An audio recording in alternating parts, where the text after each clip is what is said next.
Chapter 1818. Comparable to a first-rate guild. Helscythe Underlook Guildcat. Dark Night Empire Light Shadow Citadel. A lofty tower sat in the middle of the city, and hovering above this tower was a gigantic dark purple crystal. The crystal created a magic barrier that enveloped the city, and the crystal could be seen clearly by the large number of players walking throughout the streets. There were also a large number of NPCs and dark creatures such as demons, abyssal demonkin, vampires. The multiracial population in Light Shadow City far surpassed that of Kingdom's dark cities.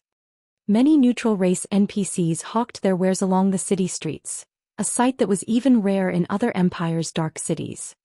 Light Shadow City was no less prosperous than Dark Night City, the Dark Night Empire's capital. Moreover, Light Shadow City had a wider variety of races. Meanwhile, a luxurious 5-story tall mansion stood in the city's lively central district. A large number of players came and went from the mansion, and all of them were either extravagantly dressed merchant players or level 54+ experts. When the players in line outside of the mansion saw these merchant and expert players, they couldn't help but feel a little envious. These players' levels and equipment are amazing. They're even better than the experts in first-rate guilds. That's only natural. Although Dark Soul is an alliance, not a guild, it periodically raids team dungeons. The alliance also frequently plunders the various large guilds' elite teams and main forces. Of course, its members have excellent weapons and equipment. Moreover, despite such banditry, the various large guilds are utterly powerless to do anything about it. For example, one first-rate guild went all out to deal with Dark Soul, but in the end, the alliance had annihilated its army, and the guild was eventually forced to disband. That's right. It was due to that success that Dark Soul is holding a mass recruitment. When I heard about it, I dropped what I was doing and came here. It would be great if I could join the alliance. If we get to join Dark Soul, we'll be able to move through the Dark Night Empire and the several neighboring kingdoms unhindered. Even the various dark guilds will have to treat us with respect. In addition, if we join one of the top 5 adventurer teams after joining Dark Soul, such as Shadowclaw, the Copper Eagle Kingdom's #1 Dark Adventurer team, or Dark Hunters, which has recently become famous in the Dark Night Empire, will be set for life. I hope I can get into one of the top 5 adventurer teams too. It's a pity that the requirements are extremely high. At the very least, you'll need to reach the Trial Tower's 6th floor or reach the 5th floor's late stage and have a specialty. The several thousand dark players outside of the mansion quietly discussed their desire to join Dark Soul. In the Dark Night Empire and its several neighboring kingdoms, Dark Soul enjoyed a status rivaling that of super first-rate guilds and super guilds.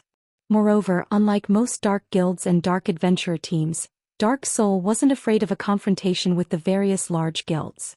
It even dared to challenge 2 super first-rate guilds simultaneously. To dark players who were always forced into hiding, this was a freedom they hungered for. Now that Dark Soul was recruiting members, independent dark players like themselves couldn't miss this opportunity. Meanwhile, inside an office on the mansion's topmost floor, a young man stood by the office's window. As the young man observed the independent players outside of the mansion, a grin spread across his face. This man was none other than Tiger Breaker, Dark Soul's Alliance Master. Alliance Master, since we announced the recruitment, over 2,000 players have passed our test already. In addition, over 30 well-known adventurer teams have applied to join us. With these new recruits, once we receive the resources the Starline Corporation promised, we'll be able to nurture 2 or 3 well-equipped expert legions quickly, a level 55 male elementalist wielding a withered wooden staff reported. Good. Pathless, you've done well this time. As long as the other adventurer teams deal with Zero Wing, we won't have any problems acquiring the promised resources, Tiger Breaker said, smiling. Alliance Master, you can rest assured. I've heard that Black Shark and the others have discovered the whereabouts of Zero Wing's upper echelons. The Dark Hunters and Shadowclaw have already left to set up the ambush. I believe Zero Wing will suffer severely. Once we receive the confirmation, the Starline Corporation will definitely be satisfied with our performance and pay us a portion of the agreed resources up front, the level 55 elementalist named Pathless said, smiling. Once the Starline Corporation delivered the promised resources, Dark Soul would become the Dark Night Empire's Dark Overlord. Once it achieved that goal, Dark Soul could then secure its sovereignty over all of God's domain's dark forces. While Tigerbreaker and Pathless conversed, Pathless received a message. After reading it, however, his complexion paled. "Has something happened?" Tigerbreaker asked curiously when he noticed Pathless' gloomy expression. "I just received a message stating that the adventurer teams that went to Starmoon Kingdom to deal with Zero Wing are preparing to return," Pathless said. "Return? They've dealt with Zero Wing already?" Tigerbreaker could not help his surprise. "No, that's not right. Zero Wing is a large guild, comparable to a first-rate guild. It is impossible to deal with it so quickly. What happened?" "Zero Wing has dealt a heavy blow to the Dark Hunters and Shadowclaw. Both adventurer teams have lost over half of their people. According to Veiled Spirit, the information Starline provided was horrendously inaccurate. The Zero Wing they encountered was an entirely different guild than what the reports had mentioned. Due to this unexpected development, the various adventurer teams' commanders have decided to return to Light Shadow City and discuss the matter further." Pathless said quietly. "How is that possible? That's Dark Hunters and Shadowclaw we're talking about. They simply left to deal with Zero Wing's main force. How could they possibly lose? They even lost over half of their teams." Tigerbreaker stared at Pathless in shock. "Also, what does Veiled Spirit mean that Zero Wing is a different guild?" "Alliance Master, these are the battle videos some of the players had recorded. Why don't you take a look?" The situation confused Pathless as well. Following which, he forwarded the videos he had received from his subordinate to Tigerbreaker. "Battle videos?" Tigerbreaker began to examine the videos after he received them. The first video showed the 2,000+ members from the Dark Hunters and Shadowclaw adventurer teams using trump cards that even surprised Tigerbreaker. Another video showed a female berserker killing Black Shark in a matter of seconds. Said female berserker had also killed nearly 100 players with one attack. The final video showed Shurfeng summoning a black dragon and killing a magic soldier in just a few seconds. The Swordsman had also summoned his personal guard, rampaging and slaughtering the two dark adventurer teams and forcing them into a disadvantageous position. This is Starline's so-called comparable to a first-rate guild? Tigerbreaker's face flushed with anger as he watched the videos. Are Starline's intelligence members sleeping on the job? How is this comparable to a first-rate guild? A first-rate guild's main force can wipe out two of Dark Soul's top-ranking adventurer teams. Pathless, contact Lu Xingluo and tell him that if he wants to get rid of Zero Wing, he'll have to triple the pay we agreed on. Otherwise, this transaction is over. Understood. I'll contact him right away. Pathless was just as furious after watching the videos. He felt that the Starline Corporation had toyed with Dark Soul. Chapter 1819 E Advanced Smithy Dark Knight Empire, Dark Knight City. Outside Underook. The city's central district bustled with activity and traffic. Players also crowded the shops along the streets. Players from other cities and kingdoms constantly visited these shops to purchase items. The Dark Knight Empire's businesses were far more popular than those in the neighboring kingdoms. In those kingdoms' capitals, level 50 secret silver equipment was rare on the market. But in Dark Knight City, such equipment was common. Some shops even sold level 50 fine gold equipment only. The prices for those items were absurdly high, way above market value. Due to Dark Knight City's prosperity, many players from neighboring kingdoms brought their treasures here to sell. This made the city a hub for precious treasure. The various large guilds operating in the neighboring kingdoms had even stationed some players in Dark Knight City long-term to search for purchase opportunities. Kingdoms' capitals simply couldn't compare to the Dark Knight City's liveliness. Meanwhile, a towering guild hall loomed in the center of the city's central district. The guild residents occupied an area large enough to house a stadium that could accommodate tens of thousands of people. Not only would one need a high enough status to purchase such a large plot of land, but they'd also need a frightening number of coins. The land's base price was 50,000 gold, and it was one of the few spacious lands available in Dark Knight City's central district. This guild residence is so luxurious. The owner has even built a 5-story restaurant in it. This is ridiculous. I've heard it costs quite a lot to build a restaurant in a guild residence. Such a massive restaurant should cost at least 10,000 gold to build. 10,000 gold? Aren't you looking down on Starlink a little too much? The Starline Corporation established the guild.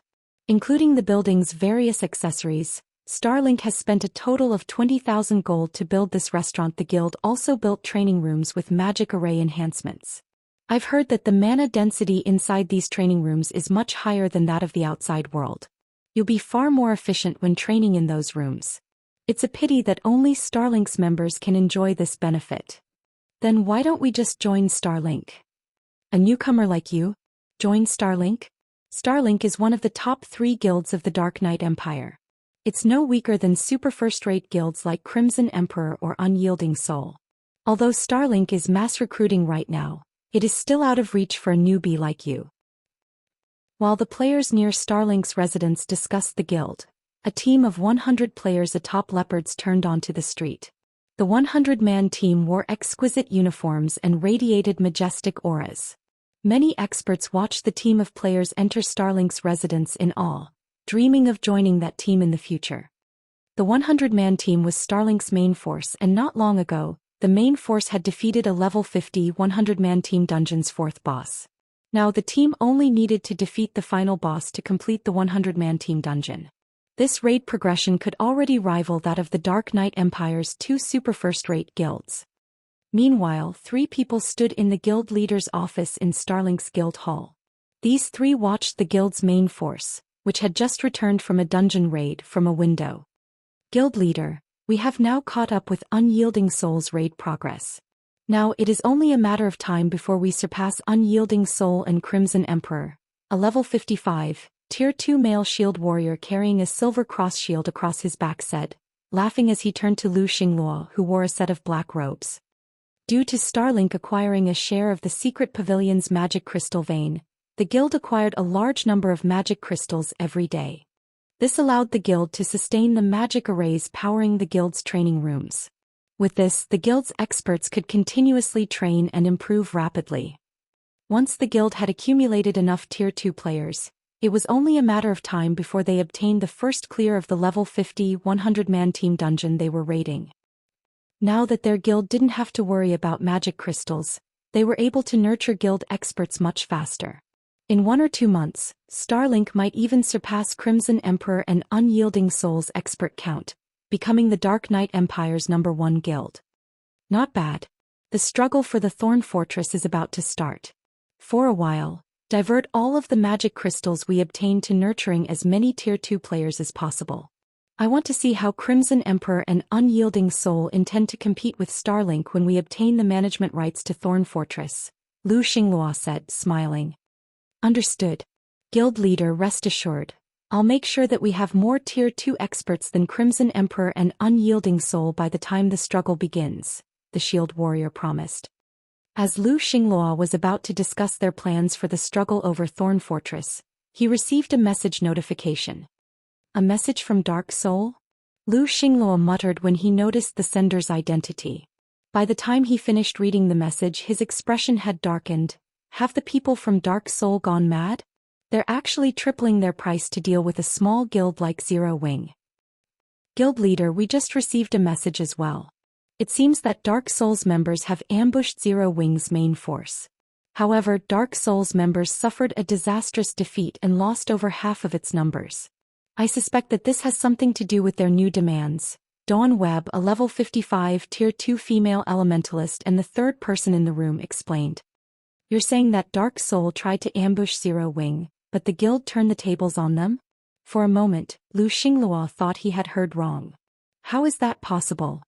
It's true. Some people have posted the battle videos on the Eclipse Gate's official forums. Almost everyone in the Eclipse Gate is talking about it, Dawn Webb said as she forwarded a few battle videos to Lu Xingluo. So that is the case. Lu Xingluo could not help his frown as he watched the recordings.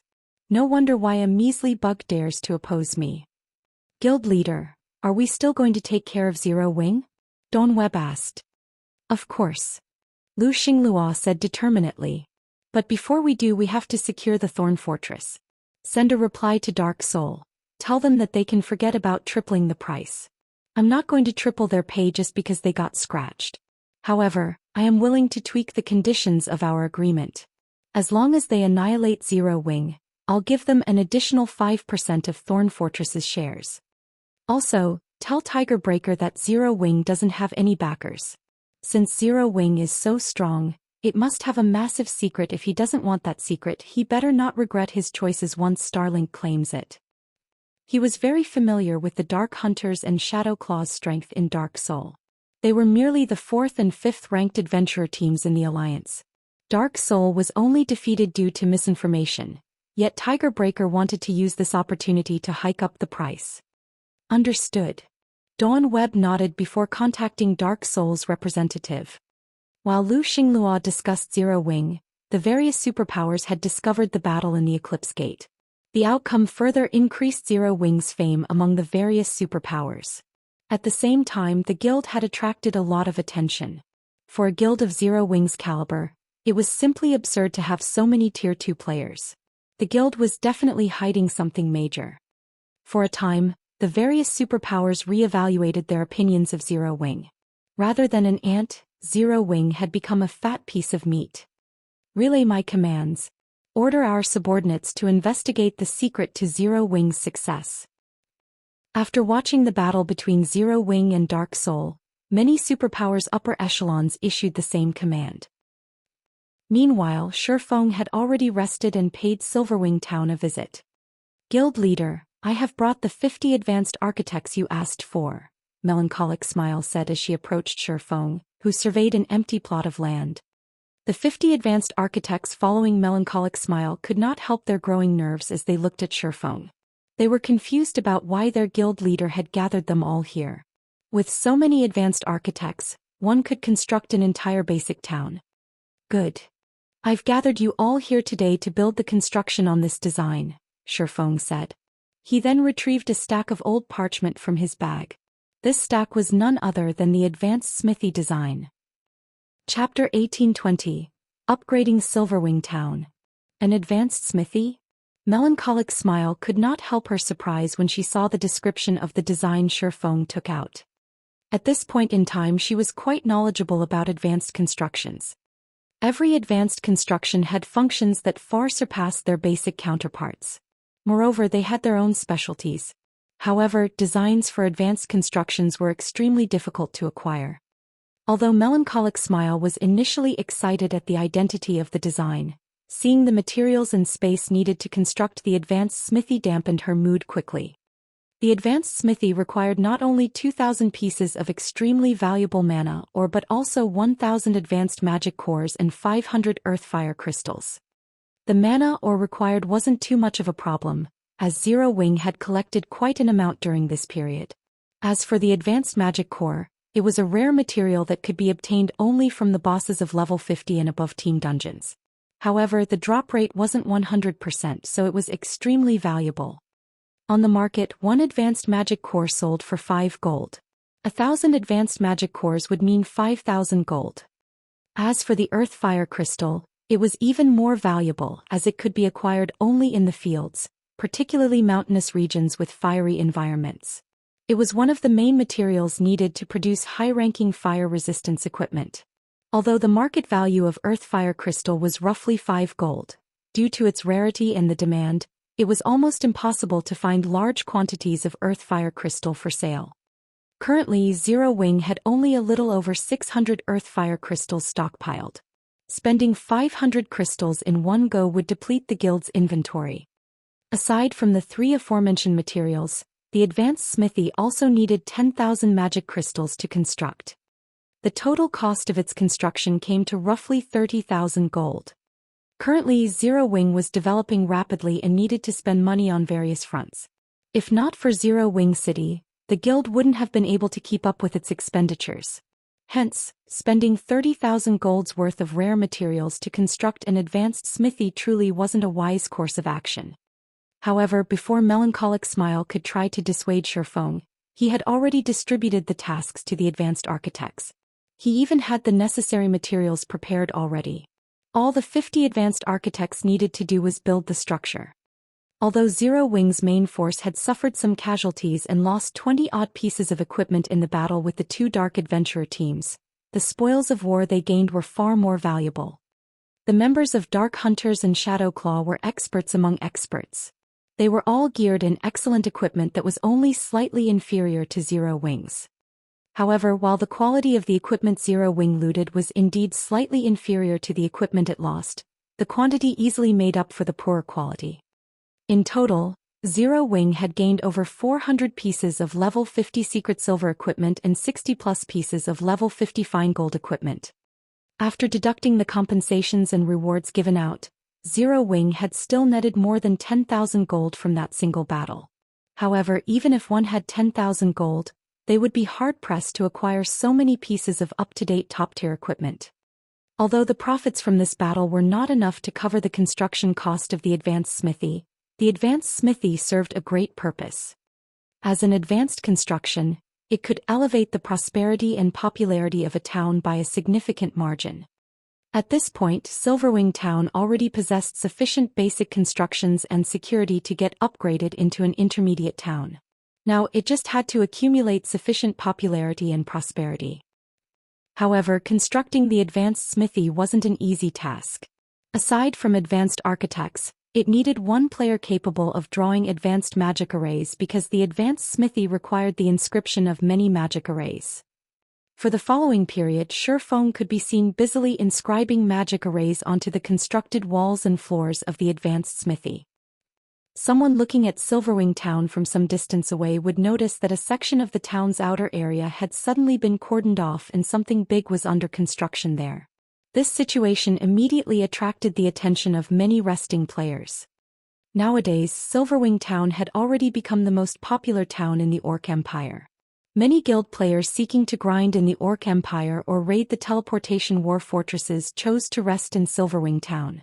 Even though the war fortresses in question were very far away from Silverwing Town, players still chose Silverwing Town over other guild towns in the Orc Empire. One reason for this was the EXP buff that players could accumulate by resting in Silverwing Town, which would help greatly in leveling up. Another reason was the battle arena in the town. However, contrary to expectations, the high mana environment of Silverwing Town wasn't the reason why its battle arena was popular. Instead, the main reason for its popularity was the fact that the town was now a hub for players originating from various kingdoms and empires. Due to this situation, experts from different countries could spar with each other.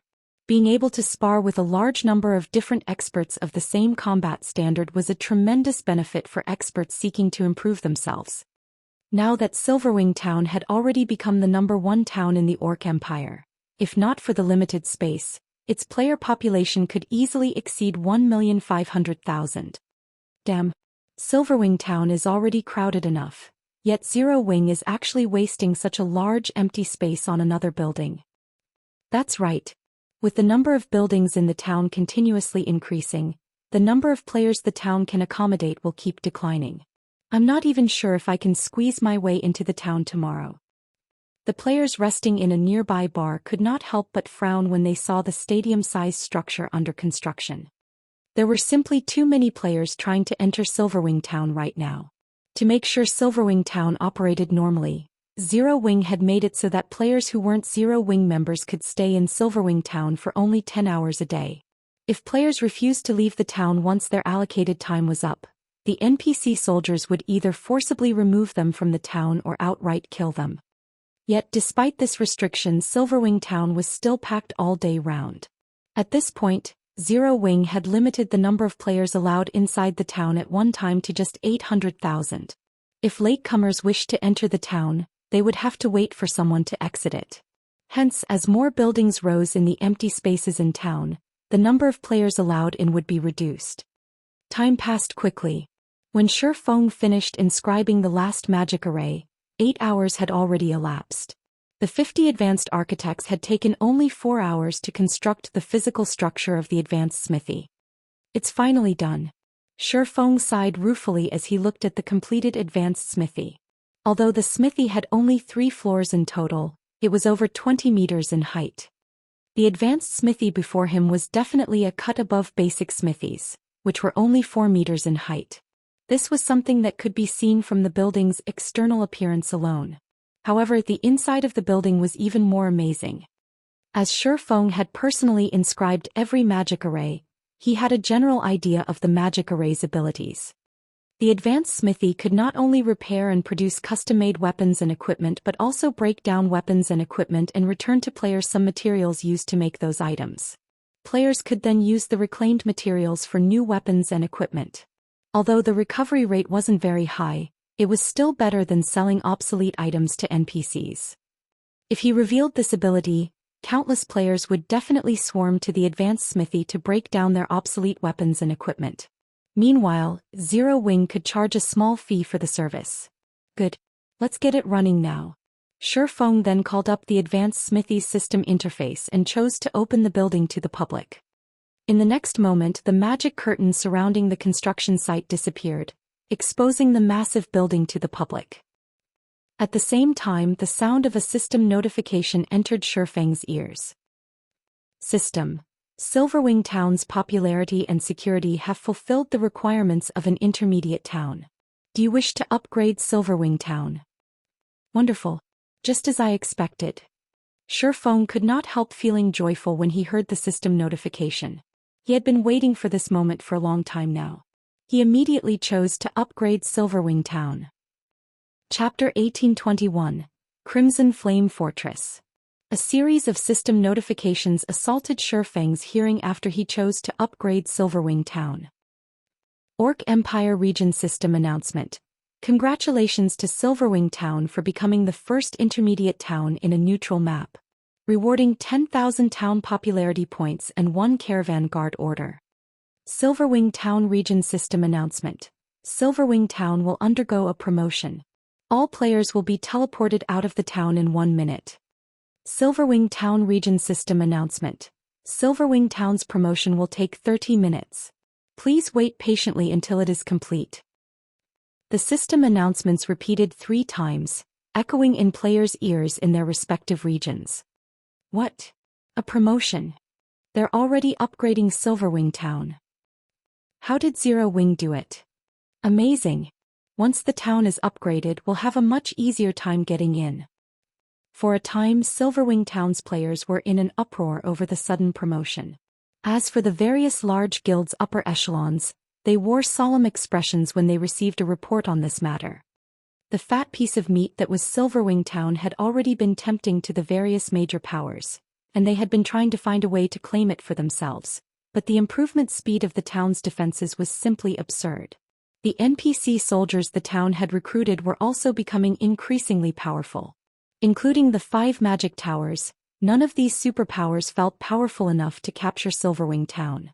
Hence, they decided to continue accumulating their strength for now.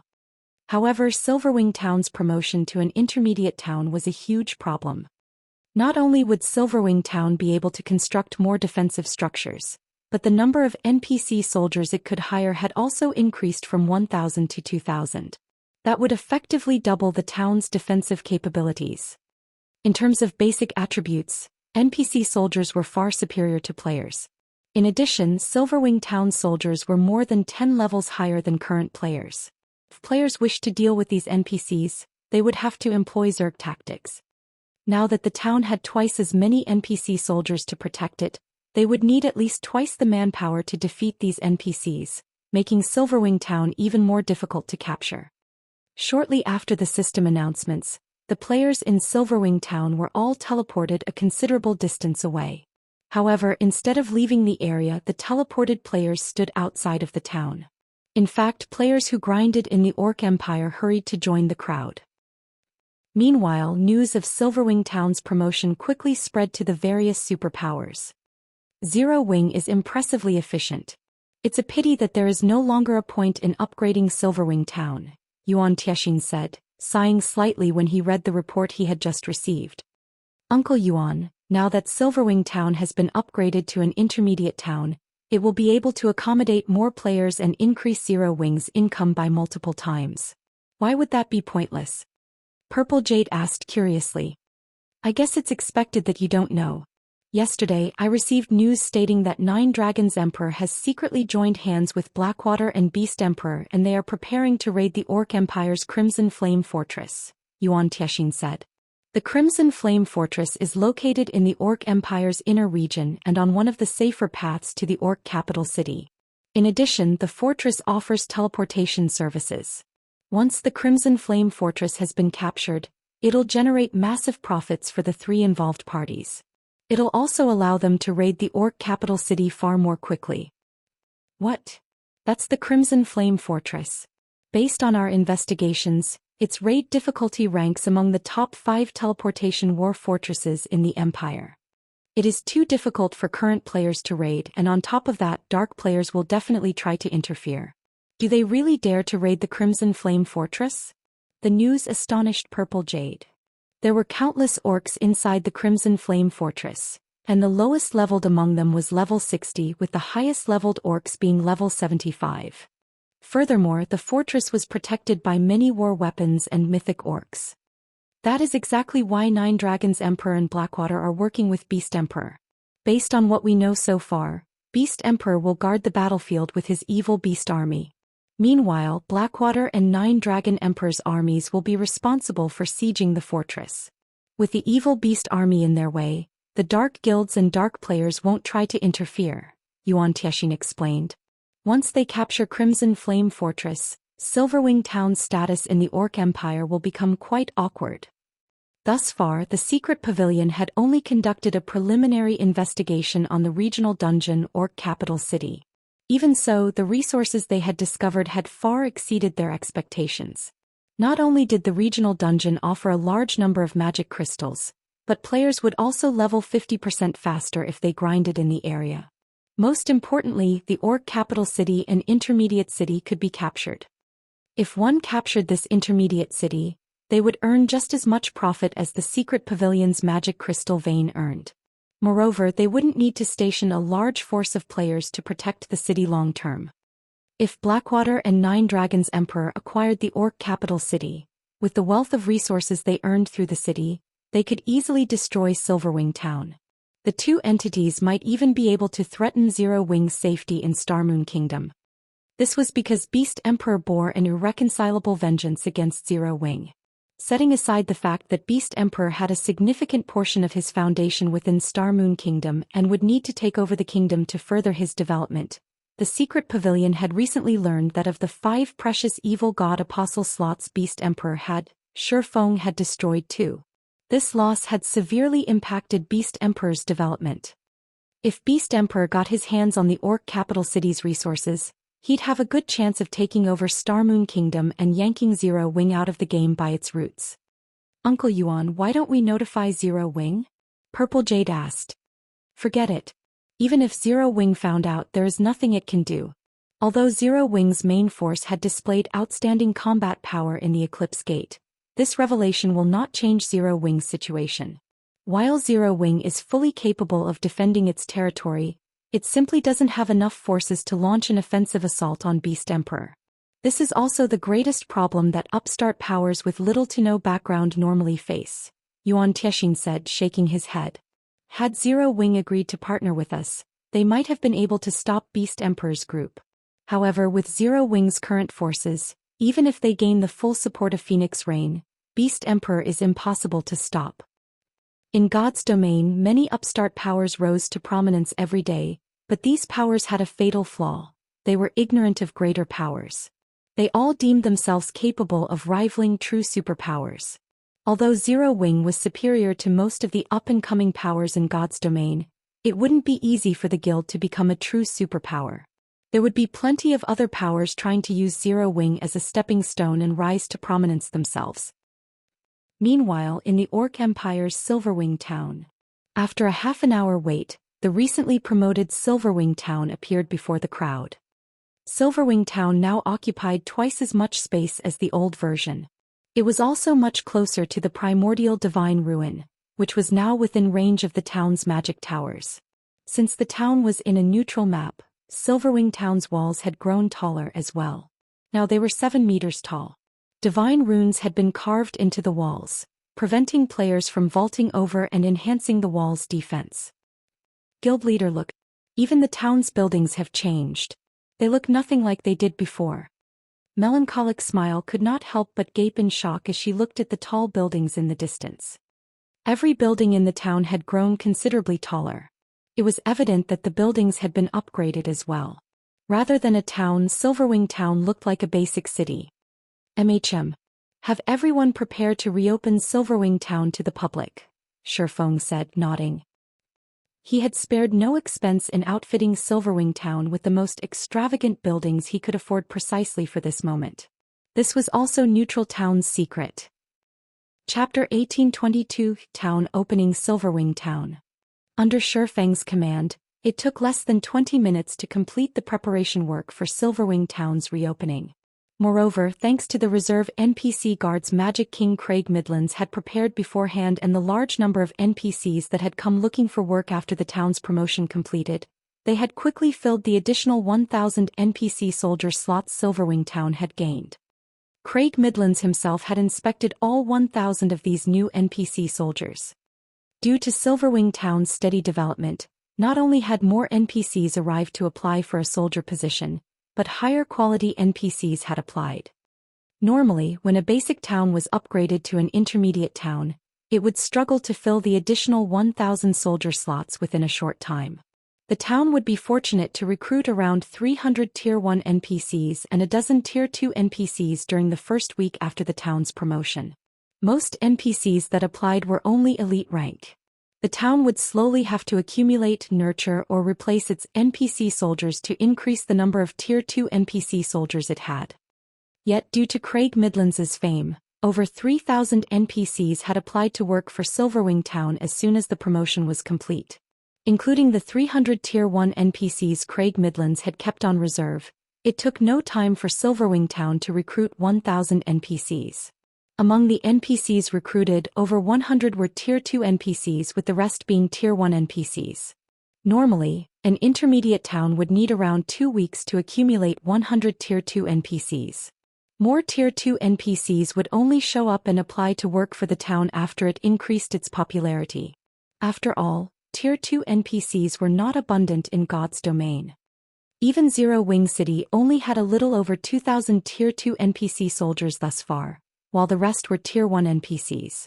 However, although Silverwing Town had plenty of high-quality NPC soldiers, Zero Wing had spent over 20,000 gold to outfit these NPCs with proper weapons and equipment.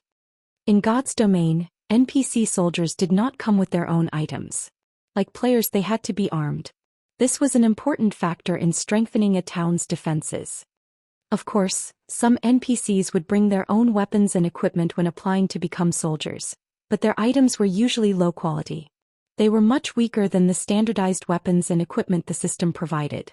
Naturally, the combat power these NPCs would be able to display would depend on the quality of their weapons and equipment. For example, an NPC with bronze equipment and an NPC in mysterious iron equipment would have around a 20% difference in combat power.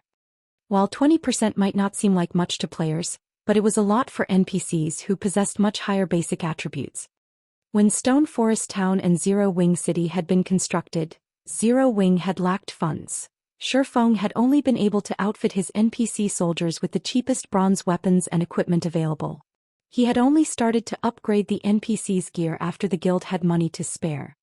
A large fraction of the investments needed to develop a town had to be spent on the NPC soldiers' weapons and equipment. In addition, these weapons and equipment needed regular repairs, which would also cost a considerable amount of money. These reasons were why most of the various large guilds avoided owning too many towns. This even held true for the various superpowers. Although the superpowers occupied many towns, they would not arm every one of them to the teeth. Instead, they would focus on developing a few select towns. However, arming the NPC soldiers with better items was why many first-rate guilds' headquarters were able to withstand sieges from super first-rate and super guilds. The longer a town developed, the stronger the NPC soldiers guarding it would become. When fully equipped with top-tier equipment, NPC soldiers could even contend with players of a higher tier. Fortunately, with the exception of some extremely powerful top-tier equipment, the majority of the weapons and equipment NPC soldiers used could be purchased from the system with coins. There was no need for players to invest time and effort into farming weapons and equipment. Hence, Shifeng had spent over 20,000 gold to arm the newly recruited NPCs. A full set of level 50 to 100 bronze equipment would cost 2 gold coins. This was extremely cheap compared to players' equipment. However, as equipment quality increased, so did the price. Level 50 to 100 mysterious iron equipment cost 10 gold per set, while secret silver equipment cost 100 gold, fine gold equipment cost 600 gold, dark gold equipment cost 1,500 gold, and epic equipment cost 6,000 gold per set. With how many NPC soldiers a town had, it was no exaggeration to say that a town's development was a bottomless pit financially. For Silverwing Town, Shifeng had decided to arm the Tier 2 NPCs with secret silver equipment and Tier 1 NPCs with mysterious iron equipment. Although Zero Wing had earned a lot of funding through Zero Wing City and Stone Forest Town, Shifeng planned to invest the majority of that money in the Lost Town. The Lost Town was, after all, far more important and valuable than Silverwing Town. Guild leader, we have assigned duties to all of our NPC soldiers. Should we open the town now? Aqua Rose asked. Smiling, she looked at the rows of WH-equipped NPCs before her. Due to their continuous investment in Silverwing Town, these NPC soldiers had far better equipment than those in Stone Forest Town and Zero Wing City. Among the initial 1,000 NPC soldiers, over 100 Tier 2 NPCs wore fine gold equipment, while the remaining NPCs wore secret silver equipment. This was unimaginable for other guilds. Normally, other guilds would, at most, arm their NPC soldiers with mysterious iron equipment, spending the majority of their money on building the town's infrastructure. All right, let's open the gates, Shifeng said, nodding. Oh right. Guild leader, should we limit the number of visitors? Aquarose asked. Although Silverwing Town can accommodate far more people now for the sake of the NPC merchants, it's best if we set a limit. Let's set it at 1,500,000 players, Shifeng said after giving the matter some thought. We're letting so few people in? Aquarose was somewhat confused. After the upgrade, Silverwing Town occupied twice as much space. Even if they allowed 2 million players in, the town would, at most, be as crowded as it had been as a basic town. That's quite a lot already, actually. Shifeng could not help but laugh at Aquarose's greed. Moreover, Silverwing Town isn't just meant for players. We need to leave some space for NPCs. Leave space for NPCs? Aquarose's confusion grew after listening to Shifeng's explanation. In any case, open the town to the public. You'll understand what I mean in a moment, Shifeng said as he gazed at the anxious crowd outside of the town. He did not bother to explain further. In God's domain, while players were important to a guild town's development, NPCs were equally important. But in a neutral map, NPCs were even more so. This was because NPCs could increase a town's popularity. Most importantly, they could create opportunities that would allow some players to get rich overnight or instantly become peak experts. However, players had only discovered this later in the game. Shifeng had to focus on preparing for that inevitability now. This was especially true now that he had the caravan guard order. Aqua Rose said nothing more after receiving Shifeng's order. Immediately, she had some guild members gather at the town's entrance and open the gates. When the town finally reopened, a swarm of players surged into Silverwing Town. When these players saw the various buildings inside the town's walls, they were stupefied. Is this really Silverwing Town? Crap. This is too extravagant. This place can rival a small NPC city. Everyone exclaimed in shock when they saw the town's tall buildings. Quick, come over here and take a look. There's a 5-story tall smithy. Amazing. What kind of smithy is this? It's actually run by NPC master forgers. We can place custom orders and break down our old weapons and equipment here. Even if I never raid team dungeons, I can now get my hands on top-tier equipment. Stop dreaming. Didn't you see the price for custom-made items? You also have to provide the required materials. It's still better than having no access to top-tier weapons and equipment. Look. You can even order level 50 dark gold weapons and equipment. Do you think the various large guilds would sell level 50 dark gold equipment to independent players like us? When the independent players discovered the advanced smithy's abilities, they went crazy with excitement. The services even tempted quite a few guild players. While the players in Silverwing Town discussed the advanced smithy, Shifeng paid a visit to Starmoon Kingdom's Starmoon City. When he arrived, Shifeng made his way towards the headquarters of the kingdom's Adventurers Association. Lord Protector, how may I be of service? Elk, an NPC senior administrator, respectfully asked as he approached Shifeng. I wish to commission the association to set up a trade route to Silverwing town, Shifeng stated as he took out a token made of black iron. This token was none other than the Caravan Guard Order. Chapter 1823, Setting up a Trade Route. Setting up a trade route?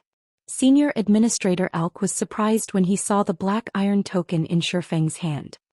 He then warned Shifeng, Lord Protector, although you have a Caravan Guard Order and indeed qualify to set up a trade route to a town, I must warn you that it is not such an easy task.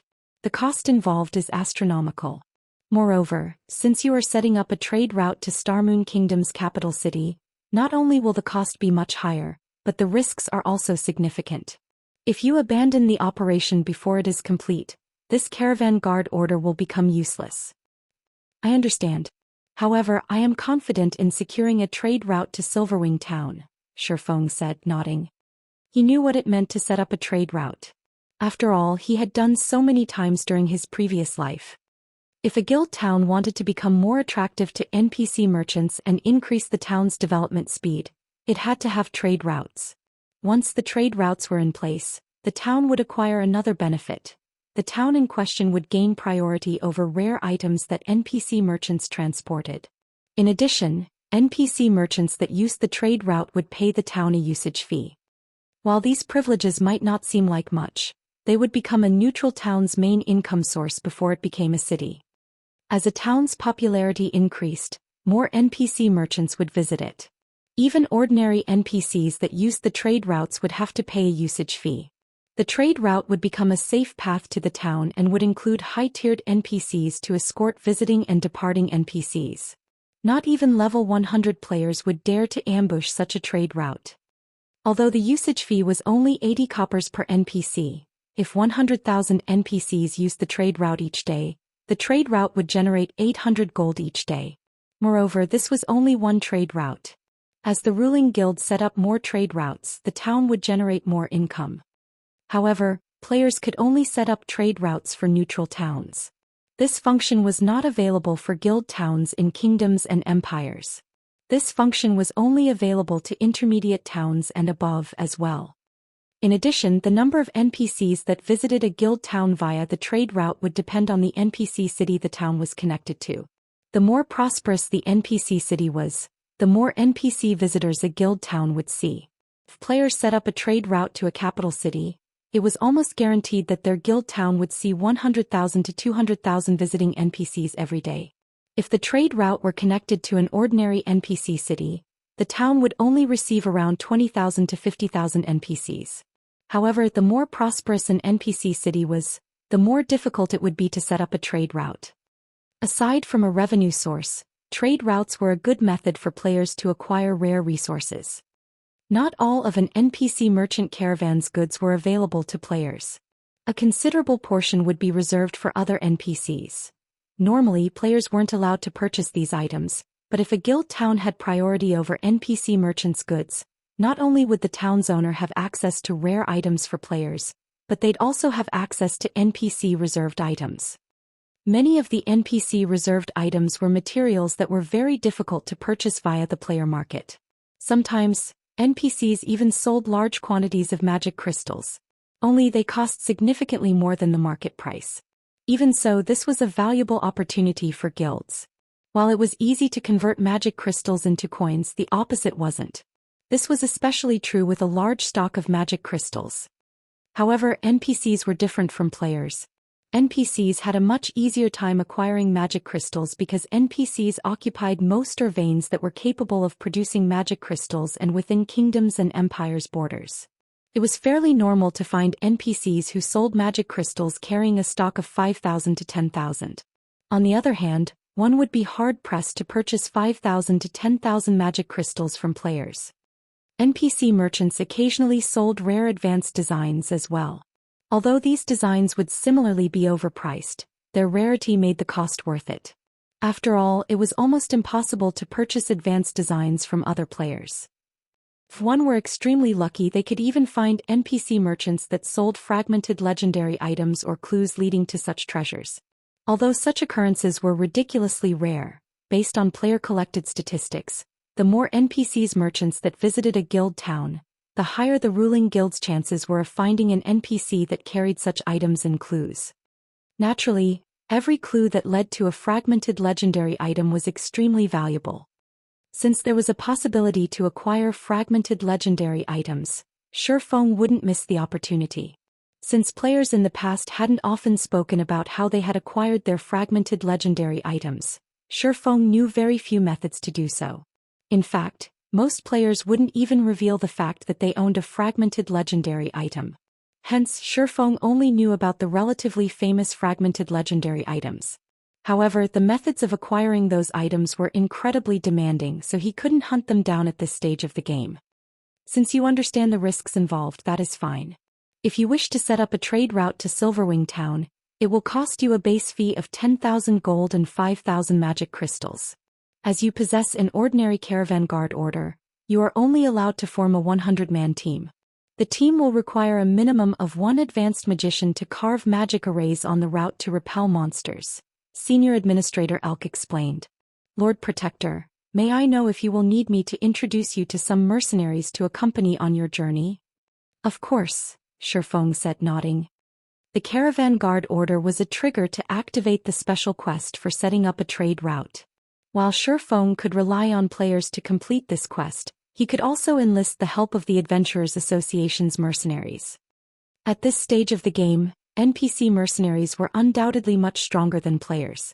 Hence, players that acquired a caravan guard order at this stage of the game would generally hire mercenaries to aid them. Unfortunately, the price was quite high. In the past, some guilds had tried to save money, confident that their members would be strong enough to handle the task. However, while Zero Wing's main force was very powerful, the trade route he wanted to establish required crossing the border into the Or Empire. When establishing a trade route, the system would occasionally send monsters to interfere. These monsters would be 15 levels higher than the local monsters, and many of the Or Empire's monsters were level 60 or higher. In that case, the interfering monsters would be level 75 and above once he entered the Empire. These monsters were too high of a level for Zero Wing's main force members at this time, so they weren't suitable for this quest. Alright. Here is a list of mercenaries willing to undergo this challenge with you, Lord Protector, Elk said before handing Shifeng a list. The quest to set up a trade route was very special and very dangerous. Players couldn't simply hire whatever NPC mercenaries they wished. The available mercenaries would depend on the player's status in the Adventurers Association. The higher one's status was, the more NPC mercenaries they could choose from for the operation. Amazing. 4-star treatment in the Adventurers Association is really a great help when setting up a trade route. Shifeng could not help his surprise when he read the list. During his previous life, he had only been able to recruit 3-star Tier 2 NPCs at best. As a result, he had struggled to set up trade routes for Shadow's neutral towns. Now, however, even 2-star Tier 3 NPCs had applied to join his quest, not to mention 3-star Tier 2 NPCs.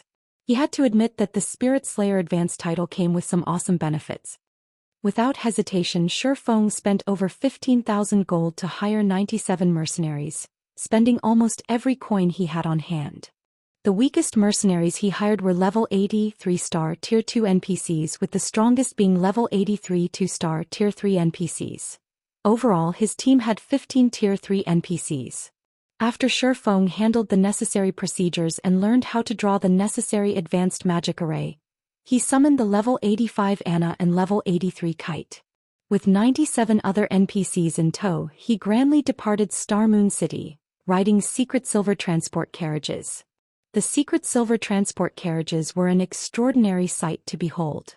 5-meter-tall lightning-horned earth dragons pulled the carriages behind them. The earth dragons themselves were great lords, and watching the caravan move down the city streets was spectacular. What's going on? Is the city hosting some kind of event? That's not it. The lead transport carriage's driver is a player. Could this be a player-triggered event? That player is wearing Zero Wing's guild emblem. Zero Wing is so awesome. It can actually produce such powerful carriages. Prep. There are over 10 Tier 3 NPCs in the caravan. This is ridiculous. Chapter 1824, Strong Legion. Shortly after the 10 secret silver transport carriages being pulled by lightning-horned earth dragons appeared on the streets of Starmoon City, the sight quickly sent the entire city into an uproar. The adventurer teams that made a living by delivering items were green with envy as they looked at the transport carriages. Transport carriages might not seem particularly important in the game right now, as players could simply store items inside their bag spaces and teleport to other cities. However, as players reached higher levels, transport carriages would become increasingly relevant.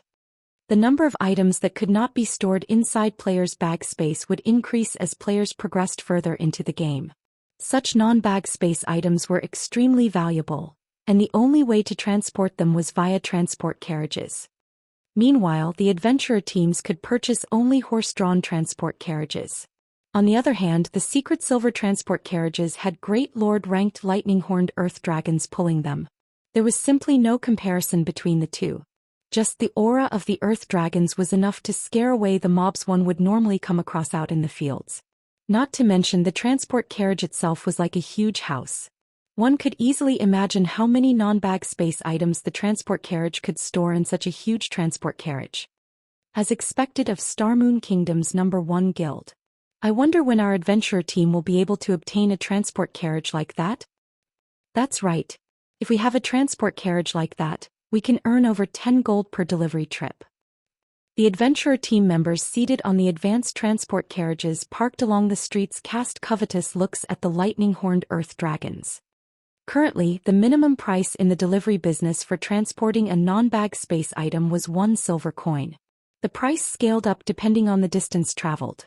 Meanwhile, the adventurer team members estimated that the secret silver transport carriage could carry over 100 non-bag space items. This assumption was because the advanced transport carriages they owned were only the size of an ordinary horse carriage but could already carry a maximum of 60 non-bag space items. No matter how they looked at it, the house-sized transport carriages should be capable of transporting at least 100 non-bag space items. Only Shifeng knew that the value of the secret silver transport carriage was actually not the slightest bit inferior to a secret silver speedboat. The secret silver transport carriage could carry 350 non-bag space items and 30,000 bag space items. The 10 transport carriages lent to him this time were meant to convey the materials needed to carve special magic arrays. Each of these materials took up 1 non-bag space slot. Moreover, in terms of speed, the lightning-horned earth dragons were superior to even dark gold mounts. While the players on the streets were talking about the secret silver transport carriages, the lightning-horned earth dragons took only a few seconds to disappear from everyone's sight as they galloped toward the city's main gate. Although some members of large guilds tried to follow Shifeng and investigate his actions, their mysterious iron mounts could only eat the earth dragon's dust as they watched the secret silver transport carriages disappear from view. Sure enough, secret silver transport carriages are really fast. If Zero Wing can acquire one, transporting diamond wood and 7 luminaries crystals on land would be a lot easier. Shifeng could not help but be astonished as he looked at the scenery rapidly flashing by. If a transport carriage possessed such speed, even robbing it would become a very tough proposition. However, during his previous life, first-rate guilds would be very fortunate if they could acquire even bronze transport carriages, let alone secret silver transport carriages. After traveling for about half an hour, Shifeng arrived at a crossroads. He then stopped the caravan and had all the NPCs stand guard. Someone traveling from Starmoon City to Silverwing Town on a dark gold mount wouldn't be able to complete the journey even after traveling continuously for 5 or 6 days. Not to mention one would have to cross many high-level regions during the journey. Fortunately, he was only setting up a trade route, so he didn't need to travel its entire length. All he had to do was connect some trade routes that previously were unconnected. By doing so, he would be able to bypass a few high-level regions and carve out a trade route to Silverwing Town that would come across monsters no higher than level 80.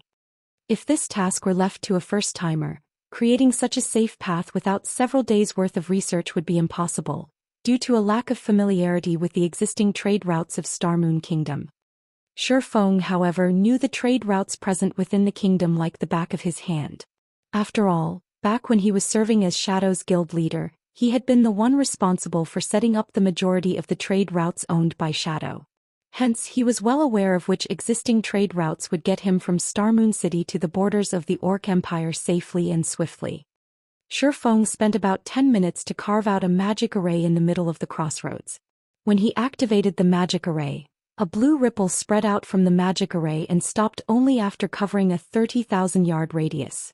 The monsters close to the crossroads immediately started distancing themselves from it. After a short moment, a safe path was established between the route he currently stood on and a nearby trade route. After completing this task, he led his caravan toward the nearest NPC town. He then used the teleportation array there to travel to another NPC town and continued connecting other independent trade routes. Throughout his journey, he caused quite a commotion across the entire Starmoon Kingdom. The various major powers based within the kingdom grew restless and confused at Shifeng's actions, unable to figure out what Zero Wing was trying to do. After running around for a day or so, Shifeng successfully created a new trade route that connected Starmoon City and the border between Starmoon Kingdom and the Orc Empire. For the remainder of the trade route, due to the absence of existing trade routes within the Orc Empire, Shifeng had no choice but to create an entirely new one by himself. When the various guild players grinding and questing in the Orc Empire's outer area saw the secret silver transport carriages approaching, they involuntarily gaped in shock. Compared to the lightning-horned earth dragons pulling the transport carriages, the level 60 orcs trying to stop the carriages were nothing more than jokes. The earth dragons sent every orc that stood in their path flying with a single headbutt. In the end, the lightning-horned earth dragons took only a brief moment to break through the blockade of several thousand orcs. Then, after reaching an empty section of the road, the convoy of carriages suddenly came to a halt. In the next moment, level 70+ orcs and monsters appeared out of nowhere and charged at the cloaked man that just alighted from the lead carriage. The man was sporting a six-winged emblem.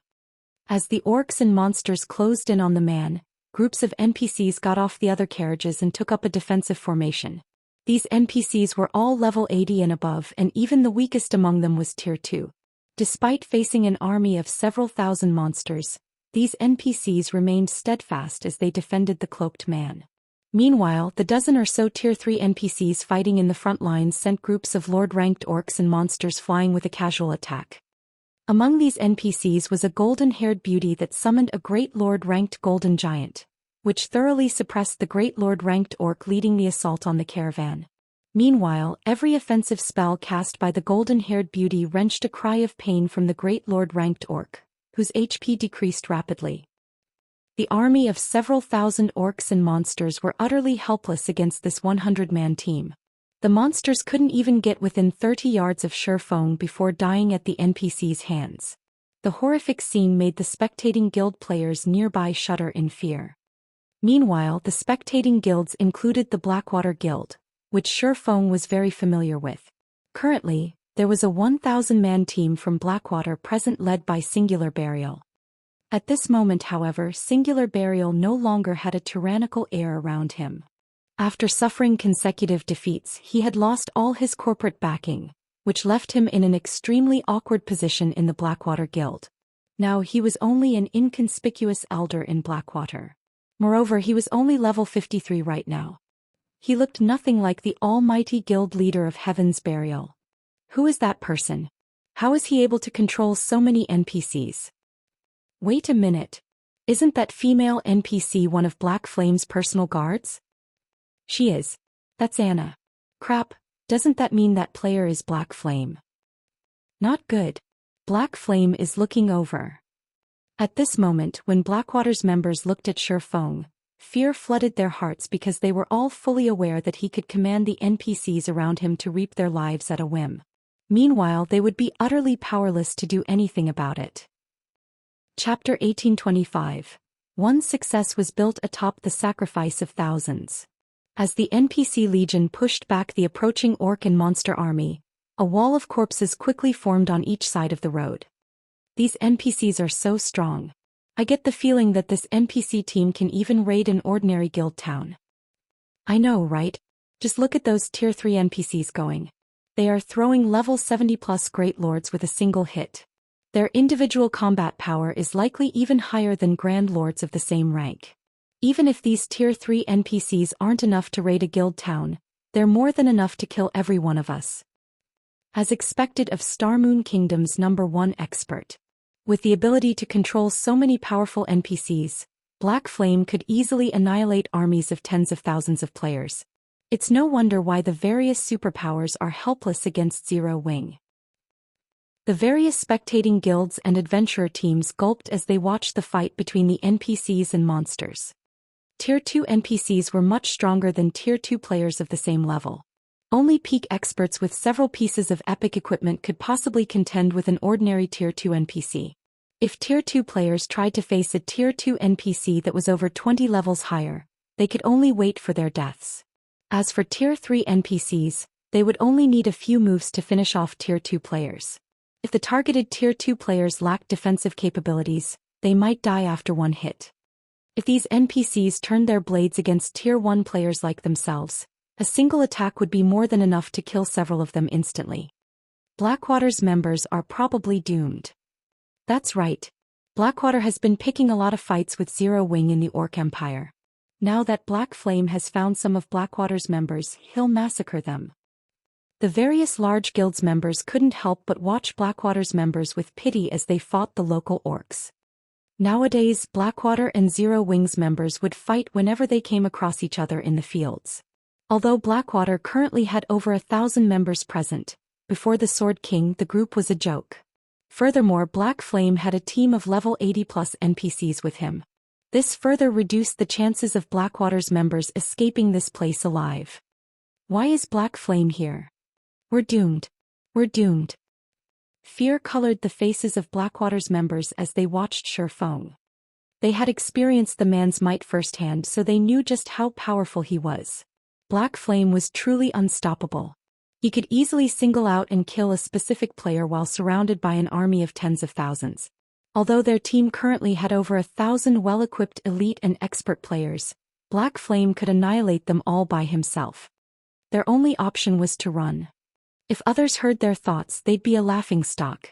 If 1,000 elite players simultaneously attacked a single expert, one move should be enough to end the battle. Even a peak expert would try to avoid a 1,000-man enemy elite team. How could a lone player possibly defeat an army of elite players? However, they knew very well that the likelihood of such a situation was high. Not only did Black Flame possess multiple large-scale destruction spells, but he also had ridiculous movement speed. He also had enough strength to contend with mythic monsters. In addition, he was capable of summoning powerful monsters. It wasn't an exaggeration to call Black Flame a one-man army. Damn it! Why is he here? Singular Burial paled when he saw Shifeng's cloaked figure. Looking at Shifeng now, Singular Burial was no longer as confident as he had been in the past. He harbored no thoughts of fighting Shifeng as he knew that doing so would be a waste of energy. In fact, it would only lead to a quicker death. Singular Burial could not understand why Shifeng had come to a backwater place like this. They were currently in the Orc Empire's outer region. For an expert of Shifeng's caliber, only grinding or questing in the Empire's core would be worth his time. He had struggled to stabilize his standing in Blackwater. In the hopes of elevating his position in the guild, he had been doing his best to raise the Heaven's Burial members that had followed him to join Blackwater. Yet before his efforts could bear fruit, he had encountered Shifeng. "Commander, what should we do?" Daybreak Fog revealed a somber expression when she saw Shifeng as well. After Heaven's Burial disbanded and Flame Blood was crippled, over half of Heaven's Burial's main force members had chosen separate paths. Because of this, their positions in Blackwater had plummeted. Among their 1,000-man team, only 100 or so were experts.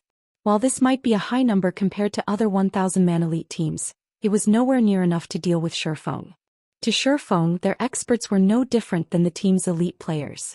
The Swordsman could kill them all with one hit. "We don't have any other choice. Have everyone slowly retreat.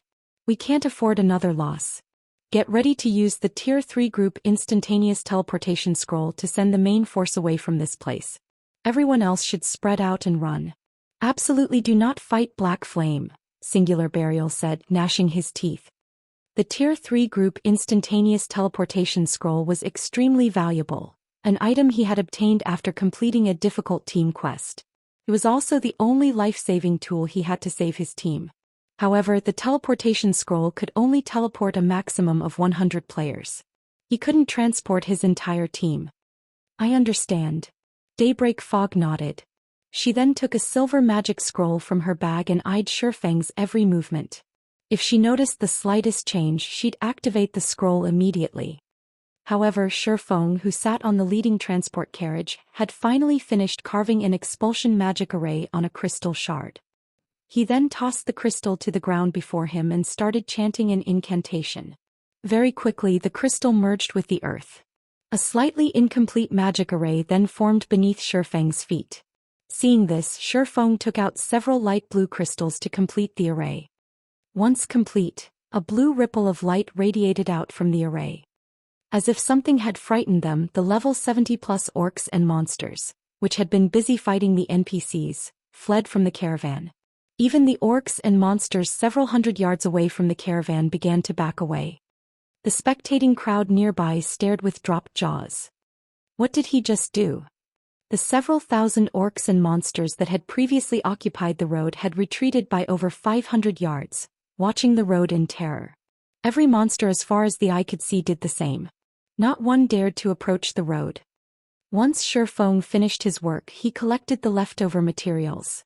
As he returned to the transport carriage, he noticed a 1,000-man legion backing away from his position. Singular burial? Shifeng quickly spotted singular burial among this 1,000-man legion. However, his old enemy watched him cautiously. Seeing this, Shifeng could not help but sigh inwardly. Currently, singular burial wore a mix of level 50 secret silver and fine gold equipment. Aside from the man's longbow, Shifeng could easily discern the rank of his other items.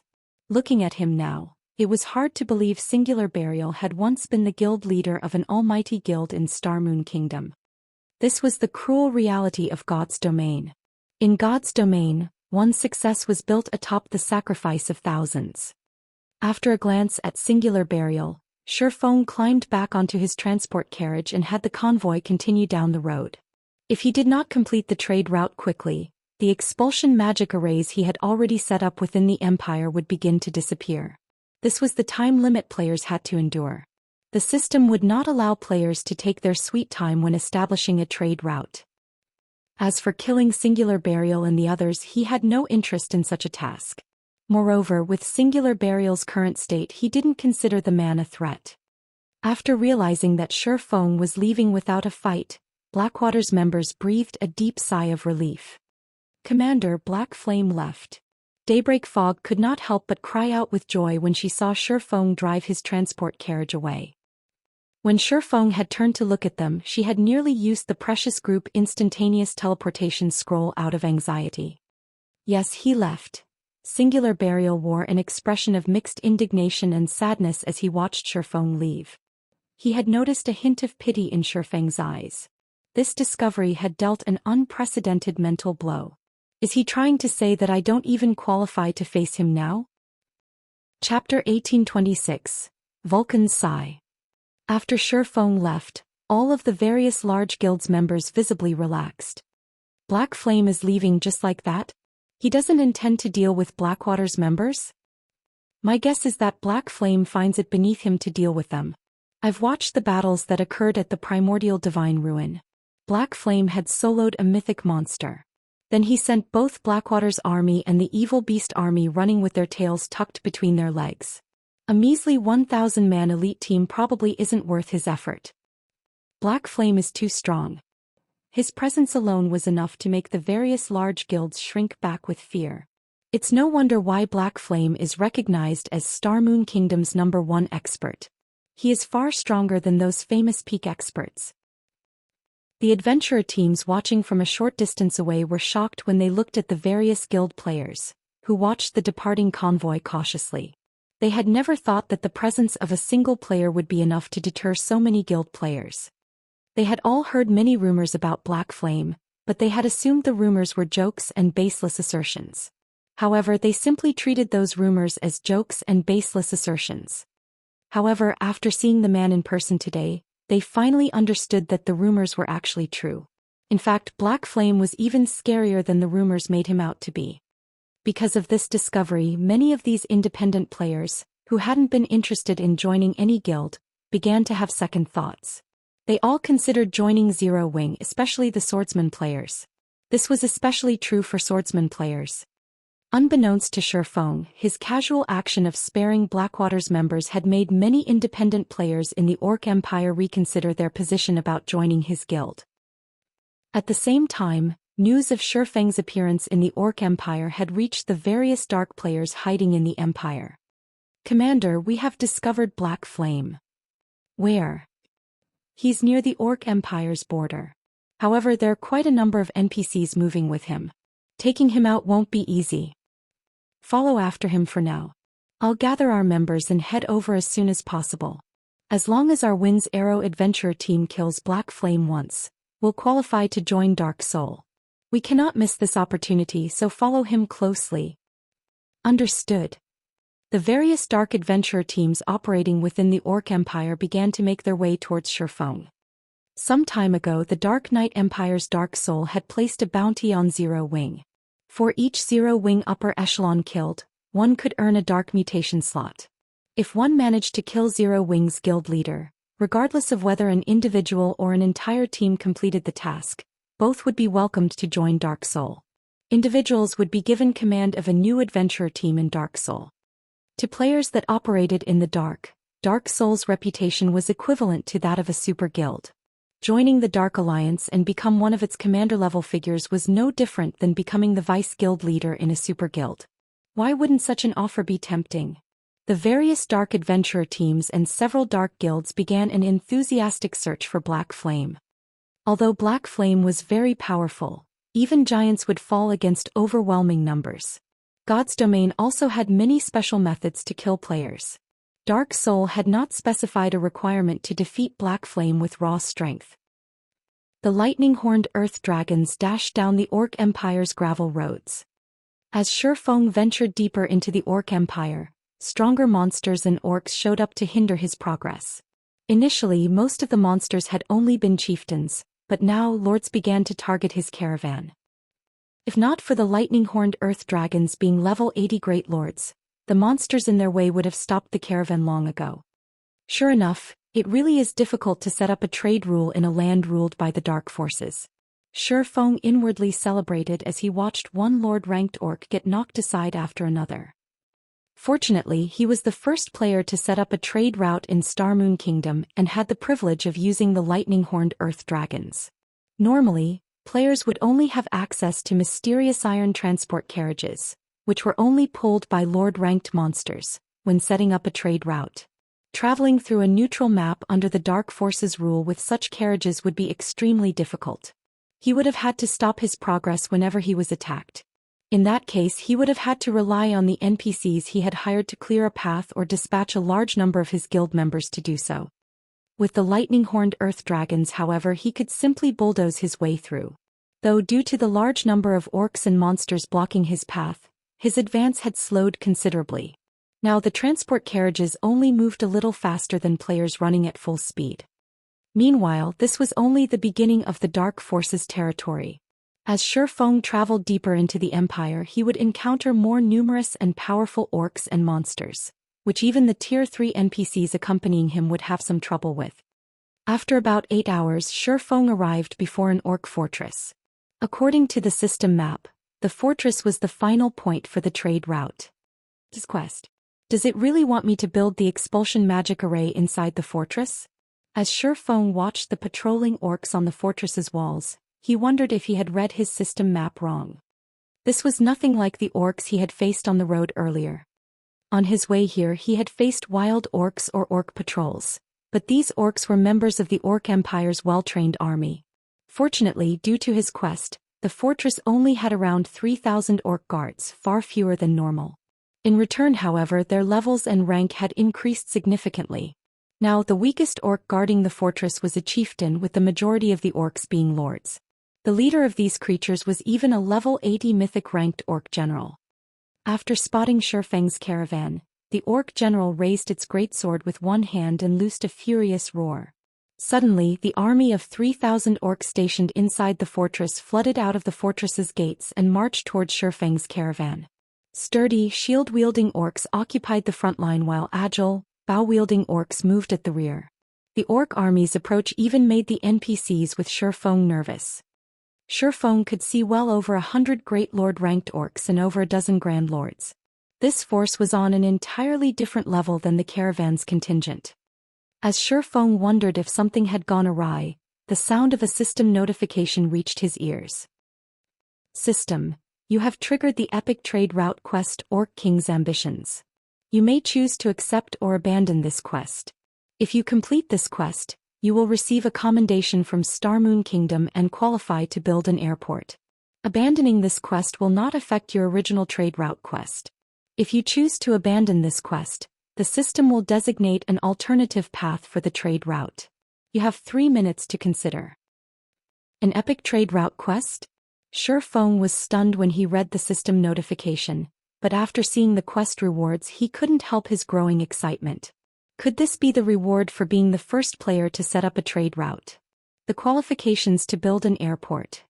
Countless guilds in neutral maps dreamed of acquiring this qualification, but very few succeeded in doing so.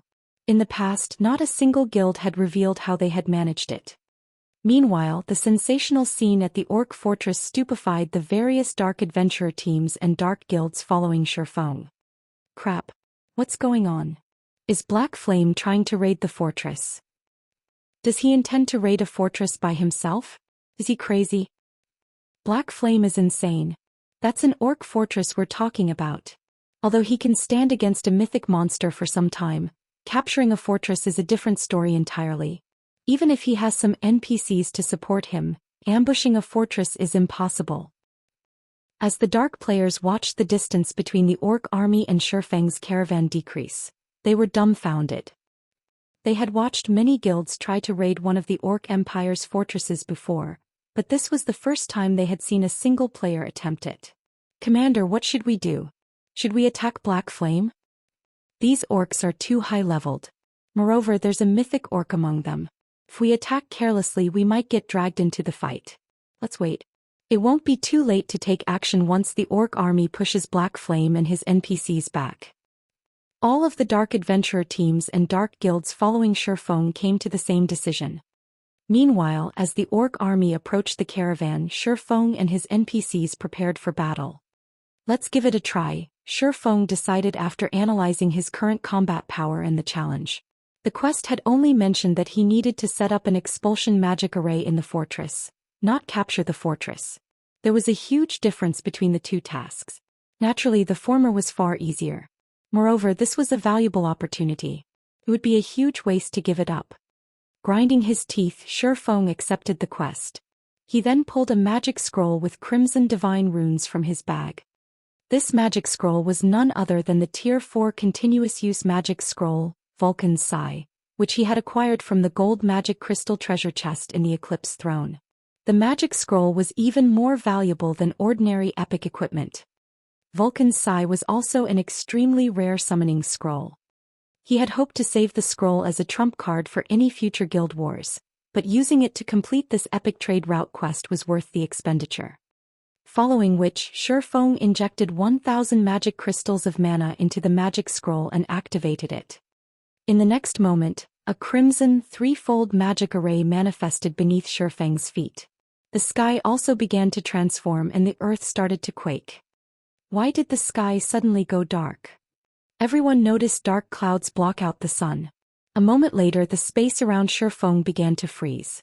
The spectating dark players felt a powerful aura assault their minds and bodies. Chapter 1827, Battle of Monsters. As the dusky space froze, over 24 magic arrays appeared in the cloudy sky, radiating a light that illuminated the orc fortress and its surroundings. As these magic arrays manifested, the dark players felt their aura's intensity increase, making their bodies feel much heavier than a moment ago. As the heavy feeling grew, they began to panic. What's going on? Why can't I move? What did Black Flame do? Everyone quickly discovered that they couldn't even move a finger, much less walk away. They felt as if time had stopped. Moreover, they weren't the only ones subjected to this phenomenon. Even the orc army had fallen deathly silent. Some orcs had even lost strength to stand and fell to a knee terrified. Following which the sky shattered and formed a massive black hole. If one looked closely, they would notice a pair of flaming eyes as large as small mountains within the black hole. As these eyes appeared, the pressure on the players present increased yet again. Immediately, all of the orcs, including the mythic-ranked orc general, slumped to the ground and shuddered in fear. What's going on? It's over. We're doomed. Damn it. This must be a trap Black Flame set up. We've been tricked. As the dark players looked up at the massive pair of eyes, they sensed their impending death and destruction. They weren't even ants before the owner of those eyes. As long as the creature willed it, its aura alone would slay these players. It wouldn't even need to attack. The players from the various dark adventurer teams and dark guilds suddenly regretted their decision to target Shifeng. Just as everyone cowered before their doom, the pair of flaming orbs vanished abruptly before fire began to pour from the black hole, raining down on the Orc Empire like meteors. Boom. A series of explosions shook the Orc fortress in the area. The ground trembled so violently that the dark players who stood quite a distance away nearly lost their footing. The shower of fire continued for 6 seconds, transforming the earth under the Orc army into a burning hell's cape. By the time flames stopped pouring out of the black hole, the chieftain-ranked orcs had been wiped out while the lords sustained heavy injuries. The several thousand dark players gasped when they saw this outcome. With one attack, Shifeng had obliterated half of the entire orc army. However, before the crowd could recover from their shock, the fire on the battlefield converged and transformed into easily over 100 flame giants. The weakest among these flame giants was a level 80 High Lord, whereas the strongest 5 were level 82 Grand Lords. Vulcan's Sigh is actually so powerful? Even Shifeng was astonished as he gazed at the flame giants. He had assumed that he'd be lucky to summon even one Grand Lord. He had never expected for Vulcan's Sigh to summon such a powerful legion of flame giants. After the single activation of Vulcan's Sigh, Shifeng noticed that the magic scroll had lost half of its durability. In other words, Vulcan's Sigh was a continuous-use magic scroll that could only be used twice. Moreover, he would have to wait 2 natural days before he could use the scroll again. He could not use it consecutively. However, Shifeng was very satisfied with the result.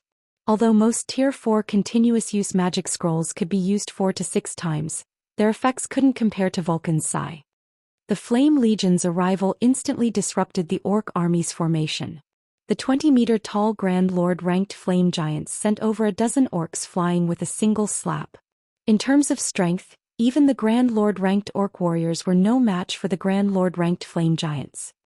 For a time, the legion of flame giants brought chaos to the orc army. The battle between the flame giants and orcs was earth-shattering. Sounds of slaughter and explosions echoed across the barren plains that surrounded the orc fortress, stupefying the dark players that hid in the distant forest. Although the battle only involved several thousand monsters, it was no less intense than a battle between tens of thousands of players. If players joined this fight, even the shockwaves from the orcs and flame giants clashing would vaporize them. While the orc army tangled with the Flame Legion, Shifeng used the opportunity to lead his NPC mercenaries past the orc army and towards the orc fortress. He did not need to exterminate the orc army to capture the fortress. He only needed to set up the expulsion magic array inside of it. Moreover, Shifeng did not think that he could defeat the orc army.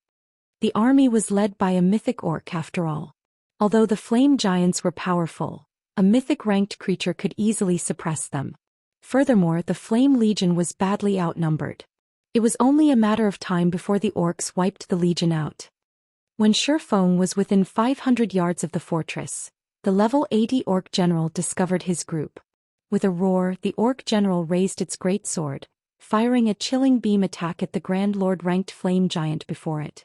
The attack sent the flame giant flying back as a layer of ice formed on the ground before the orc general. The mythic orc then led a group of subordinates as they ran down the icy path its attack had created to block the fortress's entrance with their bodies. Other orcs also began to abandon their fights with the flame giants, charging towards Shifeng's group. Sure enough, they won't let me through so easily. Shifeng smiled bitterly as he looked at the orc general before the fortress's entrance. He then turned toward Anna and ordered, "Do it." Nodding, Anna began to chant as she approached the orc general. When less than 100 yards separated the two, Anna finished her spell and pointed her staff at the orc general. Suddenly, a level 85 Tier 4 Valkyrie descended from the sky. Using an advanced instantaneous movement, the Valkyrie instantly appeared before the orc general and swept the lightning spear in her hands at the mythic orc. Boom! Failing to react in time to the strike, the orc general and a dozen or so great lord-ranked orcs got sent flying over 100 yards to the side.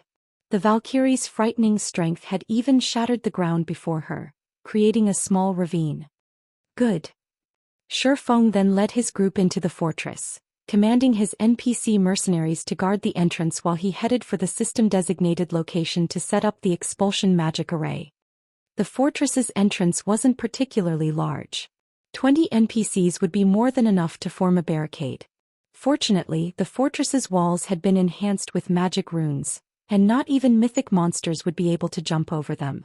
Now the orcs could only enter the fortress if they destroyed its walls or the NPCs guarding the entrance. The fortress walls were quite sturdy, and it would even take a mythic monster some time to destroy them. By the time the orc general created an opening, Shifeng would have long since completed his task. The only way the orc general could get into the fortress before Shifeng finished was through the main entrance. Hence stationing guards would be enough. Very quickly Shifeng found the targeted location. Wasting no time, he immediately took out a large blue crystal from his epic-ranked spatial bag and began to engrave the expulsion magic array. As the seconds ticked by, more orcs tried to force their way into the fortress. The Tier 2 NPCs defending the entrance began to die, one after another. Only the Tier 3 NPCs barely held their ground against the Grand Lord-ranked orc warriors. The Valkyrie fought a fierce battle against the orc general outside of the building, doing her best to injure the mythic orc. Meanwhile, the orc general was utterly powerless to stop the beating. Although the orc general was a level 80 mythic-ranked creature, the Valkyrie was a level 85 mythic-ranked angel. There was a massive difference between the two beings' life ratings. The Valkyrie completely overpowered the orc general, and it took everything it had just to block the Valkyrie's attacks. Occasionally the orc general slipped up and the Valkyrie's attack sent it flying. The watching dark players were flabbergasted. The various commanders and upper echelons from the dark adventurer teams and dark guilds wiped the sweat from their foreheads. They inwardly celebrated the fact that they hadn't rushed to attack Shifeng. The consequences would have been unimaginably dire. By the time the Valkyrie disappeared, the orc general was heavily injured, greatly reducing its combat power. Now it was only slightly more powerful than the Grand Lord-ranked orc warriors. I need to hurry. When Shifeng saw the orc general attack the guards at the entrance, he began to inscribe runes faster. 46, 60 seconds. Once the orc general rejoined the fight, more NPC mercenaries began to fall. In just 60 seconds, over 10 Tier 2 NPCs had died. One of the Tier 3 NPCs had even sustained heavy injuries. When there were fewer than 30 NPC mercenaries remaining, the orc general used a powerful skill and charged past the blockade. Upon entering the fortress and spotting Shifeng, the orc general roared and swung its great sword at the offending swordsman. Suddenly, a cold energy beam shot toward Shifeng and everything it passed froze. While inscribing the magic array, Shifeng couldn't move without canceling the inscription process. He'd have to start all over again. Hence, Shifeng had no choice but to activate absolute defense. After the energy beam disappeared, everything except for Shifeng's immediate surroundings had frozen solid. When the orc general saw that Shifeng had survived, it was further enraged. It charged up to Shifeng, brandishing its greatsword. Despite the fact that the power of the orc general's attacks shattered the ground around him, Shifeng remained unharmed.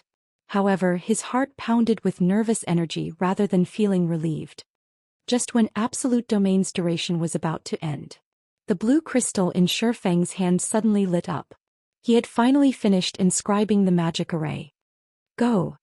Shifeng shoved the crystal into the ground before him. As the crystal melded with the ground, a magic array appeared beneath Shifeng's feet. Seeing this, Shifeng activated Heavenly Dragon's power, his attributes skyrocketing. Scram! Shifeng yelled as he swung Killing Ray at the orc general. Lightning slash! A blue lightning bolt struck the orc general, and like a cannonball the creature flew backward, only stopping when it crashed into a nearby wall. Using this opportunity, Anna had her 10 rock guardians form a magic array around the orc general, trapping the mythic orc. Meanwhile, Shifeng took out several small crystals for the magic array's finishing touches. Since Shifeng was now very familiar with the process, he only needed 10 seconds to complete the array. As the magic array completed, a blue ripple of light enveloped the war fortress. A moment later, a series of system notifications reached Shifeng's ears. Chapter 1828, Advanced Manager. System. Congratulations. You have completed the epic trade route quest Orc King's Ambitions. Rewarding Starmoon Kingdom reputation plus 100 plus 50% EXP of current level, and 1 Starmoon Kingdom airport building order. Orc Empire Region System Announcement. Congratulations to Zero Wing's Silverwing Town for becoming the first town in the Orc Empire to set up a trade route. Rewarding 10,000 popularity points to Silverwing Town and 1 transportation firm design. The system announcement echoed 3 times in the ears of every player within the Orc Empire. Set up a trade route? What's that? It should be something that can lure in more NPC merchants. If that's true, doesn't that mean we can obtain even more rare items from the NPCs of Silverwing Town now? Zero Wing is really amazing. Silverwing Town got promoted into an intermediate town just recently. Now Zero Wing has even managed to set up a trade route for it. The Orc Empire will definitely fall under Zero Wing's dominion in the future. That's for sure. Previously the evil beast army was already helpless against Zero Wing. With how rapidly Silverwing Town is developing right now, I believe it will surpass Ancient Rock City before long. It would be great if that's the case. If Silverwing Town really does surpass Ancient Rock City, we won't have to worry about getting ambushed by dark players when grinding in the Orc Empire's outer area. The players grinding in the Orc Empire promptly started a discussion about Zero Wing. They all held an optimistic view of Zero Wing's future. At the same time, they also hoped that Silverwing Town could develop quickly. For some reason, Ancient Rock City had actually become a mecca for the dark forces. A large number of dark players was currently gathered there. Since Ancient Rock City was located in the Orc Empire's inner area, the dark players' main sphere of activity encompassed the Orc Empire's inner area and the boundary between the inner and outer areas. As a result, the independent players trying to grind and do quests in these areas frequently came under attack from dark players. As for Silverwing Town, which was the town closest to Ancient Rock City, while it could be considered a mecca for normal players like themselves, as the town could accommodate only a very limited number of people, not that many players gathered around the town. Hence, the number of normal players operating within the vicinity of Silverwing Town was relatively low, far from enough to contend against the dark players operating around Ancient Rock City. However, if Silverwing Town were developed further, the number of players gathering at the town would also increase. The influx of normal players would naturally pose a deterrent to the dark players. At the very least, they would refrain from boldly launching attacks in large numbers. Although the news of Silverwing Town setting up a trade route brought joy to the independent players operating within the Orc Empire, somber expressions appeared on the faces of the various major powers' upper echelons when they received this piece of news. At this point in time, the number of players willing to operate within the Orc Empire had already peaked. In other words, the player population within the Orc Empire would no longer increase significantly like before. Meanwhile, the various major powers that had captured a town within the Orc Empire all needed to lure more players to their towns to develop their towns. However, if most of the players operating within the Empire were heading to Silverwing Town, how were these major powers supposed to develop their own guild towns? Wind, with this recent development, the Ancient Rock City you're managing is in for a tough time, Falling Fire, who held a crystalline crimson staff, said when he heard the latest system announcement. A grin appeared on his face as he turned to look at the level 55, Tier 2 Berserker standing beside him. To begin with, we only joined hands with the dark players to use their strength to whittle down Zero Wing. This change will bring no loss to the evil god's temple, Wind Hunter said indifferently. Moreover, no matter how Zero Wing develops Silverwing Town, it is already too late. Don't you agree? Indeed. While Zero Wing's black flame is indeed very scary, unfortunately for him, a guild can't become strong just by relying on one person. At the end of the day, a war between guilds is decided by the financial strength and foundations both sides possess. Falling Fire said as he looked at the Crimson Flame Fortress, whose defensive magic array had already been shattered. We'll let Zero Wing maintain its arrogance for now. As long as we capture the Crimson Flame Fortress, Zero Wing's existence will be over. The Crimson Flame Fortress was one of the most important fortresses within the Orc Empire's inner area. It was also one of the relatively safe transport hubs in the Empire.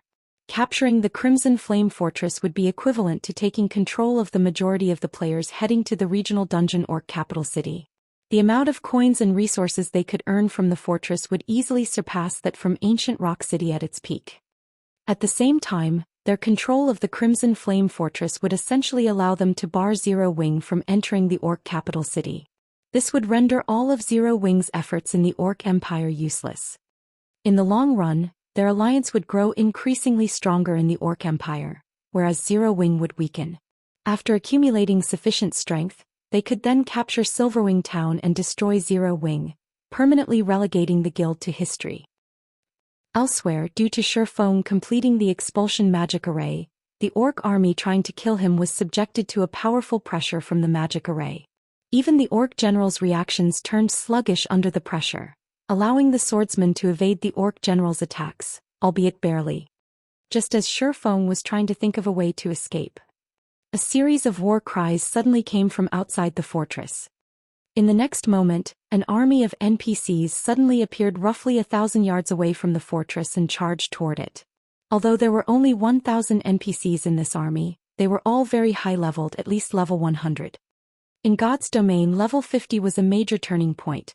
Likewise, level 100 was also a very important turning point.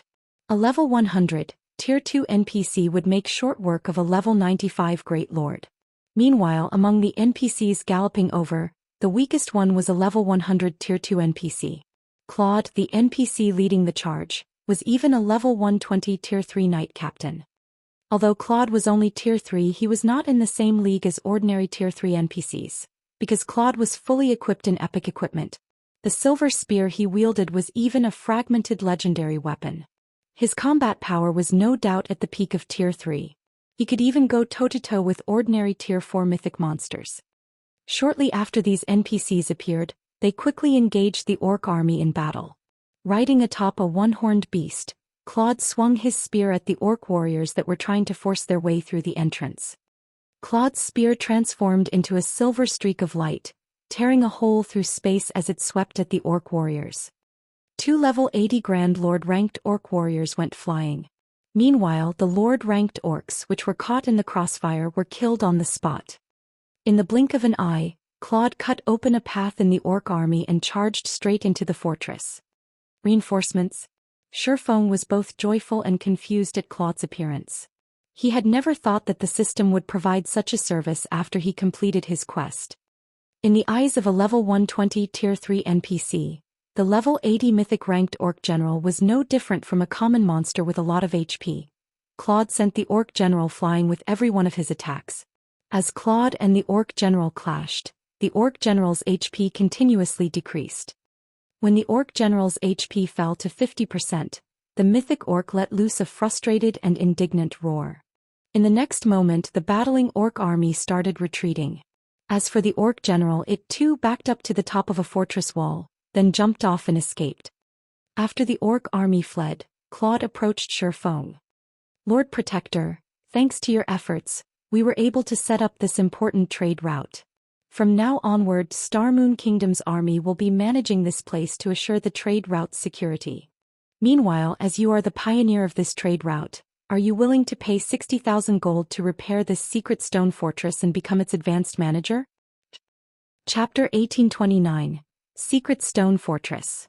Advanced Manager? Shifeng was ecstatic upon hearing Claude's words. In God's domain, becoming a fortress town's manager was akin to becoming a noble of an NPC town or city. Players would gain the authority to manage a portion of the shops in the fortress town and would be able to determine its development direction. However, an NPC fortress town wouldn't have only one manager. Just like Thunder Island, there could be multiple managers overseeing a single fortress town. An advanced manager possessed more authority than a basic manager. An advanced manager was close to being the deputy mayor of a fortress town. They would be able to manage important establishments such as the auction house, teleportation hall, and adventurers association, not just a bunch of shops. Although becoming an advanced manager was inferior to fully occupying a fortress town, since an NPC fortress town would be partially operated and guarded by NPCs, barring special situations, it was much safer than a guild fortress town. For example, currently, so long as the secret stone fortress was being garrisoned by level 100 NPCs, even if Beast Emperor sent his entire evil beast army over, he wouldn't be able to take down the fortress. Unless Beast Emperor had some way to reduce the garrisoned NPCs' levels, capturing the fortress would be impossible. Lord Claude, must the 60,000 gold be paid right now? Chifeng asked. 60,000 gold was no small sum. This was especially true for Chifeng right now, as he had already spent most of his funds on this expedition. 60,000 gold is indeed a lot of money. Moreover, it'll take some time to get the necessary materials to repair the secret stone fortress, Claude said, nodding. It'll take 4 days at the quickest for the kingdom's army to arrive. It is fine so long as you gather the 60,000 gold within these 4 days. System: you have triggered the quest Secret Stone Fortress. Collect 60,000 gold within 4 days. Failure to do so will result in the loss of the opportunity to become Secret Stone Fortress's advanced manager. Wonderful. Chifeng breathed out a sigh of relief upon seeing the system notification. While it might be difficult for ordinary first-rate guilds to collect 60,000 gold in 4 days, some might even have to sell some of their lands to do so. This was not a problem for Chifeng. After all, he had a business deal with the Dragon Phoenix Pavilion and Unyielding Soul. Both these super first-rate guilds had shown great interest in the Dark Corrosion set. They had also placed an order for a large number of all-round devices and elven silver. If he offered to let the two guilds pay for a portion of the all-round devices and elven silver using coins, instead of magic crystals, the two guilds would definitely be more than happy to do so. After Chifeng was done speaking with Claude, he immediately left for Silverwing town. While collecting 60,000 gold in 4 days posed no problem, the money he needed amounted to far more than just 60,000 gold. After completing the Orc King's Ambitions quest, he had acquired the extremely precious Star Moon Kingdom Airport building order as well as a transportation firm design. Both these items were priceless treasures. The Star Moon Kingdom Airport building order was akin to a permit to open up an air route. However, he would need a lot of funds to build an airport. Fortunately, the construction of the airport did not require a design, only money. Even so, building a small airport still cost 50,000 gold. However, once he set up an air route from Star Moon Kingdom to Silverwing Town, not only would it expedite the transport of NPC merchants' goods, but players from Star Moon Kingdom would also have an easier time getting to Silverwing Town. Although air travel wasn't as fast as teleportation, it was still many times faster than traveling on land on a mount. Moreover, the transportation fee one had to pay was also much cheaper than that for a teleportation array. In the past, a large part of the reason why many superpowers were able to develop their neutral towns into an advanced city was their possession of an airport. Although many first-rate guilds possessed great financial strength, the neutral towns they developed only managed to reach the basic city standard. They simply couldn't become an advanced city no matter what. Only the first-rate guilds that succeeded in building an airport were able to develop their neutral towns to the advanced city standard. This was because an airport was capable of bringing a town or city immense popularity and prosperity. Not only could an airport help NPC merchants enter a town or city much more easily, but it also provided the ability to transport cargo safely and swiftly. A delivery trip that normally took 1 or 2 days by land could be completed in just a few hours by airship. Moreover, in God's domain, some NPC trading firms restricted their development to towns and cities with airports. In addition, there was the recruitment of NPC soldiers. As neutral maps were located very far away from human civilization, many NPCs were unwilling to travel to neutral towns and cities. However, if a neutral town had an airport, the number and quality of NPCs willing to work as a soldier for that town would also increase. With this, the improvement of the neutral town's security level would accelerate. Due to this reason, the development speed of a neutral town with an airport far surpassed that of a neutral town without an airport. This was also the reason why Shifeng had decided to undertake the Orc King's ambitions quest no matter what. As for the transportation firm, its construction cost 20,000 gold. The transportation firm was something that would be of great help to the players developing in the town where the firm was based. Once he constructed it in Silverwing Town, players would be able to pick up transportation quests in Silverwing Town. When players completed these quests, they could not only obtain a large sum of coins but also accumulate transportation firm contribution points. Players could then spend the CPs and coins they earned to purchase items that were exclusively traded between NPCs. To players that were incapable of raiding high-difficulty team dungeons, this was a good opportunity to acquire top-tier weapons, equipment, and tools. In the past, the transportation firm was actually much more popular than even the auction house. Normally, NPC auction houses hosted auctions only once a week.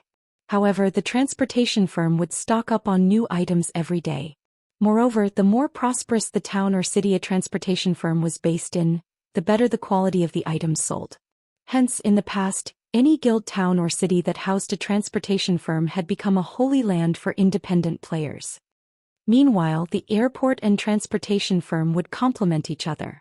If he could build both in Silverwing Town now, he might not even need a month to upgrade Silverwing Town into an advanced town. However, building these two constructions would cost an astronomical number of coins. Hence, he needed to take action as soon as possible. The moment Shifeng exited the secret stone fortress, the members of the various dark adventurer teams and dark guilds immediately shifted their gaze to him. "Commander, should we move out now?" a level 54 assassin asked, licking his lips as he turned to look at the level 54, Tier 2 ranger standing beside him. The other adventurer teams and guilds seemed to be getting ready to take action as well. After the battle with the orcs ended, the NPCs following Shifeng had also disappeared. The various dark players hiding in the forest grew restless at this development. Although they had seen Black Flame's strength, the remuneration offered by Dark Soul was simply too tempting, so much so that they were willing to risk attacking Black Flame. After all, so long as they succeeded, what awaited them was a life of glory and financial security. Chapter 1830 Shocking Retreat. Hearing the words of the assassin, the other players belonging to the same dark adventurer team started looking around curiously. Just like the assassin had said, their adventurer team wasn't the only one taking action. The members of the 24 or so other adventurer teams and several dark guilds around them had also started sneaking closer to Shifeng. It was obvious that these dark adventurer teams and dark guilds were growing impatient. In God's domain, the dark forces were constantly oppressed. During the early stages of the game, players belonging to the dark forces had a much more difficult time getting by than normal players. After all, the dark forces were still incapable of contending against the various kingdoms and empires right now. Meanwhile, dark adventurer teams and dark guilds with the potential to become a superpower were extremely rare. The conditions to join one such power were extremely stringent. Powers like Dark Soul, which was as strong as a superpower and also offered its members the freedom of an adventurer team, were even rarer. Joining Dark Soul would definitely bring plenty of benefits to their future development. They also wouldn't have to worry about getting hunted just because they killed the members of certain guilds. Moreover, they could grind in the high-resource maps occupied by Dark Soul and not make do in poor maps. "Commander." The assassin could not help but call out to the silent Tier 2 ranger once again. "If we don't make a move now, I'm afraid we'll lose this chance to the other adventurer teams." "Fine. In for a penny, in for a pound. Even if we fail, at worst we'll lose a level.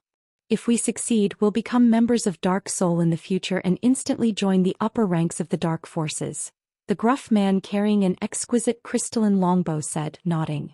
A hint of killing intent flashed across his eyes as he looked at Shifeng. Dark players had a much more difficult time getting by than normal players. The difficulty of finding a strong support to rely on as a dark player was also much greater than what normal players faced when trying to join the various superpowers. Now that there was an opportunity to join Dark Soul, how could he possibly let this chance get away? When the 24 or so members of the adventurer team heard their commander's words, they immediately revealed fierce expressions. They then followed their commander and slowly inched their way toward Shifeng. At this moment, aside from this one adventurer team, The several thousand other dark players hiding in the forest were also entering a combat-ready state. Some stealthed assassins had even gotten within 200 yards of Shifeng already. Black Flame has many means of escaping. We must not let him get away from us. First, form an encirclement around him. Then use war bondage to trap him here. Once the battle starts, use your silencing skills on him right away. We must finish him in the first exchange. A level 54, Tier 2 assassin clad in dark gray robes said to the 30+ assassins around him through the team chat. As long as we kill Black Flame, everyone in our Poison Blade Guild will get to join Dark Soul. Then we'll be able to live like kings in the Dark Knight Empire. We won't need to fear even super first-rate guilds. When their leader said that, the eyes of the 30+ level 53 and level 54 assassins glowed with excitement. Their guild, Poison Blade, was a relatively ordinary dark guild in the Dark Knight Empire. Normally they could fight only second and third-rate guilds. When facing first-rate guilds they had no choice but to run away. As for super first-rate guilds, these existences were no different from gods to them. Let alone provoking one, they didn't even dare to come into contact with one. When they thought about how they wouldn't need to fear Crimson Emperor and Unyielding Soul after joining Dark Soul, they could not help but feel excited. As they entertained visions of such a future, their footsteps as they approached Shifeng became much lighter than before. Their auras also became gentler. At this moment, one could say that their focus had reached unprecedented levels. Only Shifeng existed in their eyes right now. 150 yards. 100 yards. 80 yards. As these assassins closed in on Shifeng's rear, they also grew increasingly nervous. When the assassins were within 50 yards of Shifeng, a low voice suddenly entered everyone's ears and echoed loudly in everyone's mind. Scram. Before anyone could react, Shifeng abruptly turned around and unsheathed Killing Ray. He then swung the sacred sword at the air before him. Suddenly, countless arcs of lightning formed before Shifeng and joined together to form a blue river. Like a primordial beast, the blue river of lightning scorched everything in its path, spreading out in a cone covering an 80-yard radius. Before the stealthed assassins could even react, countless arcs of lightning had already devoured their bodies. After a brief moment of exposure, the assassins' bodies then transformed into streaks of light and disappeared from the area. As the lightning river gradually dissipated, the other dark players who were still a distance away could not help but gasp. In just one hit, Shifeng had killed over 70 stealthed assassins. Right now, numerous pieces of shiny equipment littered the scorched ground.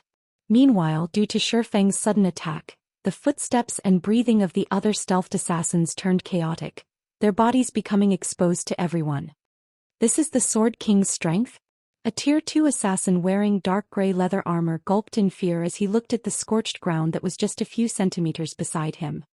Compared to the players hiding in the distance, he had managed to get a much clearer view of Shifeng's attack just now. From the moment Shifeng started activating a skill until the time the skill had fully activated, he, a Tier 2 assassin, had actually failed to react by the time he realized Shifeng had attacked. The blue river was already shooting out from Shifeng's sword. Moreover, despite him being able to clearly see the approach of the blue river, his body had been unable to react at all. This situation was just too frightening. His mind could not process how Shifeng had executed such an attack. An ordinary expert player might not understand the implications of such a situation, but he did. The requirement for activating a life-saving skill was for players to think the skill's name. Only after doing so would the life-saving skill activate. However, if one could attack a player before the said player could have such a thought in their mind, then even having the most powerful life-saving skill in the game would be meaningless. In other words, Shifeng could kill an assassin, the class that was famed for having the most life-saving skills, in one attack whenever he wanted. This discovery instantly crushed any thoughts the assassin in dark gray leather armor had of fighting Shifeng. In reality, though, Shifeng's inconceivable attack wasn't entirely impossible to block, especially for experts who understood the principles of the Realms of Truth. This was because the move Shifeng had just executed applied the Realms of Truth's basics, moving the body before moving the mind. Unless one trained arduously to go up against attacks executed using such quick reaction speeds, reacting to such an attack was simply impossible. After executing Lightning Edge, Feng took a look at everyone present. Upon seeing no new challengers moving up to him, he sheathed Killing Ray before turning around and leaving. Due to Feng's attack, the remaining 100+ assassins no longer dared to approach him. They simply stood still as they watched him leave the battlefield. Guild leader Black Flame is leaving. Are we still not moving? A level 54 Tier 2 shield warrior could not help but ask as he looked at the level 54 Tier 2 ranger beside him. You want to go? Be my guest, the Tier 2 ranger said, rolling his eyes at the shield warrior. The Tier 2 shield warrior shrank his neck back instinctively and shook his head. The fact that he was able to get promoted to Tier 2 at this stage of the game proved that his combat standard was much better than ordinary experts. However, Black Flame's attack inspired dread even in him. He definitely wasn't confident of blocking the attack Black Flame executed just now. Meanwhile, even after Feng's figure disappeared from the battlefield, the thousands of dark players remained standing quietly at their original positions with pale expressions. Some independent players that were passing by the area were stupefied when they saw this scene. Too strong. With just one attack, Feng had deterred several thousand dark players from making a move. By the time the dark players retreated from the area, news about the battle had already been spread like mad on the official forums by the independent players. Chapter 1831, or Empire's number 1 swordsman or Empire, Silverwing Town. After Feng shook off the dark players' pursuit, he immediately returned to Zero Wing's residence in Silverwing Town to make arrangements for the transport and purchase of products from NPC merchants. Although he had already set up the trade route, the collection of usage fees from the NPCs who used the trade route would have to be carried out by both players and NPC soldiers. In addition, players would need to be present in person to purchase the goods that were meant to be sold to NPCs. Hence, he would need to assign considerable manpower to handle these tasks. Moreover, in order to make sure the items purchased were useful, he would have to send knowledgeable personnel to deal with the NPC merchants. However, as soon as Feng returned to the guild residence, he was greeted by a boisterous scene. Currently, guild members were chatting happily and excitedly with each other inside the guild hall. Guild leader, you're back. Everyone is talking about you right now, Aqua Rose said, excitement sprouting in her heart when she saw Feng. Because of your performance over at the Secret Stone Fortress, many people have already started titling you as the Empire's number 1 swordsman. Of course, there are some who object to this. They feel that you are unworthy of this title and will accept it only when they have actually fought you. Even so, due to this situation, many more players from the neighboring kingdoms are trying to join Zero Wing now. In addition, several well-known experts from the neighboring kingdoms want to challenge you. However, Fire Dance has accepted these challenges in your place and is currently fighting these experts in the battle arena right now. Well-known experts from other kingdoms are challenging me? Feng could not help but smile upon hearing this. This is a good opportunity. He had never thought that his battle over at the Secret Stone Fortress would spark such a development. Before today, he had received many challenges from experts before. However, back then these had been limited to the experts of Starmoon Kingdom. Now, however, even the experts of other kingdoms were challenging him. This proved that his fame had already reached a considerable degree in those kingdoms. Otherwise, the well-known experts of those kingdoms wouldn't have come to challenge him. Meanwhile, the fact that these experts had come to challenge him was a good thing for Silverwing Town. Aqua, from today onwards, set up a challenge arena in the battle arena specifically for people wishing to challenge me. However, they cannot just issue a challenge without restrictions. Before I accept their challenge, they'll have to win 10 consecutive matches against people of our choosing. For now, select our fighters from our main force members. The challengers have to pay 5 gold for each match. If the challengers win, they'll get 20 gold in return, Feng said. I understand, Aqua Rose replied, her eyes glowing. With Feng's plan, they could not only increase the popularity of Silverwing Town's battle arena but also earn a lot of money and train the main force members, killing 3 birds with 1 stone. Following which, Feng turned to Melancholic Smile, who stood beside Aqua Rose, and asked, Melancholic, how is the production of the all-round devices and elven silver coming along? Before he embarked on his quest to set up a trade route, he had left matters regarding the all-round devices and elven silver to Melancholic Smile to handle. The all-round device was an item he personally created. Hence he could make as many copies of its design as he wanted. The only reason he had not bothered trying to mass-produce the all-round device until now was the much lower success rate other people would have when producing the all-round device compared to him, the creator. In addition, the production costs for the all-round device were also extremely high.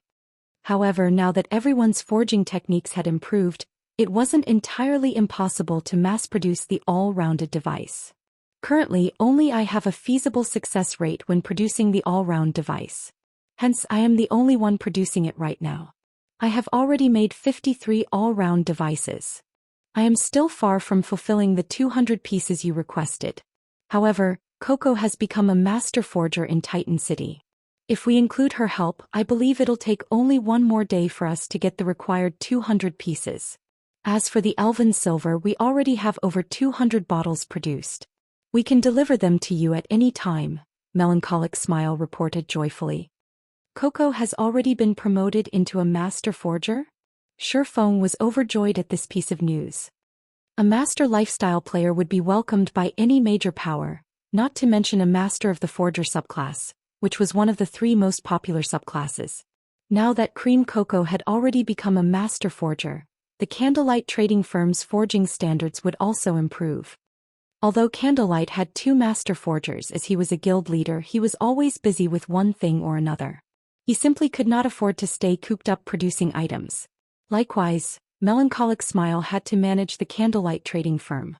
The time she could spend producing items was also very limited. However, Cream Coco was different. She did not have to manage any personnel or deal with guild affairs. She could focus fully on forging. Guild leader, this isn't everything. While you were away doing your quest, the people from the Ice Crystal world sent over another large batch of materials. Save for some of the specialty materials, I split the other materials into batches and had them brought to other kingdoms and empires to be sold. I also reserved a portion for our own use. After deducting our purchasing costs and the cost of the products brought over to the Ice Crystal world, we netted over 53,000 gold from this batch of materials, Melancholic Smile said. That much? Shurfeng was a little surprised when he heard Melancholic Smile's report. While it had been several days since he returned from the Ice Crystal world, he had emptied the market of all the rare materials he could find in the 2 NPC cities before leaving. He had never imagined that the players there would refill the market with materials so quickly. He had to admit that the wealth earned by selling the rare materials obtained from other worlds was truly amazing. Of course, a large part of the success this time was due to the Azura Adventurer Team and Adventurer Alliance. Without these 2 organizations, collecting so many rare materials from the Ice Crystal world wouldn't have been possible. Meanwhile, they had already generated such massive wealth despite occupying only 2 NPC cities. If they could occupy the entire Ice Crystal world, the wealth they could generate would be many times more than even what the Secret Pavilion's magic crystal vein could provide. It was no wonder the various superpowers fought heavily over otherworlds during his previous life. Back then, the intense competition for otherworlds didn't allow second- and third-rate guilds to poke a hand into the competition.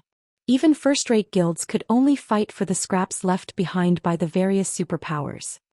Alright, I got it. After pondering for some time, Shurfeng turned to Aqua Rose and said, Aqua, contact Phoenix Rain and Unyielding Heart and tell them that we'll have their items ready by tomorrow. If they are lacking in magic crystals, they can pay a portion of the bill using coins. I'll notify them right away. Aqua Rose nodded. After Shurfeng was done dealing with these matters, he promptly headed to Silverwing Town's advanced smithy. Currently, the advanced smithy was overcrowded with players. The majority of these players were here to disassemble their obsolete weapons and equipment, after which they would use the materials they obtained to order custom-made weapons and equipment. Whenever these players used the services offered by the advanced smithy, 10% of the total bill would go into Zero Wing's coffers. For the item breakdown service, Zero Wing would receive around 10 to 15 copper for bronze equipment, 20 to 30 copper for mysterious iron equipment, 40 to 50 copper for secret silver equipment, 70 to 80 copper for fine gold equipment, and 1 silver to 1 silver 50 copper for dark gold equipment. While this might not seem like much, there were tons of people coming to get their old equipment disassembled. Including the money received from repairs and custom orders, Wing earned over 400 gold from the advanced smithy every day. However, this was only the beginning. As players reached higher levels and the fame of the advanced smithy spread, more and more players would come to order custom-made equipment. At that time, the advanced smithy could earn 1,000 to 2,000 gold per day. After Shifeng took a look at the advanced smithy's situation and had his weapons and equipment repaired, he used a return scroll and teleported back to White River City. He then made his way to Starmoon City's Adventurers Association. Starmoon Kingdom, Starmoon City. Inside one of the Adventurers Association's VIP rooms. Lord Protector, how may I be of service to you today? The NPC Senior Administrator asked as he looked at Shifeng. I wish to construct a transportation firm in Silverwing Town. Here is the design for it. I hope that you can start construction as soon as possible. Shifeng replied before placing the transportation firm design on the table before him. Previously, as his funds had been insufficient, he had planned on setting the transportation firm aside for the moment. However, now that he was rich again, he naturally had to get it constructed as soon as possible. That won't be a problem. The construction fee will be 20,000 gold, the senior administrator said, nodding after confirming that there was nothing wrong with the design Shifeng presented. Shifeng then took out 20,000 gold and handed the sum over to the senior administrator. After Shifeng completed the transaction, a system notification suddenly entered his ears. Chapter 1832, 3 Great Trading Firms. System. Congratulations. You are the first player to have constructed a transportation firm. Rewarding 1 silver Twin Lions trading firm token. The system announcement repeated 3 times, the system's emotionless voice echoing in Shifeng's ears. Upon hearing these words, Shifeng fell into a daze that lasted for a long time. A silver Twin Lions token? Shifeng stared in shock at the silver token in his hand. Carved on this circular silver token was the image of 2 lions. There were also golden divine runes etched along its rim. It radiated an extremely ancient aura, obviously having existed for a very long time. Lord Protector, congratulations on obtaining this Twin Lions trading firm token. You are now a silver VIP of the Twin Lions trading firm, one of God's Domain's 3 most ancient trading firms. It is very difficult to become one of the trading firm's VIPs. This token will be of great help to you when you are doing business or transporting goods. Lord Protector, please make sure to keep the token secure. You will not be given a new one if you lose it, the NPC Senior Administrator explained. However, at this point, Shifeng wasn't even listening to the NPC's explanation anymore. After all, he had a clearer understanding of the value of the Twin Lions trading firm's token than even the NPC Administrator, having long familiarity with the ability and influence of the trading firm.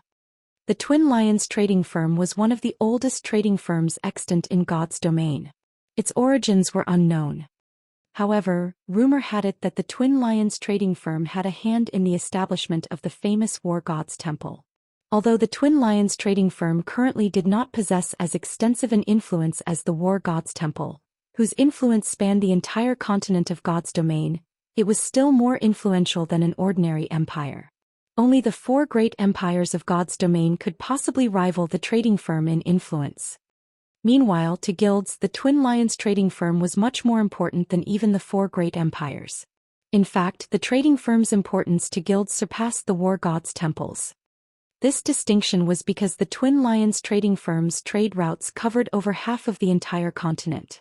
Anyone ferrying non-bag space items would prefer to use the trade routes of the trading firm, as these were much safer than the trade routes operated by players. Aside from the greater danger, player-operated trade routes were far less efficient. By using the Twin Lions trading firm's trade routes, one could save more than half the travel time they would normally need when using a player-operated trade route. However, getting to utilize the Twin Lions trading firm's trade routes was not an easy task. One had to be a member of the Twin Lions trading firm. In other words, they needed to obtain one of the trading firm's tokens. Only then could they transport goods through the trading firm's trade routes. Hence, the various large guilds and merchant players in the past all sought to join the Twin Lions trading firm. Of course, the benefits and treatment one received depended on one's status in the Twin Lions trading firm. VIPs not only got more discounts but also had access to trade routes that were normally not open to lower-ranking members. This was especially true for trade routes in neutral maps. In addition, higher-ranking members also had the privilege of hiring NPC escorts from the Twin Lions trading firm. For example, in the past, due to Shadow's low ranking in the Twin Lions trading firm, Shifeng had no choice but to lead the guild's delivery runs himself. As a result, they frequently came under attack from NPC bandits. Had Shadow's ranking been enough in the Twin Lions trading firm to hire NPC escorts to serve as a deterrence, the guild's caravans wouldn't have come under attack so frequently. In the Twin Lions trading firm, the token one held represented their rank in the trading firm. From lowest to highest, the ranks were common, bronze, silver, gold, and elder. Although there were only 5 ranks, even the lowest common token was extremely difficult to obtain. On the market, a common Twin Lions token had been worth around 10,000 gold. Even so, nobody who had a token would be willing to sell it. One could easily imagine the difficulty of acquiring a common token. In addition, the Twin Lions trading firm acknowledged only the token and not its owner. There was no way to upgrade a token's rank. The number of tokens distributed also had a limit, and the tokens would all drop upon death. Hence, many players and powers had sought to steal the tokens in the past. From what Shifeng knew, there were only 99 common tokens, 49 bronze tokens, 24 silver tokens and 12 golden tokens in the game at any time. As for the Elder token, he had never heard any information about it. However, he expected it to be limited to 10. With the billions of players in God's domain, this small number of tokens simply wasn't enough to satisfy the demand. Hence, every token was extremely valuable regardless of its rank. In the past, Shifeng had managed to get his hands on a common token only by a stroke of good luck. He had never dreamed of obtaining a silver token in this life. With this, transporting important items across neutral maps will no longer be a problem. Looking at the Twin Lions token, Shifeng cooked up many new plans.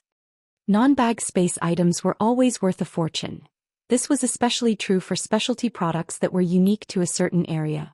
The main reason for their high value was the high cost of transporting them.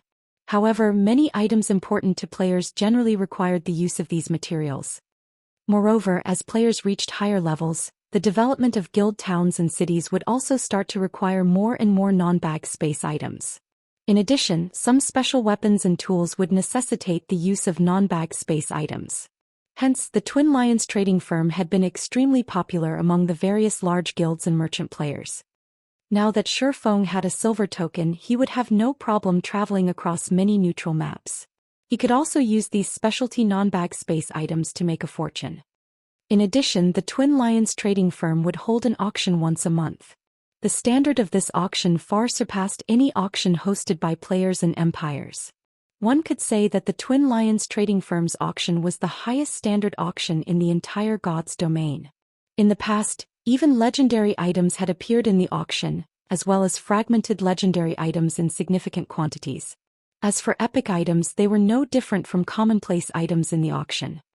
In the past, every Twin Lions trading firm auction was a time for the various large guilds to increase their combat power. However, participating in the auction was not easy. At the very minimum, one needed to possess a common token. Depending on the rank of one's token, the number of people one could bring into the auction would differ. The common token allowed only one person entry into the auction venue, whereas the bronze token allowed 2 people, the silver token allowed 3 and the gold token allowed 5. As for the Elder token, as nobody had ever obtained one even after 10 years had passed in God's domain, nobody knew how many people the token allowed entry to. It seems I can have Aqua start tasking some people with transporting the diamond would we have stockpiled to the Apocalypse Empire's shipyard. Shifeng smiled as he looked at the silver token. Previously, as he had been worried about having insufficient strength to protect the shipment, he had not bothered transporting the diamond wood they collected. Now that he had a silver token, he could borrow the Twin Lions trading firm's power. By spending a little money, he could easily send the stockpile of diamond wood over to the Apocalypse Empire. Although he didn't have a bronze speedboat design right now, using diamond wood to construct advanced speedboats would still increase the attributes of the speedboat somewhat. Afterward, Shifeng contacted Aqua Rose and had her dispatch some guild experts to make the necessary preparations. As for himself, he returned to the Candlelight trading firm and started producing all-round devices. Although Cream Cocoa and Melancholic Smile could indeed produce enough all-round devices for the Dragon Phoenix Pavilion and Unyielding Soul, he was also in dire need of the all-round devices himself, as he planned to head to the Flame Demon's Valley and activate the World Gate as soon as possible. Only with the help of the Philosopher's Hand could he increase the development speed of Candlelight's lifestyle players. The production of ships required a large number of master engineers, not to mention the production of the Hell Chariots and Guardian Puppets. Having just 2 or 3 master engineers simply wasn't enough. Meanwhile, over at Silverwing Town, the transportation firm's construction was just completed. The sudden appearance of the 3-story stadium-sized building immediately caused a commotion among the players in the town. Chapter 1833, Gathering at Silverwing Town. The 3-story tall transportation firm was located close to Silverwing Town's main entrance. Meanwhile, 10 level 100 NPC guards stood before the entrance, one of which was a Tier 3 guard captain. The guard captain carried a great sword on his back and wore silver armor. Due to the strict atmosphere around him, players kept a wary distance from the transportation firm, only daring to glance at the building from far away. However, although players did not dare approach the building, one NPC merchant after another nonchalantly entered the firm. Large caravans also moved their goods into the building on a regular basis. After several minutes, the stadium-sized building was crowded with carriages and NPCs. Many players mustered their courage and entered the building after such a lively scene. Amazing! There are so many NPC merchants here. Upon entering the transportation firm's first-floor hall, the curious players immediately spotted many NPC merchants lined up at the front counter, handling some formalities. There were easily over 1,000 NPC merchants in the building, some of which had set up stalls in front of their parked carriages, selling a variety of precious items. The scene was simply dazzling. Meanwhile, the most eye-catching thing in the transportation firm had to be the gigantic crystal hovering in the center of the hall. The crystal displayed the transportation quests available today and their corresponding rewards. The quest difficulty and requirements were also listed. Players' jaws dropped after they inspected the colossal translucent crystal in the hall. Delivery to Bronze Teeth Town. Difficulty 2-star. Requirement, Tier 2, must have completed 5 1-star quests. Remuneration, 3 gold, 300 contribution points and 1 void magic gold. Recruiting 6 people. Delivery to Bronze Teeth Town. Difficulty 1-star. Requirement, level 50 or above. Remuneration, 80 silver, 50 contribution points and 1 smart armor kit. Recruiting 10 people. Every quest offered tempting rewards. Many expert players drooled over the 2-star quests in particular. At this stage of the game, many expert players wouldn't earn 3 gold even after a full day of grinding. Although the reward items might not be as valuable as the gold, they were also highly sought after. For example, void magic gold could be used to increase a weapon's sharpness and lower its durability consumption. However, void magic gold wasn't normally sold on the market. To the expert players present, the void magic gold was far more valuable than 3 gold coins. Naturally, the 3-star quest rewards even tempted players from the various major powers. 3-star quests actually awarded rare Tier 2 skill books upon completion. Even the various major powers experts lacked Tier 2 skills. Aside from purchasing such skills with legacy points, players could only obtain them by farming monsters for skill books. However, even the drop rate for Tier 1 skill books was extremely low, not to mention Tier 2 skill books. After everyone finished gawking at the quests on the giant crystal, they noticed an exchange counter. This exchange counter allowed players to spend the contribution points and coins they earned to purchase rare items the NPC merchants sold. The available rare items were impossible to purchase elsewhere. In fact, the NPC merchants even had epic items for sale. Upon seeing these items, the players in the hall immediately went into an uproar. Quick! Notify the guild leader. We must get those epic items before the other guilds. The members of the various major powers immediately contacted their respective guilds' upper echelons and notified them about the transportation firm. As for the independent players present inside the transportation firm, their eyes glowed with excitement upon seeing the item list. Epic items. Independent players only dreamed of obtaining such items, yet as long as they earned enough coins and contribution points, they could purchase these items. In other words, they now had the possibility of acquiring an epic item. For a time, news of the transportation firms spread like a plague throughout the Or Empire and the neighboring countries. We can purchase epic items just by collecting enough contribution points from quests. There's no status restriction. In that case, our adventurer team can contend with the various large guilds for these epic items. The rewards for Silverwing Town's transportation quests are actually so bountiful. That's at least triple the amount we get from the usual transportation quests. We need to head to Silverwing Town to develop right this instant. Many adventurer teams and independent players decided to shift their base of operations to Silverwing Town. Setting aside the fact that they could earn more money by developing there, the fact that they could purchase top-tier weapons and equipment was the final push. For a time, players swarmed toward Silverwing Town. Vice Guild Leader, what should we do? The number of players trying to enter the town has suddenly increased by more than 200,000. By the looks of it, even more people will show up later. However, we've already reached the town's entry limit of 1,500,000 players, and the players waiting outside are making a huge fuss, Yaya, Aqua Rose's assistant, said as she ran up to Aqua Rose, who was currently swamped with work. I understand. Temporarily increase the town's entry limit to 1,800,000. Aqua Rose said, nodding as she pinched the bridge of her nose. Due to the transportation firm's appearance, many merchant players had contacted her, expressing their interest in renting a shop in Silverwing Town long-term. Some top adventurer teams had even asked to garrison in Silverwing Town. These top adventurer teams had declared their willingness to purchase private houses at a high price and sign a garrison agreement with Zero Wing. She never thought that Silverwing Town would become the focal point of the Or Empire and its several neighboring countries. This had all happened so suddenly and she hadn't been prepared. Meanwhile, Shifeng, who currently forged all-round devices in the Candlelight trading firm, remained ignorant of the situation. He simply focused on forging and increased the pile of all-round devices on his table. After working for more than half a day, Shifeng received joyous news. Liang Jing, his temporary assistant, had finally come to a compromise with Xiao Yu and would officially join God's domain today. Moreover, she had already joined Zero Wing and used a guild transfer scroll to teleport to White River City's guild residence.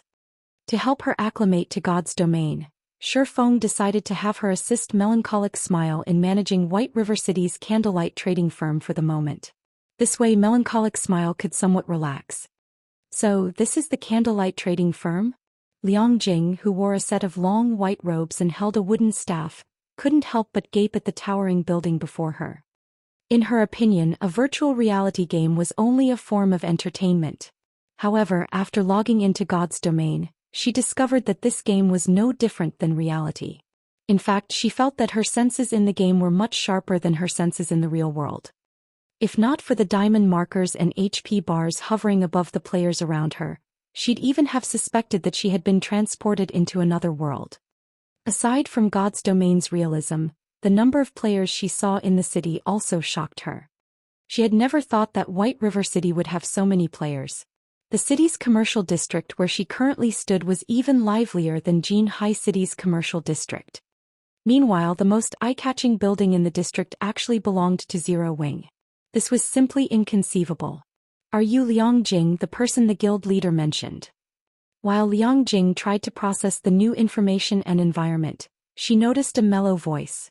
Turning towards its origin, Liang Jing discovered a beautiful young woman in a luxurious dress. Upon hearing this woman greet Liang Jing, nearby players shot the new woman envious glances. What's going on? Liang Jing was even more confused upon noticing players' reactions. Chapter 1834, Frightening Zero Wing. Looking at the woman approaching her, Liang Jing could feel the weight of the surrounding players' gazes. The long line of players waiting to enter the Candlelight trading firm turned to look at her as well. If these people were focused on the woman approaching her, she could, more or less, understand their reactions. After all, the woman before her was tall and elegant, with a face and temperament to match. It was only natural that such a graceful woman would attract attention. But these players were focused on her, not this woman. A moment ago these people had ignored her, yet she had instantly become a sensation the moment this beautiful young woman had called out to her. The beauty greeting Liang Jing was none other than Melancholic Smile. According to Shifeng, he had found her a capable assistant, although her guild leader had asked that she show Liang Jing the ropes first. Hello, I am Melancholic Smile. I will be helping you learn about the Candlelight trading firm and all there is to know about our business. If there is anything you don't understand, feel free to ask me, Melancholic Smile introduced herself. After Melancholic Smile's introduction, the nearby players went into an uproar. Crap. Who is that woman? Melancholic Smile actually came out to greet her. Could she be some sort of master lifestyle player? That can't be it. She's only level 10 and she isn't wearing a lifestyle insignia. She's definitely a newbie, but she must be someone important if Melancholic came to welcome her personally. Maybe she is the heiress of some major corporation, here to visit the Candlelight trading firm? For a time, the lifestyle players seeking to join the Candlelight trading firm quietly discussed Liang Jing's identity, glancing at the woman with envy and admiration. Not only was Melancholic Smile the Candlelight trading firm's manager, but she was also a master forger. She was one of Zero Wing's core upper echelons. Rumors had it that many superpowers and major corporations had even offered astronomical prices to hire her, but she had rejected them all. Melancholic Smile was an idol to lifestyle players like them. Not only was she very beautiful, but her forging standards also ranked at the apex of God's domain. They all dreamed of a life like the one Melancholic Smile enjoyed. That was also the reason that so many lifestyle players had come from neighboring kingdoms to join Candlelight. Meanwhile, overhearing the nearby lifestyle players' discussions, Liang Jing was inwardly shocked as she examined the player before her. She never thought that this woman held such a high position. She also blushed with embarrassment as she heard the players guess her identity. The heiress of a major corporation? She was only the assistant of the Big Dipper Group's chairman. She was insignificant compared to an heiress. After Melancholic Smile and Liang Jing introduced themselves, they entered the Candlelight trading firm. White River City's Candlelight trading firm was the sole 3-star shop in Star Moon Kingdom. When Liang Jing entered the building, she felt as if she had stepped into a modern shopping mall. Only the shop had magical elements unlike a mall in the real world. Customers crowded the first-floor hall, stupefying Liang Jing. She hadn't imagined that a shop in God's domain could be so lively. Melancholic Smile simply smiled at Liang Jing's reaction before leading the new recruit to the 3rd floor. The 3rd floor and up were not open to the public. Only Candlelight's members had access. Currently, the Candlelight trading firm has over 20,000 lifestyle players. They're split across multiple branches. Among them, over 4,000 have officially signed a contract to become internal members. You could say that Candlelight is the bona fide #1 trading firm throughout Star Moon Kingdom. This shop alone houses a little over 2,000 lifestyle players. In the future, you will manage this shop and its employees, Melancholic Smile explained as she gestured to the various workshops, which contained Candlelight's lifestyle players hard at work. Although you won't have to manage a lot of people at first, once you get used to the job and perform well, I'll have you take over managing Silverwing Town. Things are getting hectic in Silverwing right now. We just increased the entry limit to 1,800,000 people. We'll have to increase this number slowly in the future, so we have a lot to do. As Liang Jing listened to Melancholic Smile's explanation, she wondered if she had heard wrong. Candlelight had over 20,000 employees. Moreover, over 4,000 were officially contracted to the trading firm. In other words, there were over 4,000 players working as full-time employees for Candlelight. This was several times more than the Big Dipper Group's employees. Later, she'd even have to manage a town with 1,800,000 players. This was simply madness.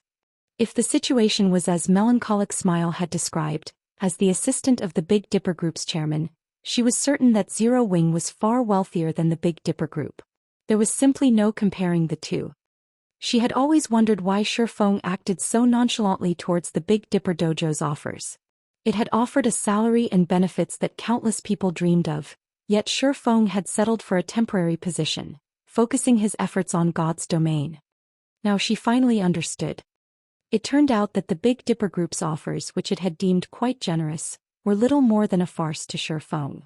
He had only been working for the Big Dipper as a pastime.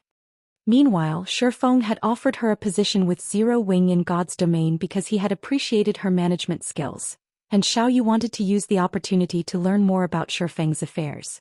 Whether she chose to work for the Big Dipper Group or Zero Wing Workshop in the future would be up to her. However, right now she had no idea how she was supposed to report her discoveries to Chairman Xiao.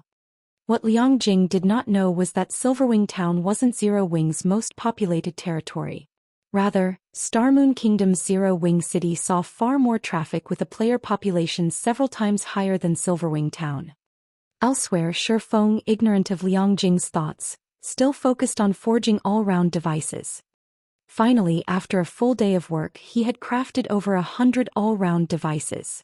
He had also made quite a few standard level 50 fine gold and dark gold weapons. Thanks to all the EXP from forging, he had finally reached level 68.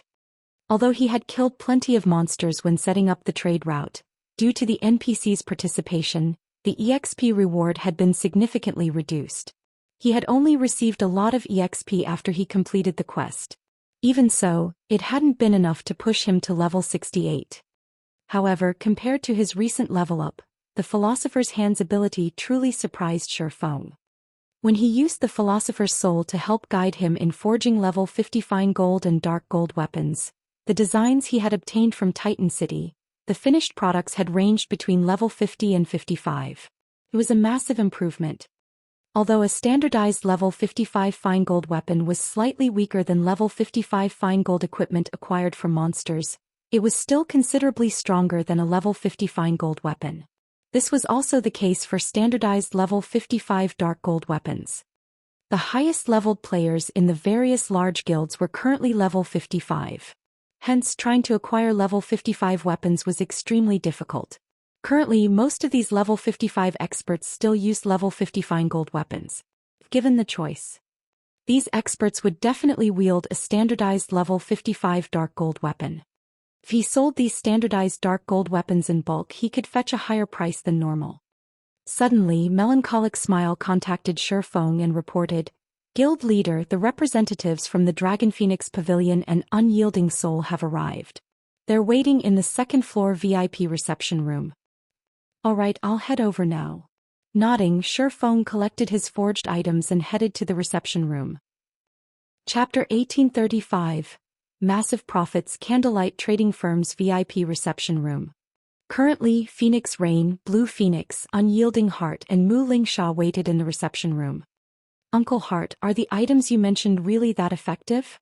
Mu Lingsha asked worriedly. "The guild has employed various methods, but we still haven't made it into the Dark Battlegrounds inner region. Moreover, the Silent Water's corrosion is extremely powerful. Even the rare advanced toughness potion only extends our survival rate a little. We've shed all pretenses with the Starline Corporation already and are engaged in an all-out war with them. We can only spare a very limited amount of resources. If we spend so many magic crystals and these items end up being useless, it'll be disastrous." When she had asked Unyielding Heart to lead a team in assisting Zero Wing, she had assumed that the guild only needed some help with a slightly difficult quest. Yet when Unyielding Heart had returned, he had told her that Zero Wing had secured the Hell Mode Eclipse Throne's first clear. The report had left her flabbergasted. She had never realized that Zero Wing's main force was so powerful. Moreover, Unyielding Heart had praised Zero Wing's Black Flame. His praise was rare even in Unyielding Soul. Unyielding Heart had gone on to mention that Zero Wing possessed some special tools that could help them deal with the Dark Battleground's severe environment. This revelation had further increased her shock. Truthfully, she wanted to believe Unyielding Heart's claim, but she couldn't bring herself to do so. Their guild had expended a lot of effort to reach the Dark Battleground's inner region, but every method they tried had been a failure. She had even worked herself to the bone to find a solution to this problem. Yet, Unyielding Heart had told her that Zero Wing had 2 items that could help their survival in the map. Moreover, Zero Wing could produce enough of these items for a 100-man team. "Miss Mu, you can rest assured," Unyielding Heart said with a bitter smile. Over the past few days, Mu Lingsha had repeatedly asked him the same question, yet no matter how many times he explained the situation, the young lady refused to believe him. However, it wasn't as if he couldn't understand her feelings. At this point, Unyielding Soul and Starlink, the Starline Corporation's guild, were engaged in a bitter war. As a result, Unyielding Soul spent a frightening amount of resources each day. Meanwhile, purchasing 100 all-round devices and 100 bottles of elven silver would cost them 40,000 magic crystals. And since Zero Wing had produced the items within 3 days as per their agreement, Unyielding Soul had to pay an additional 5,000 magic crystals. For the guild, 45,000 magic crystals were by no means a small amount. If after paying so many magic crystals the items were useless, they'd cry with regret. Mu Lingsha found it difficult to respond to Unyielding Heart's comment. She could only hope these items would be as helpful as he claimed. Big Sis Rain, Unyielding Soul's representative, seemed worried about something. Do you think they plan on backing out of the purchase? Blue Phoenix asked as she eyed Mu Lingsha's worried expression. Giggling, she continued, if they do, we'll get to purchase their share as well. Then we'll have a much easier time exploring the Sea of Death's inner islands. Why would they possibly back out? Phoenix Rain asked, chuckling. Unyielding Soul has fought several large-scale battles against Starlink in the Dark Knight Empire and desperately needs weapons, equipment, and war weapons. Both guilds are furiously fighting for the high-resource maps that yield weapons and equipment. If Unyielding Soul wishes to obtain these items, it'll have to farm high-resource maps with hostile environments. The guild will have a higher chance of securing the items in those maps. Unyielding Soul needs all-rounded devices and elven silver more than anything right now. It can't afford to back out this deal. Blue Phoenix saw the reasoning in her pavilion master's words. The more hostile a map's environment was, the more treasures it would have to offer. Take the Sea of Death, for example. After exploring the sea zone's dangerous islands, the various superpowers had acquired a significant harvest now. All of the various superpowers were organizing large, powerful teams to explore the Sea of Death. However, to explore the map's islands effectively, the superpowers would need items that could reduce the hostile environment's impact on their players. While acquiring a small number of such items was not a problem, acquiring them in bulk was almost impossible. If they could get their hands on the all-round devices and elven silver, even if they didn't use the items for themselves, they could earn impressive profits by reselling them. While both guilds' representatives quietly talked among themselves, the reception room's door swung open. Following which, a cloaked, middle-aged man entered the room, and the occupants fell silent when they saw him. He's Black Flame. Mu Lingsha was shocked when she looked at the new arrival. What a powerful aura. Shifeng radiated an extremely strong, violent aura. In Mu Lingsha's eyes, Shifeng felt like a primordial beast rather than a player. What Mu Lingsha did not know was that the aura didn't belong to Shifeng. Instead, it radiated from the abyssal blade at his waist. The abyssal blade's aura could no longer be contained after Shifeng had upgraded it to level 50. Because of this, Shifeng had chosen to appear as Black Flame for this meeting. Sorry for the long wait, I had some business to deal with, Shifeng apologized. It's fine. We just arrived as well, Unyielding Heart said, chuckling. Moreover, if it means we can obtain the all-round devices and elven silver, even a several-hour wait would be worth it. Phoenix Rain, who sat close to Unyielding Heart, could not help but smile when she heard the man's words. She hadn't expected Unyielding Heart to be so direct about his desire for the items. All right, since everyone is here for these two, let's get straight to business, Shifeng said. He then took out the all-round devices and elven silver he had prepared and placed them on the table before him. After working around the clock with my people, we forged a total of 400 all-round devices and 450 bottles of elven silver. According to our previous agreement, 200 of each item will go to the Phoenix Pavilion Master, while 100 of each item are reserved for Brother Heart.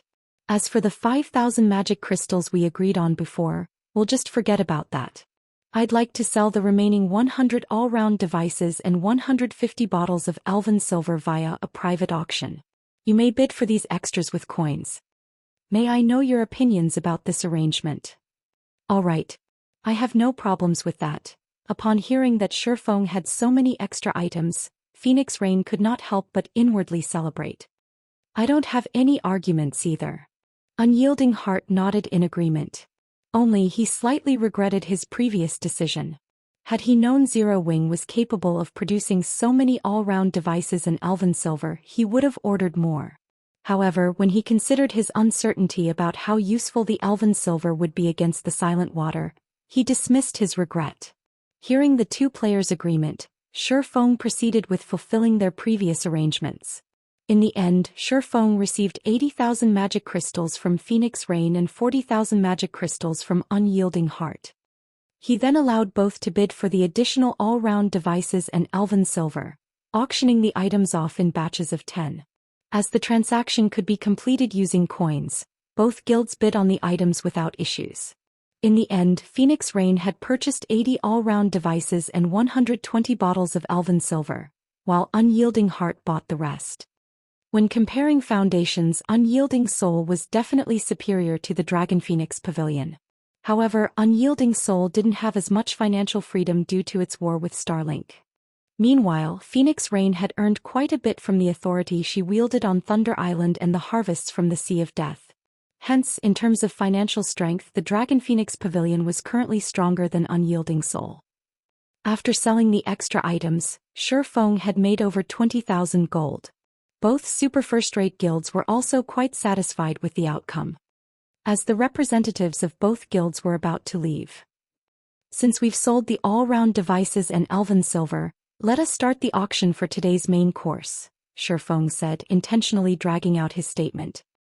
Main course. You have something even better than the all-round devices and elven silver. Phoenix Rain and Unyielding Heart gave Shifeng confused looks. How could he possibly have something more valuable than the two items? Correct.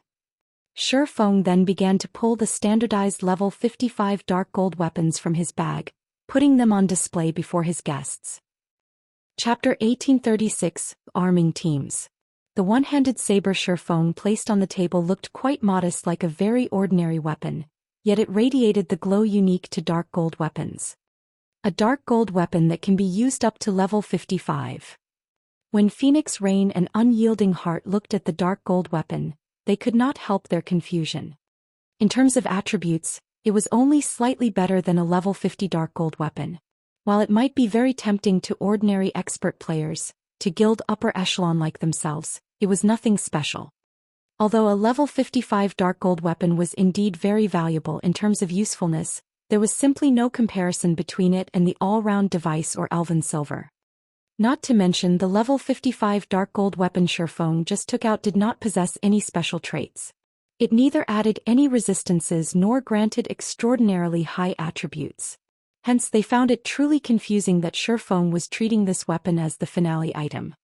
Just as Phoenix Rain and Unyielding Heart were wondering what Shifeng's intention was by taking out such a plain dark gold weapon, Shifeng took out another weapon from his bag and placed it on the table. This time it wasn't a saber but a greatsword instead. He's selling two items? Blue Phoenix, who was watching from the side, was also baffled by this situation. Let alone two level 55 dark gold weapons, even two epic weapons wouldn't be enough to tempt representatives of super first-rate guilds like Phoenix Rain and Unyielding Heart. However, just as Blue Phoenix was having such thoughts, Shifeng proceeded to take out another weapon from his bag. Moreover, he showed no signs of stopping even after revealing the third weapon. 8. By the time 10 level 55 dark gold weapons were laid out on the table, Phoenix Rain's and Unyielding Heart's expressions had changed. While level 55 dark gold weapons were not that easy to obtain, with the current strength Zerowing's main force possessed, they understood that Zerowing definitely could acquire some. If it were only 2 or 3 dark gold weapons, they wouldn't have felt particularly surprised by the situation. However, having 10 level 55 dark gold weapons was an entirely different story. As you can imagine, I am able to obtain quite a number of these level 55 dark gold weapons. These 10 articles are merely samples for you to see. What do you think of these weapons? Shifeng asked, smiling as he looked at the two people wearing serious expressions before him. Currently, he had produced only 10 level 55 dark gold weapons. It wasn't that he did not wish to produce more but that he lacked the materials to do so. While the materials needed to produce these weapons were not very rare and were available in the market, they were not usually sold in large quantities. Collecting a sufficient amount would take considerable time. This was also the reason why the various large guilds that could produce dark gold weapons made only a very limited quantity. In the current God's domain, having 10 level 55 dark gold weapons was already a staggering feat. You still have more of these? Phoenix Rain asked, pleasantly surprised. May I know how many more of these weapons Brother Black Flame has? Unyielding Heart asked hurriedly. A single level 55 dark gold weapon was indeed nothing significant to them because one weapon could improve the combat power of only one player. The improvement would be minimal. However, after reaching a certain quantity, these level 55 dark gold weapons would have much more of an impact. With enough of these weapons, one could elevate the combat power of a team to a whole new level. Meanwhile, this increase in combat power would be very useful when a team was raiding field bosses. Not many, Shifeng said. Raising 3 fingers, he added, I only have enough to equip a 300-man team. May I know if the two of you are interested in this transaction? Guild leader Black Flame, you're not joking, right? Enough to equip a 300-man team? Doesn't that mean you have over 100 level 55 dark gold weapons? Mu Lingsha, who sat at a side, asked, her face twitching involuntarily. The weapons placed on the table were all meant for physical classes. None were for magical classes. Even so, trying to equip every physical class in a 300-man team would still require over 100 weapons. Currently, she wasn't even certain whether the various superpowers possessed level 55 dark gold weapons. At the very least, Unyielding Soul definitely did not. No matter how she looked at it, she simply could not accept that Zero Wing could actually take out over 100 of these weapons.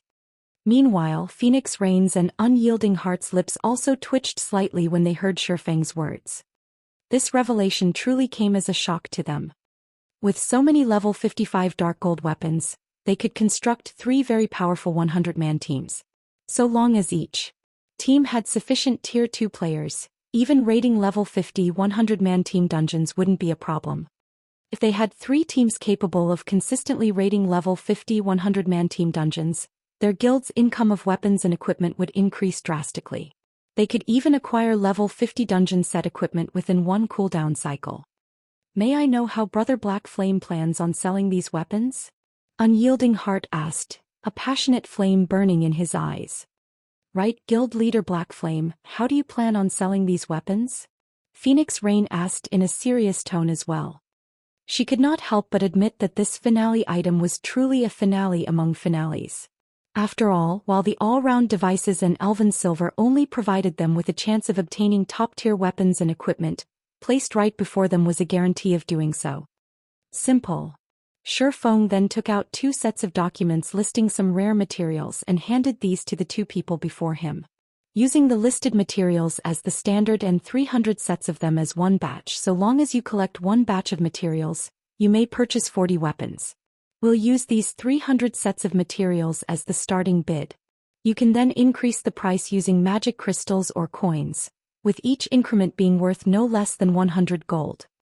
After reading the list of materials Shifeng provided, Phoenix Rain and Unyielding Heart gasped involuntarily. Although the materials listed were not particularly rare, one full set was already worth quite a lot. Yet now they needed 300 sets just to qualify to participate in the auction. Shifeng's asking price truly wasn't low. I don't have any problems here, Phoenix Rain said, nodding. A first-rate guild would indeed face great difficulty collecting 300 sets of the listed materials. It wasn't a matter of money but of the rarity of the materials. With the Dragon Phoenix Pavilion's huge sphere of influence, however, collecting 300 sets within a short period was still doable. Deal. Unyielding Heart was also determined to go through with this transaction. So long as he could obtain 40 of these level 55 dark gold weapons, he would have the confidence to lead his guild's main force to obtain the first clear of a level 50 100-man team dungeon. Moreover, in terms of ability to collect resources, his side was much stronger than Phoenix Rain's. After all, the Dragon Phoenix Pavilion was an alliance of 2 guilds. Phoenix Rain could mobilize only half of the guild's resources at most. Since both of you are fine with this, let us start the auction now then. Upon seeing that both sides found his proposal acceptable, Shifeng grew even more joyful. Truthfully, even he felt that the amount of materials he was asking for was a little excessive, and he expected that the two guilds might balk at the condition. After all, even the current Zero Wing wasn't capable of collecting 300 sets of the materials at short notice. However, when he thought about how both the Dragon Phoenix Pavilion and Unyielding Soul were super first-rate guilds, he concluded that acquiring 300 sets of the materials shouldn't be impossible for them, although it would hurt their pockets slightly. By setting such a high price in the first place, so long as he could acquire 300 sets of the materials required, given his production success rate which was above 30%, he could instantly earn not only his cost but also quite an amount of materials to arm Zero Wing. Now, however, it would seem that he had somewhat underestimated the foundations of the two super first-rate guilds. After all, the two representatives before him didn't even frown as they agreed to his proposal. Apparently, they were more than capable of acquiring over 300 sets of the materials. Chapter 1837. Titan Guard Upgraded. As Shi Feng started the auction, Phoenix Rain and Unyielding Heart placed bids in a frenzy without any concern for each other. 2,000 gold. 3,000 gold.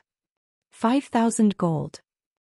Whether Phoenix Rain or Unyielding Heart won the items, 40 level 55 dark gold weapons would serve a great purpose. These weapons were of the utmost importance to their respective guilds' development. Naturally, they wouldn't hold back. Rather than increasing the bid in 100 gold increments, they increased it by 1,000 gold increments. In just a few minutes, the price had reached 24,000 gold with Unyielding Heart's bid. Including the cost of the materials, the total value of his offer was far more than what these 40 dark gold weapons were worth. However, Unyielding Heart did not care. Even Mu Lingsha had hinted that Unyielding Heart had to acquire the weapons regardless of the cost. Their guild currently competed with Starlink to obtain the first clear of a level 50 100-man team dungeon. Both guilds had already reached the final boss in their respective dungeons, and these weapons would ensure Unyielding Soul's victory. Even if they had to spend a little more coins than expected, they could easily earn back the cost. 30,000 gold. Phoenix Rain instantly raised the price by a significant margin. She had already acquired the all-round devices and elven silver, but if she had these dark gold weapons as well, capturing the Sea of Death's inner islands would become far easier. After competing for several more minutes, Phoenix Rain won the first batch of weapons for 40,000 gold and 300 sets of materials. Unyielding Heart then claimed the second batch for 43,000 gold and 300 sets of materials. Although he wanted to win the last batch as well, due to lack of funds and these weapons' ordinary nature, he didn't go all out in the bidding. As a result, Phoenix Rain won the third batch of weapons for 41,000 gold and 300 sets of materials. Super first-rate guilds really are rich. After Shi Feng signed a contract with both sides, joy filled his heart, although he didn't show it. He had to admit that becoming a master forger really was beneficial. Just by selling 3 batches of standardized dark gold weapons, he had earned 124,000 gold and 900 sets of materials. This price far exceeded his initial expectations. Now he had the money to construct the airport and repair the secret stone forest, in addition to enough materials to arm Zero Wing's members. Had he sold these weapons in single units or to small guilds, he would never have gotten such a good price. However, the Dragon Phoenix Pavilion and Unyielding Soul couldn't collect the required materials as easily as Shi Feng had suspected either. This was especially true for Phoenix Rain, who would need roughly 1 day to collect all 300 sets. Unyielding Heart similarly needed a little time to collect all the materials. Shi Feng could not help but breathe a sigh of relief. He could only start crafting the weapons after he obtained the materials, and if the two guilds paid him in one go, he wouldn't have their purchased items ready. Hence, as a compromise, Shi Feng had asked both guilds pay a portion of the required materials as a down payment. Only after they brought the remaining materials and funds would he hand over the weapons. With this compromise, not only would he have materials to produce the weapons, but the two guilds would also have extra time to collect the remaining materials. Neither Phoenix Rain nor Unyielding Heart had any issues with this arrangement. They hadn't brought enough money for the purchases to begin with, so it was expected that Shi Feng ask for a down payment. Doing so would also ensure that Zero Wing couldn't sell the 120 dark gold weapons to anyone else. Neither Phoenix Rain nor Unyielding Heart had suspected that Zero Wing had crafted these weapons. They had assumed that the guild had acquired the items from farming monsters. Since their guilds didn't have the full payments ready, a down payment was understandable. Phoenix Rain and Unyielding Heart had their subordinates deliver the agreed-upon down payment, which was 30% of the full amount. In return, both guilds would be granted a full day to collect the remaining funds and materials. When the 270 sets of materials were delivered, Shifeng recruited Melancholic Smile and Cream Cocoa to help him craft the weapons. Although standardized level 55 dark gold weapons required a lot of time to produce, with 3 master forgers working around the clock and the Philosopher's Hand's guidance, it took them no time at all to complete the 120 weapons. After less than half a day, the 3 had used all 270 sets of materials and produced 114 weapons. Including the original 10 Shifeng had made, they had a total of 124 level 55 dark gold weapons now. Once the weapons had been forged, Shifeng left the transactions follow-up work to Melancholic Smile. He then contacted Aqua Rose and had her gather 20 main force members. He planned to head to the level 70 neutral map, Flame Demon's Valley. After his trade with the Dragon Phoenix Pavilion and Unyielding Soul, Shifeng realized that he had to prioritize unsealing the Philosopher's Hand fully. Partially unsealing the Philosopher's Hand had already been so profitable. If he could fully unseal it, he could nurture a large number of master lifestyle players. Not only would he be able to arm Silverwing Town to the teeth, but he'd also be able to fortify the Lost Town. Then he wouldn't have to worry about the evil god's temple, which grew stronger with each passing day in the Orc Empire. He wouldn't have to worry about Blackwater either. He could definitely afford a battle of attribution with both the evil god's temple and Blackwater simultaneously. After all, war was a competition of wealth and resources. Thinking up to this point, Shifeng felt even greater need to head to the Flame Demon's Valley. In less than half an hour, Aqua Rose had gathered Cola, Fire Dance, Violet Cloud, and the other core upper echelons. As the group approached the guild's meeting room, they chatted and discussed the recent challengers they had faced in Silverwing Town's battle arena. After Shifeng had set the battle arena's new rules, quite a few famous experts from the neighboring kingdoms and empires visited Silverwing Town to challenge Zero Wing's guild leader. Some experts had also visited the town purely to spar with Zero Wing's experts. The battle arena's popularity in Silverwing Town had skyrocketed, and it was now even more popular than the battle arena in Zero Wing City. Meanwhile, Cola and the others' arrival in White River City's guild hall had caused a commotion among the other guild members. Now that I'm so close to them, I can really feel how powerful our guild's main force members are. Commander Fire Dance is especially powerful. Recently, I've heard that of all the challenges she accepted, she won every single one of them. I've even heard that she defeated the 5th-ranked assassin in the Black Dragon Empire. Commander Fire Dance has a 3-digit winning streak. That's right. I've also heard that on the latest issue of the God's Domain Experts list, Commander Fire Dance ranks as the 319th expert thanks to her excellent battle records. But I still think that she hasn't revealed all of her strength yet. Her rank will definitely climb in the future.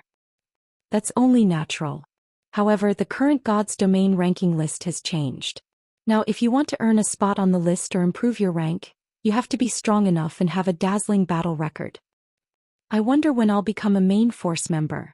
I really want to train directly under Commander Fire Dance. The guild holds a qualifying tournament once a month. You can participate as long as you become a core member. Right. I'll work hard to become a core member first. As the players in the guild hall talked about Fire Dance and the other main force members of the guild, a desire to join Zero Wing's main force overwhelmed them. Meanwhile, Shifeng, who had hidden his appearance under a black cloak, couldn't help but chuckle as he overheard the various conversations. He then made his way toward the guild hall's meeting room. Guild leader, are we going on a major operation this time? Cola asked eagerly after Shifeng entered the room. He had improved significantly in the battle arena lately and itched to display his new strength. Of course. However, we have to replace your equipment first, Shifeng said, nodding. Replace my equipment? Cola was confused. He currently wore the Dark Corrosion set, the best available dark gold set equipment in the game right now, and quite a few of his other pieces were epic rank. He didn't understand what Shifeng wanted to replace.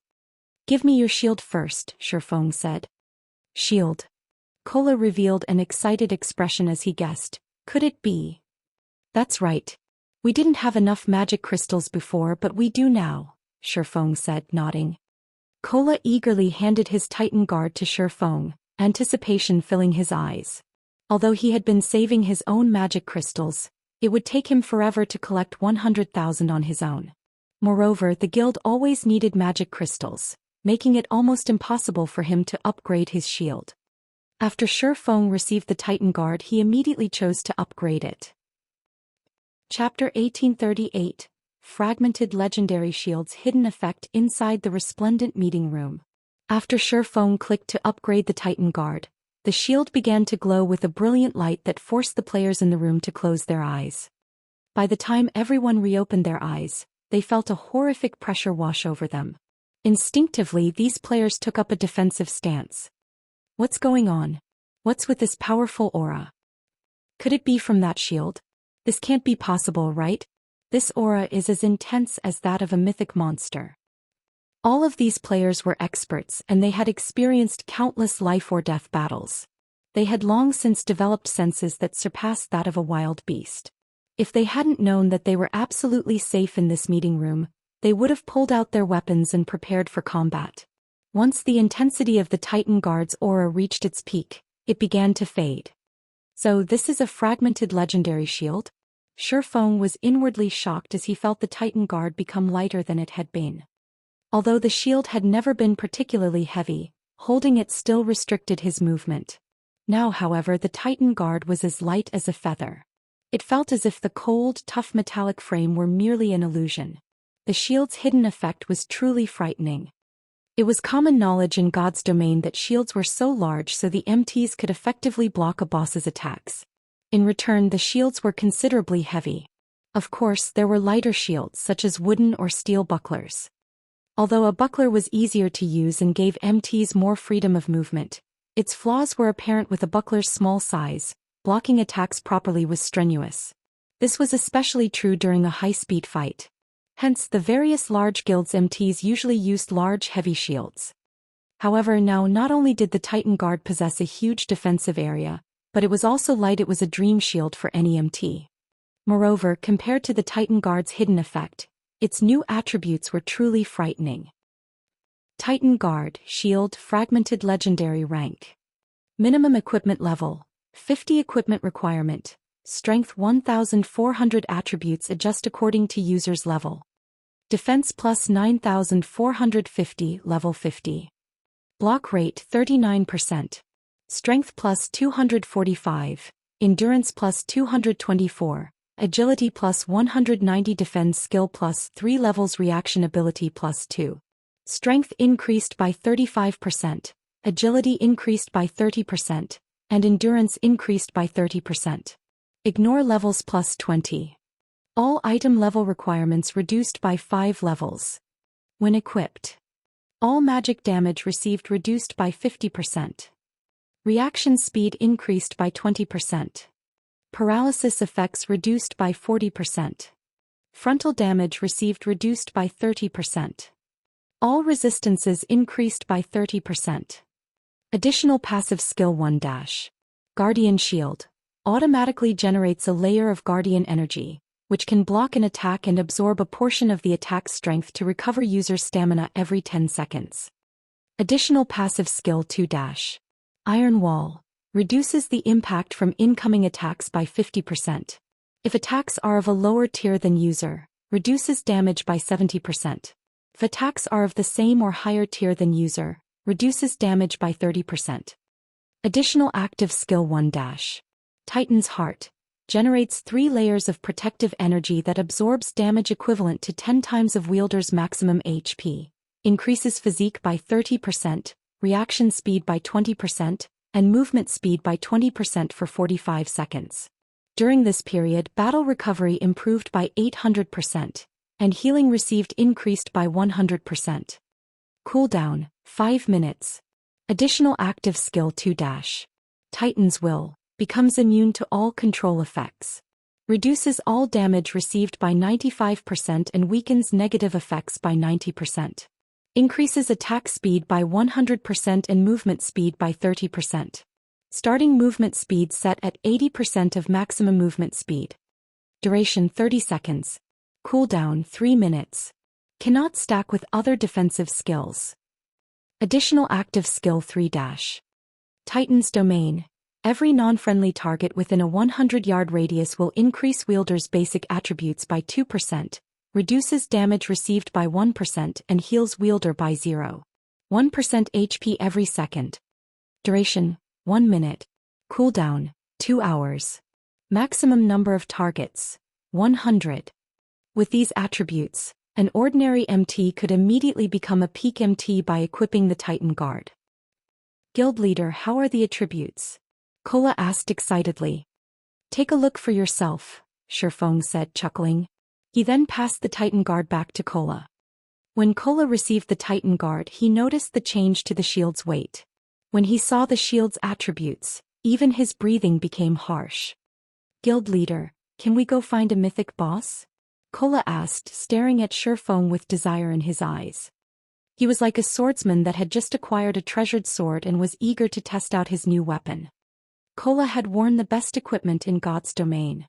Even while wielding the epic-ranked Titan Guard, he could tank a mythic monster of the same level. Now that Titan Guard had been upgraded, he felt that he could face a mythic monster head-on. Of course, he knew that was a misconception. After all, a mythic monster was still a mythic monster. Although he couldn't face a mythic monster in a direct confrontation, he was confident of tanking a mythic monster by himself.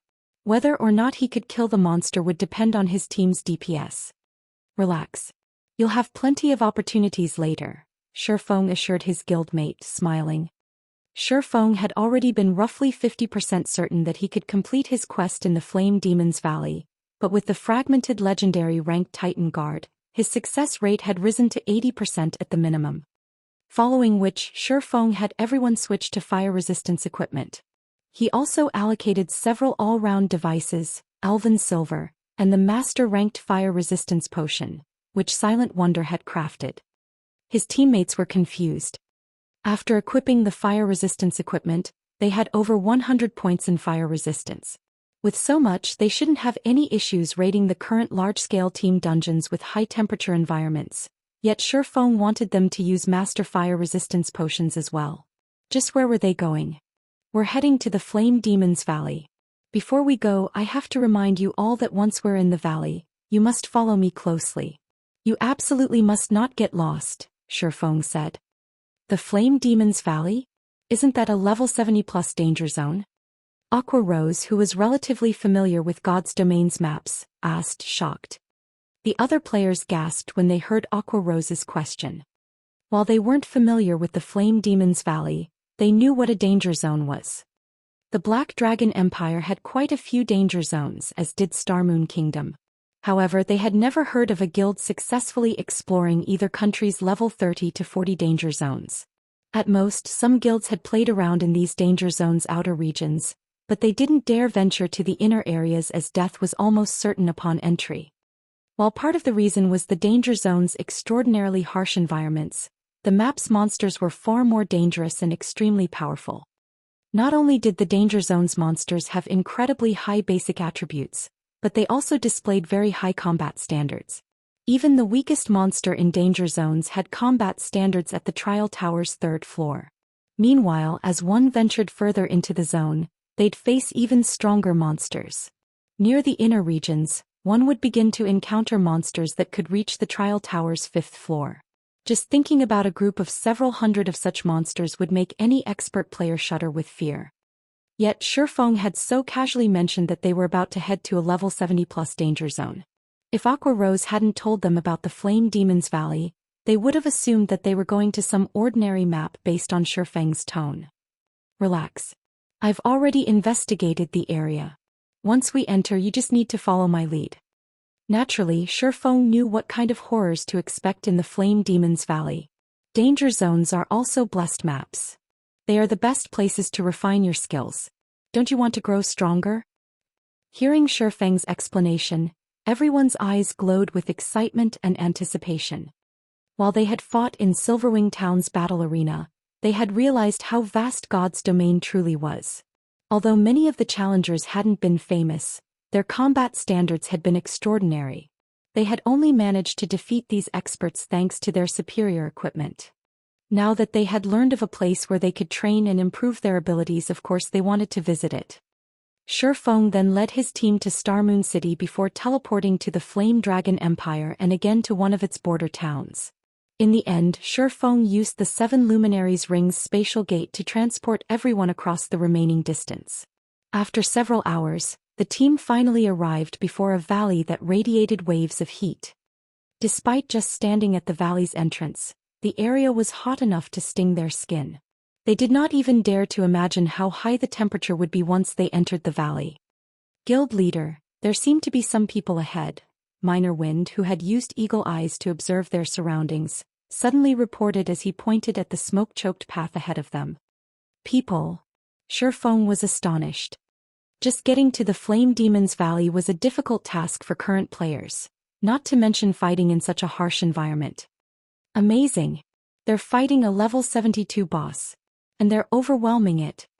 Minor Wind exclaimed as he watched these players fight. Guild leader, some of our guild members are among them. Our guild? How? Shifeng was even more surprised to hear that his people were present.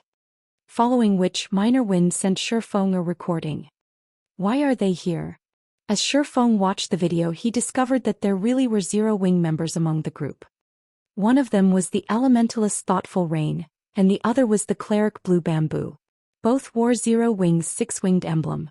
Currently, Thoughtful Rain was level 56, while Blue Bamboo was level 55. In terms of levels, these two could already contend with the various superpowers experts. Guild leader, what should we do? Okuros asked. Normally, players would be on guard when they encountered others in the fields. After all, PKs were far from uncommon. If one were not careful, other players might even mug them. Furthermore, the unexpected party was engaged in a boss fight. They should be even more on guard. However, the Flame Demon's Valley only had one entrance. They couldn't just wait until the other party finished their raid. Moreover, they had already used their all-round devices, Elven Silver and Master Fire Resistance potions, all of which had time limits. Let's wait and watch them for now, Shifeng said after giving the matter some thought. Chapter 1839 Neutral Races. Piles of large rocks decorated the scorching valley. Due to the constant screen of black smoke from within the valley, it was extremely difficult to examine the area with the naked eye. One would be fortunate if they could see up to 200 yards away. Even those with stronger physiques would only see an additional 20 or 30 yards. Only with skills like Eagle Eyes could players see up to 700 to 800 yards. While 700 or 800 yards might seem far, it was nothing to monsters in a level 70+ danger zone. These monsters could normally see up to 500 yards. Due to the level difference between these monsters and Zero Wings players, the monsters would have an easier time discovering them. If they were not careful, the monsters might even notice them from 800 yards away. Under Shifeng's lead, Zero Wings' team quickly moved to 200 yards away from Thoughtful Rain's team. Rocks and smoke obscured their position, so the other team would find it difficult to notice their presence. Isn't that Rain? Akaros was a little surprised as she watched Thoughtful Rain in battle. Her combat standard has improved by quite a bit. Thoughtful Rain dealt with 3 level 70 Lord-ranked Flame Demon guards, which moved alongside the boss monster by herself, yet despite being outleveled and outnumbered, she faced the 3 lords on equal footing. She had thoroughly distracted the 3 flaming humanoids, allowing her teammates to focus on the boss. It was evident that her combat standard had already reached the refinement realm. However, Thoughtful Rain's teammates were even more surprising. None of these players were human but foreign races. They were either half-beastmen with tiger ears and tails or half-elves with snowy white skin and pointed ears. What is going on? They're not actually human? Fire Dance exclaimed in shock. Every player on Zero Wings' team was shocked. As far as they knew, it was only possible to play a human when starting the game. There weren't any other races to choose from. Although they had encountered demon players and monster players, they were transformations. Technically, they still identified as human. However, the players on Thoughtful Rain's team were different. Their initial statistics showed that they weren't humans who could transform. Instead, their races identified as half-beastmen or half-elves.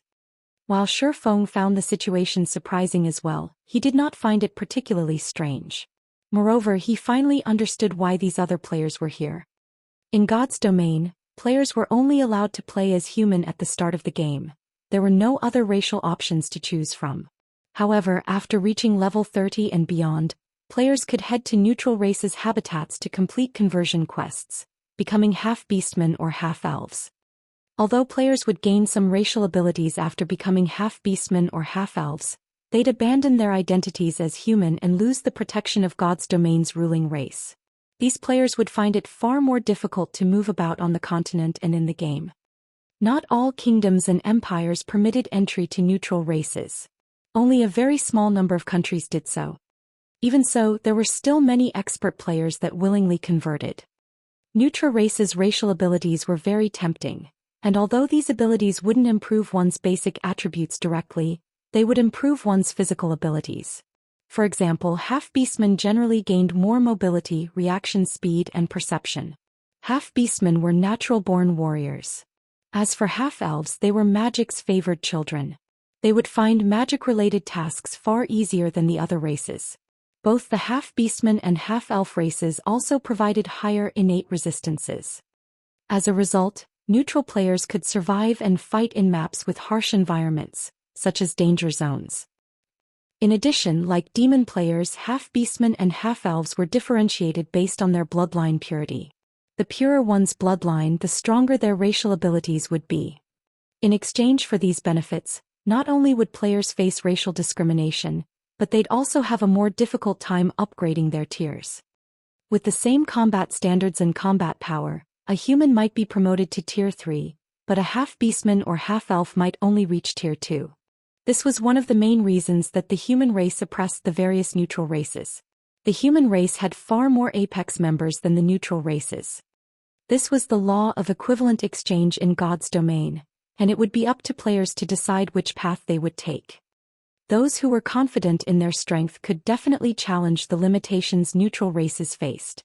If they successfully broke past those limitations, they would no doubt become much stronger than human players of the same tier. After Feng's team observed these neutral players for some time, the level 72 Great Lord ranked Flame Demon Commander's HP finally fell to 50%. Suddenly, a level 56 half-elf female elementalist shouted, "Melee players pull back. Dodge the boss's team wipe skill." Hearing this half-elf's command, the 9 half-beastman players fighting the Flame Demon Commander darted back from the boss. The 6-meter-tall Flame Demon Commander roared. Towering pillars of fire rose from the ground around it, melting the earth until it was molten lava. In the blink of an eye, the monster had formed a field of lava void of life. As the lava field continued to expand, the half-elf elementalist used a Tier 2 ice-type curse, Ice River. The lava then stilled, cooling until only frozen dirt remained. The Flame Demon Commander was also frozen, becoming an ice sculpture. "Attack with everything you've got," the half-elf elementalist shouted. With the half-elf elementalist's command, everyone bombarded the level 72 Great Lord with their most powerful attacks, decreasing the Great Lord's HP much faster than before. Frightening damages appeared above the Great Lord's head, one after another. Even the weakest attacks dealt over -10,000 damage, whereas the stronger blows dealt over -20,000 damage. In 2 short minutes, the Flame Demon Commander's HP fell to 30%. Once it did, the Great Lord's flaming body split into balls of flame, forming miniature Flame Demon Commanders. There were 50 miniature versions of the Great Lord, and each one had half of the Flame Demon Commander's basic attributes. They were still stronger than the Lord-ranked Flame Demon Guards, but they only had 600,000 HP each. Despite so many miniature Flame Demon Commanders, the half-beastmen and half-elves coped. Each player fought 2 or 3 copies and steadily shaved away the copy's HP. Once every miniature Flame Demon Commander had died, the flames gathered and merged once more.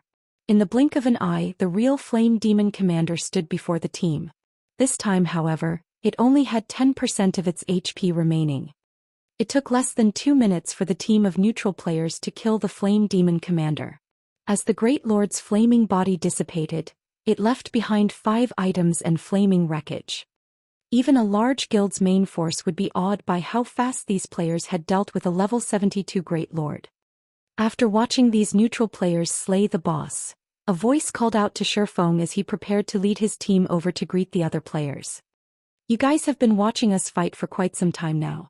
It's about time you show yourselves, don't you think?"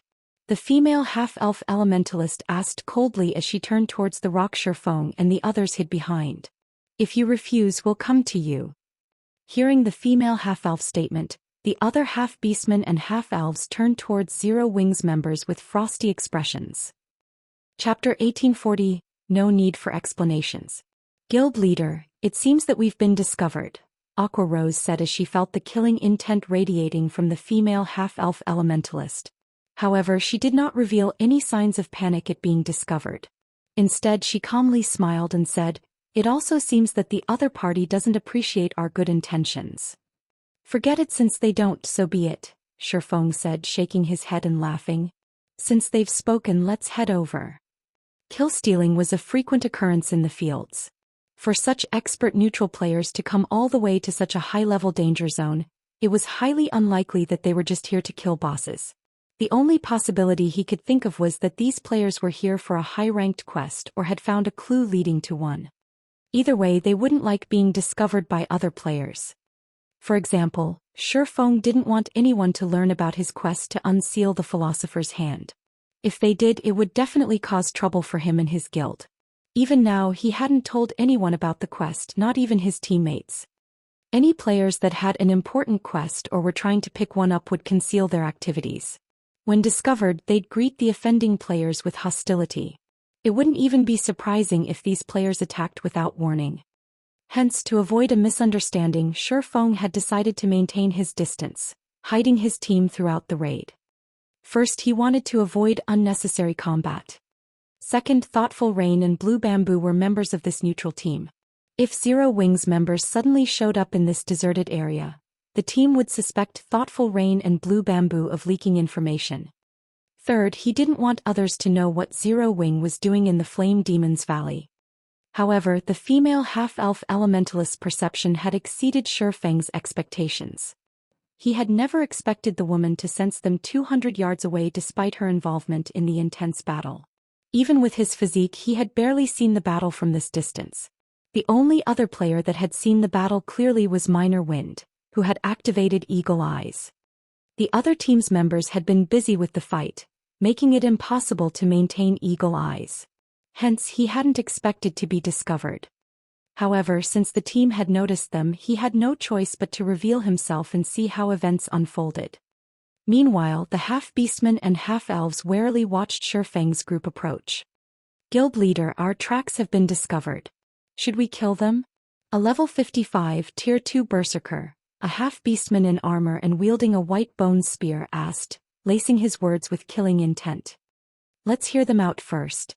At the end of the day, this map is controlled by the human race. Moreover, we're already halfway through our quest. An interruption will only make it more difficult to complete," the female half-elf elementalist quietly responded.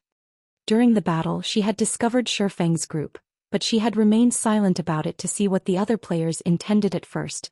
She had assumed that the team was here to catch steal, but even after the boss had died, Shifeng's group had been motionless. This proved that Shifeng's group had no designs on their loot. Even so, she couldn't let the other party follow them. After all, she had an important quest to complete. She could only expose the team and persuade them to leave. Of course, the decision had some risk. If negotiations soured, it was likely they would have to fight each other. If Shifeng's group insisted on following them, she would have to act. Her quest offered an extraordinary reward, which would qualitatively transform their guild. With this reward, it was entirely possible that their guild would instantly become as strong as a first-rate guild. As Shifeng's group increasingly closer to the female half-elf's team, Thoughtful Rain and Blue Bamboo, who were busy with 3 flame demon guards, stared with wide eyes. "Rain, aren't they from our guild?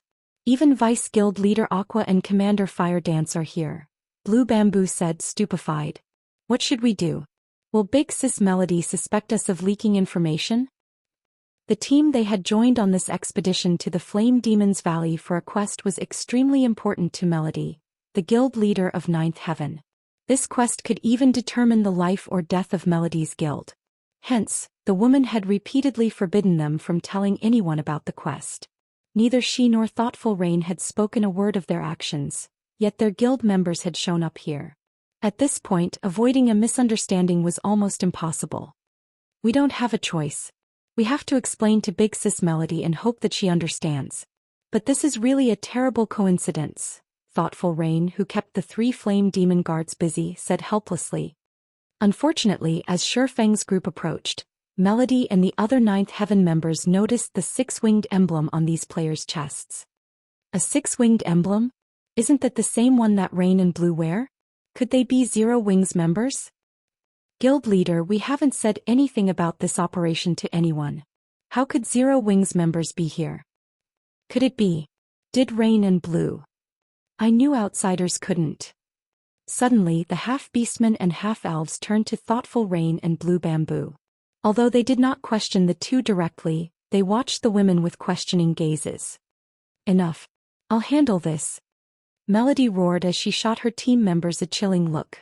Let's find out why they're here first. Suddenly, this team of neutral players heard a deep voice. I am Black Flame Zero Wings Guild Leader. My team and I have a task in the Flame Demon's Valley. May I ask you to remain here for some time? Once we're done, we'll invite you in. Shifeng's voice was sonorous, echoing throughout the valley. Moreover, his aura was imposing. He felt like an ancient behemoth that had just woken. Damn it. It's true. When Melody's team members heard Shifeng's statement, they glared at Thoughtful Rain and Blue Bamboo with indignation. Meanwhile, Thoughtful Rain and Blue Bamboo were at a loss for words. They felt as if any explanation would be useless. Guild leader, since they've come to steal our quest, we should kill them, one of the Tier 2 berserkers said, exuding killing intent. I want to see just how powerful Zero Wing truly is. They had more or less heard of Zero Wing. This guild, which had started with nothing, had gone on to take control of Star Moon Kingdom. The guild was powerful enough to rival a first-rate guild, many times stronger than Ninth Heaven. However, they didn't think that they'd lose to Zero Wing's experts in terms of individual combat standards. They had the innate advantage of half-beastmen and half-elves, which would be particularly prominent in PvP. Waving to her teammates for quiet, Melody turned to Thoughtful Rain and Blue Bamboo. In a low tone she asked, I just want to ask one thing. Did you two leak our secret? Big Sis Melody, we didn't say anything about this, Thoughtful Rain insisted. Blue Bamboo nodded, repeated, firm resolution in her eyes. All right, I believe you, Melody said, revealing a gentle smile. She did not think that Thoughtful Rain and Blue Bamboo would betray her trust. She then turned back to Shifeng and said, Hello, Guild Leader Black Flame. I am Melody, the Guild Leader of Ninth Heaven. May I know why we cannot enter? That way I'll understand what I should do. Although there was no arrogance in Melody's voice, her voice held no deference either. Rather, her tone contained questions and threats. Depending on Shifeng's explanation, she wouldn't shy from a battle to the death or mutual destruction. Thoughtful Rain and Blue Bamboo tensed. The reason? Shifeng suddenly laughed. I'm afraid that you don't qualify to demand answers from me. Moreover, Zero Wing has never needed to explain itself. All you need to know is that you are not allowed entry for the moment. If you refuse, I'll simply treat you like the other monsters. Shifeng then swung Killing Ray at the flame demon guards chasing Thoughtful Rain, tearing the space before him. A golden lightning bolt struck one of the 3 lords from over 60 yards away. The powerful flame demon guards then fell to one knee, the strike leaving a deep gash in their flesh. All 3 lords were heavily injured. Meanwhile, a damage of over -100,000 appeared above the flame demon guards' heads. Among the 3 lords, one even suffered nearly -300,000 damage. But compared to Shifeng's damage, what truly surprised the other guild leader was his ability to land his attack against the 3 moving lords without harming Thoughtful Rain, despite being over 60 yards away. Moreover, Shifeng had sent his attack through the other team, striking the flame demon guards before they had been able to react. Shifeng's timing and skill usage were godlike.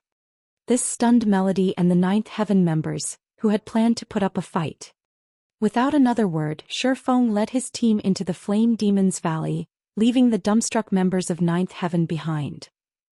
Chapter 1841, Rich Danger Zone. Melody and her teammates only breathed a sigh of relief after Shifeng's group had vanished. Too strong. The strength and frightening aura Shifeng had displayed had been stifling. For a moment they even thought that they had already died. So that is Rain and Blue's guild. How could such a powerful expert exist? When Ninth Heaven's members turned to thoughtful Rain and Blue Bamboo, who still fought the 3 flame demon guards, they watched the women with shock and fear. They had never realized that Zero Wing was so powerful. The racial talents they were so proud of were little more than a joke before Shifeng. Even thoughtful Rain and Blue Bamboo, who had thought that they understood their own guild, couldn't help but gape after witnessing Shifeng's attack.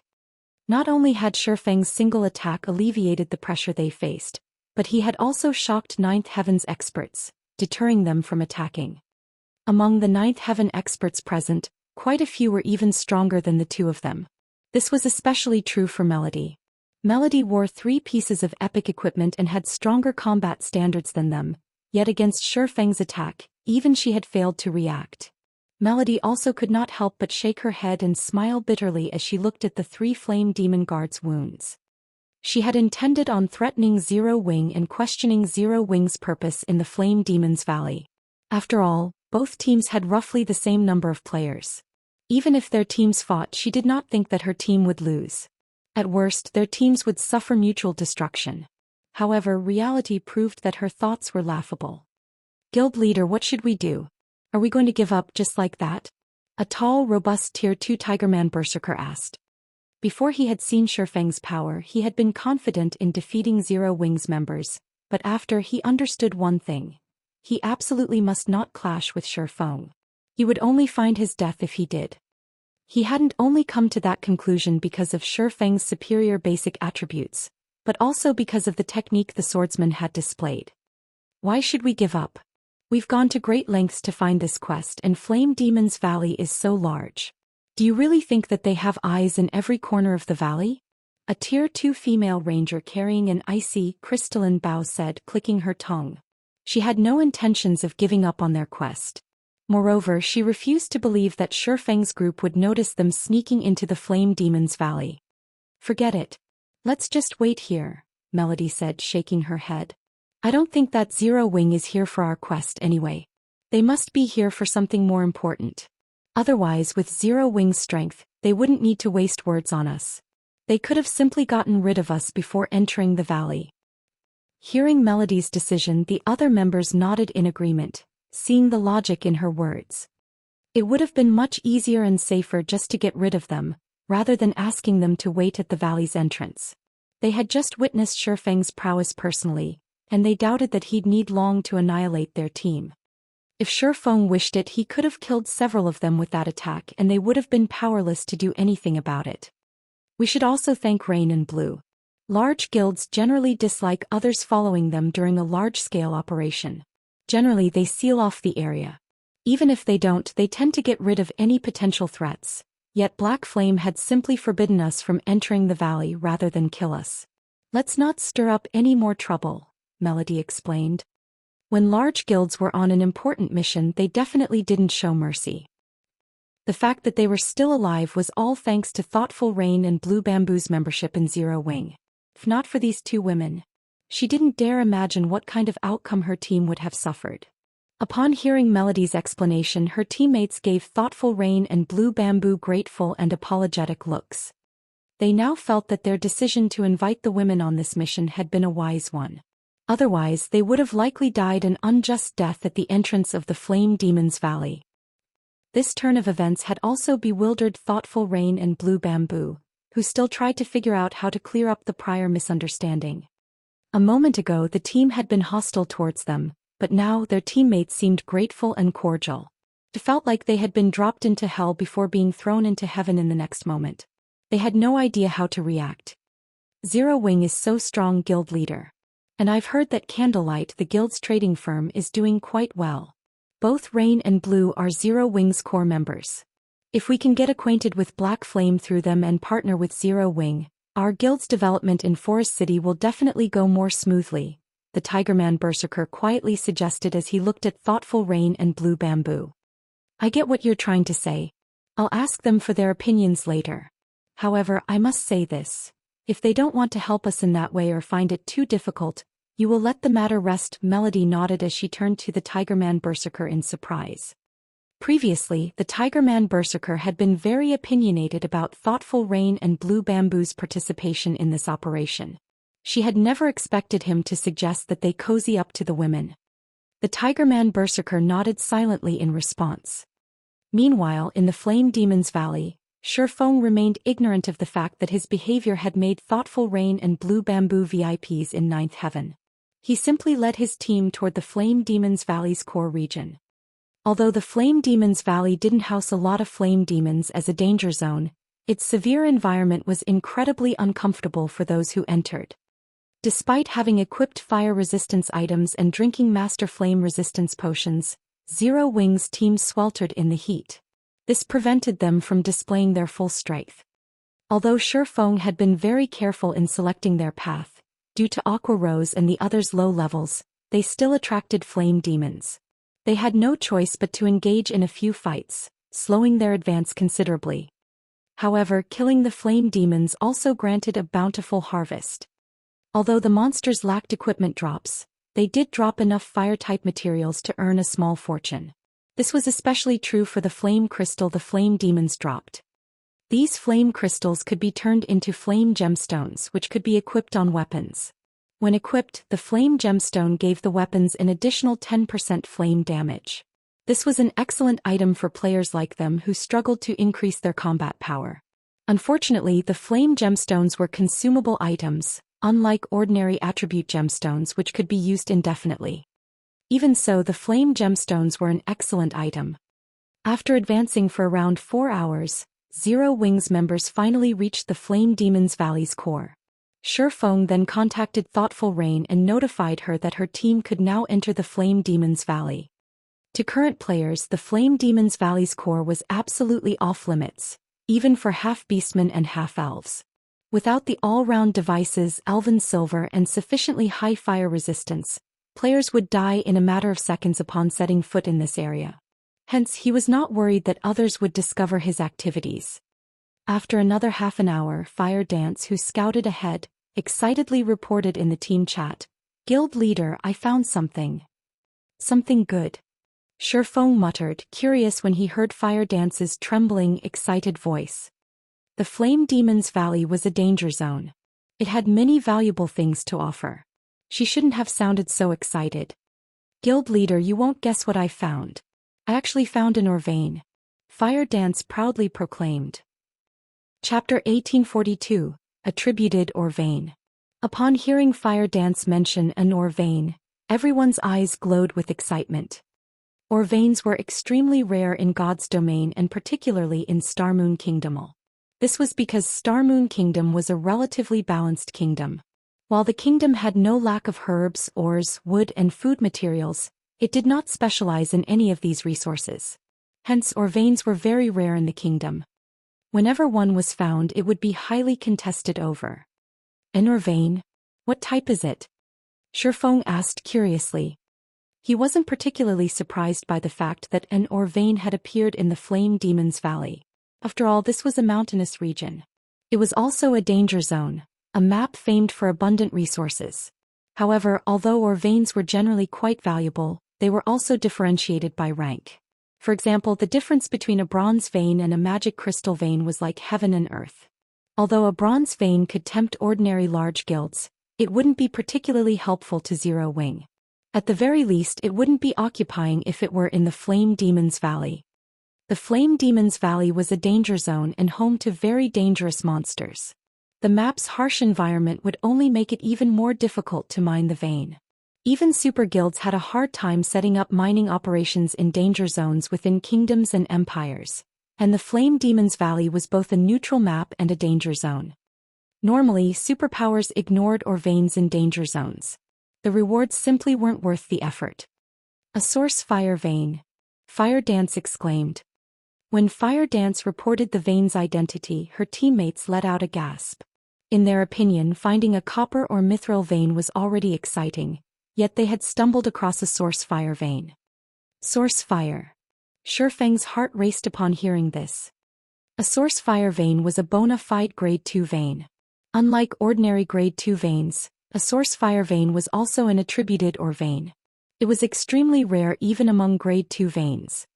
Normally, an ore vein didn't attributes just like how ores were normally unattributed.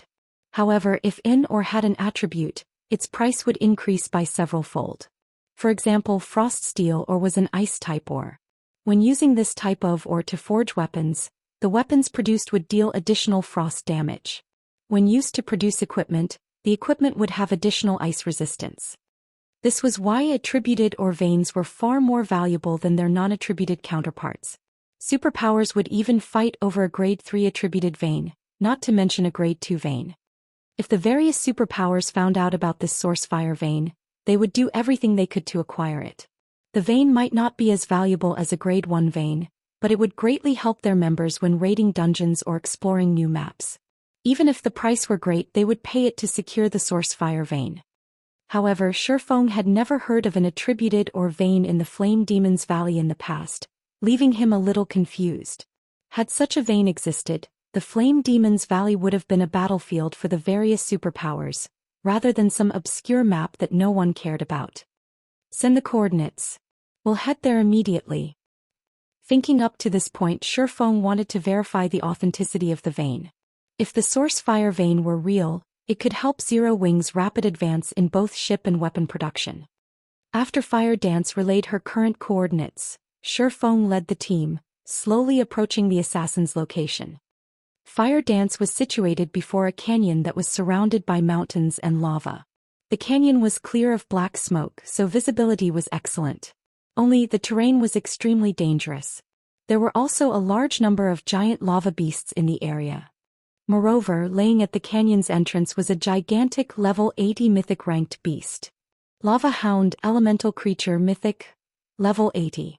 HP 450, 000, 000/450, 000,000. Everyone felt their heads ache when they saw the two-headed lava hound guarding the canyon's entrance. However, they could clearly see a cave in the distance with some crimson ore around its entrance. This crimson ore was none other than Source Fire Oregon. It's actually real. Shifeng's eyes burned with desire as he gazed at the Source Fire Oregon.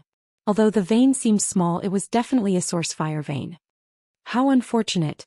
There are too many lava monsters nearby. There's even a level 80 mythic monster guarding the canyon's entrance. We don't have a chance of securing the vein, Aqua Rose said, slightly frustrated as she looked at the cave entrance. With their current strength, they might be able to defeat level 60 mythic monsters, but a level 80 mythic ranked monster was still too difficult. Furthermore, they had to fight the lava creature in such an extreme environment. Under such circumstances, they wouldn't be able to defeat the lava hound even if they were level 80. This was because this was a danger zone. The monsters here had much higher combat standards than monsters in a normal map. Including the frightening attributes of a mythic monster, they had no hope against the level 80 lava hound unless they returned at level 90 or 100. Lava creatures were different from ordinary monsters. Players would be subjected to the burning heat radiating from the monster's body if they got close to it. Even if players had sufficiently high fire resistance to avoid taking any damage, they'd still feel the searing pain. This pain would significantly affect players' combat power and prevent them from fighting at their best. However, this was not the most frightening aspect about lava creatures. Lava creatures' corrosive ability was far more dangerous. Weapons and equipment would rapidly lose durability when they came into contact with these creatures. If the items lost all durability mid-battle, they'd be permanently lost. Because of this, players tried to avoid lava monsters as much as possible. Meanwhile, every monster in the canyon was a lava creature. Trying to clear out these monsters long-term would be hell.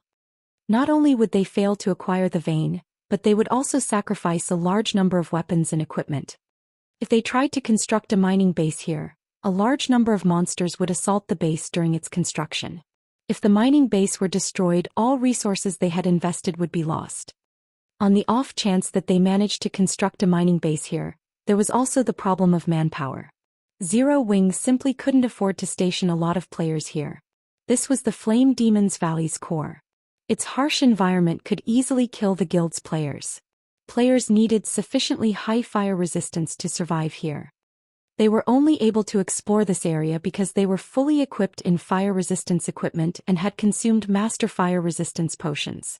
If any other player stood in their place right now, the extreme temperatures would have long since claimed their lives.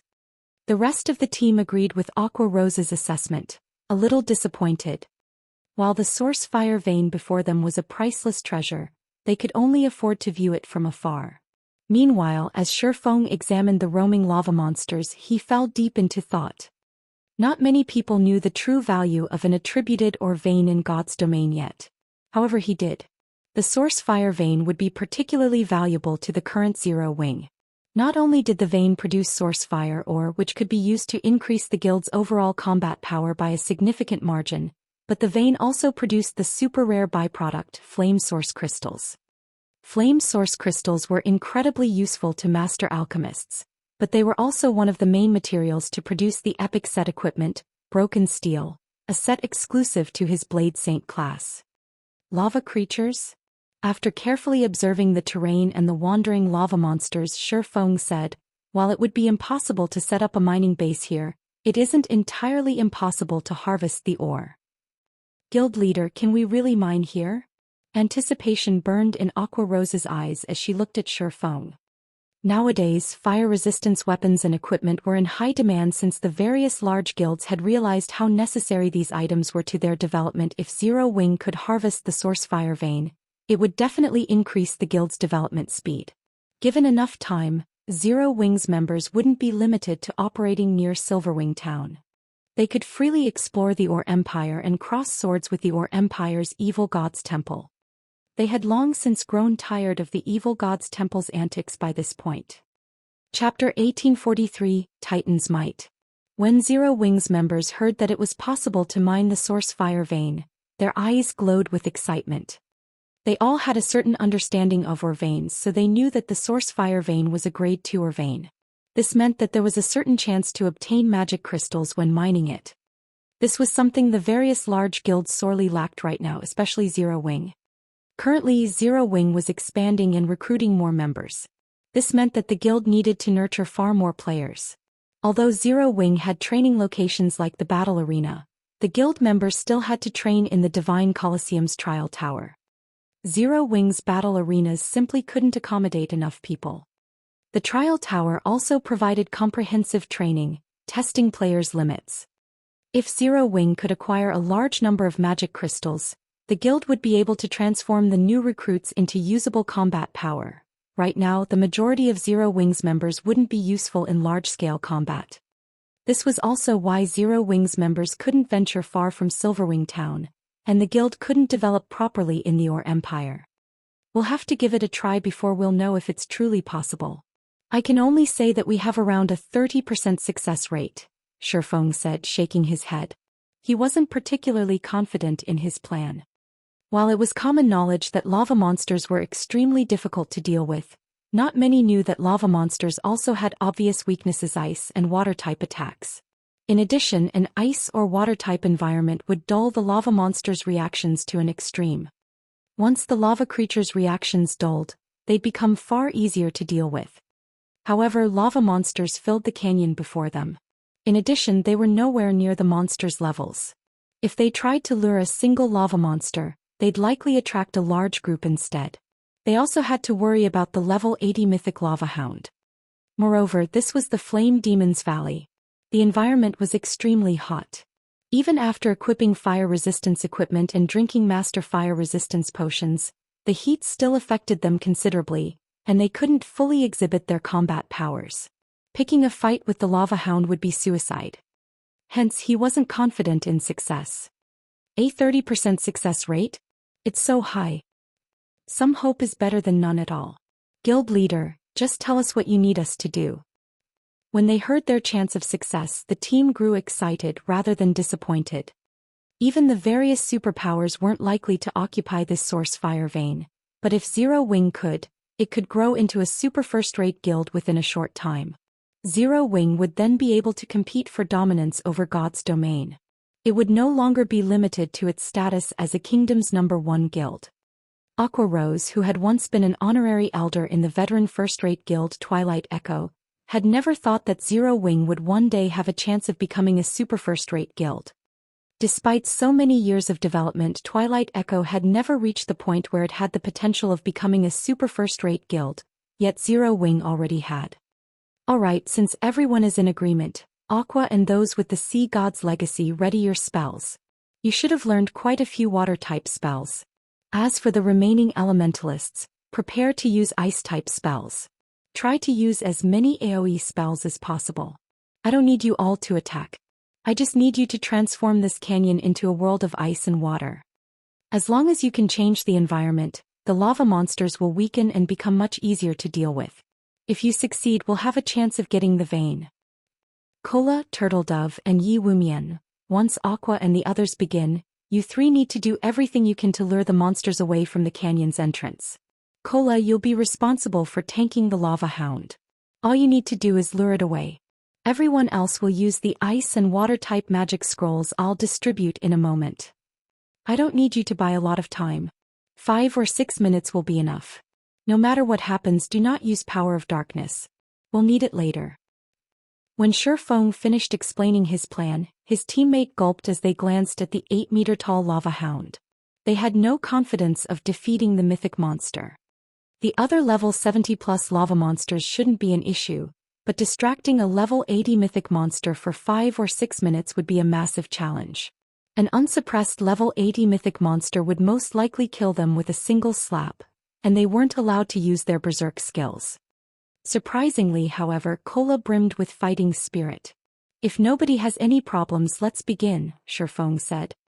After scouting the terrain for about 10 minutes, Aqua Rose and the other casters finally decided on their positions.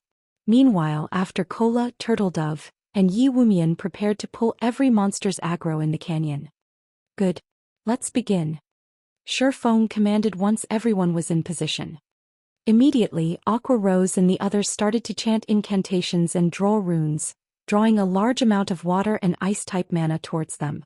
The non-magical class players also activated their water and ice-type magic scrolls. The flow of mana soon attracted the attention of nearby monsters. These monsters instantly searched for the change's source. However, before these lava monsters discovered Aqua Rose and her companions' locations, AoE spells began to descend. Boom, boom, boom. Suddenly, icicles and waterfalls rained down from the top of the canyon walls. As the streams of ice and water reached the bottom of the canyon, the molten lava vaporized the ice and water, filling the canyon with a dense mist. At the same time, the canyon's temperature began to decrease. Unfortunately, Aqua Rose and the other spells were only temporary. Their spells couldn't stop the lava from spewing out of the ground and canyon walls. Damn it! Why is there so much lava? If we can't stop it, changing the environment will be impossible, Blackie said, anxiety filling his heart as he watched water and ice become steam. If they failed to change the environment, the lava monsters would easily annihilate them. They shouldn't even dream of securing the source fire vein. Seeing the swarm of lava monsters charge up the canyon, Cola and the other MTs began to grow nervous. These level 70+ lava monsters hadn't weakened in the slightest. Seems the effects are quite good. Everything is coming along just as I expected. Shifeng smiled as he watched the rising steam. He then took out the ancient weather book and activated weather control. He hadn't actually expected Aqua Rose and the others to change the environment here by themselves. After all, only powerful domain skills could accomplish such a feat. Only a fool would try to change an area's environment with ordinary AoE spells. While the ancient weather book could alter an area's weather, it was too difficult to do so in such an inferno.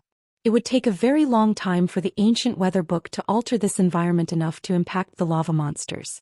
Meanwhile, the lava hound would have killed the entire team several times.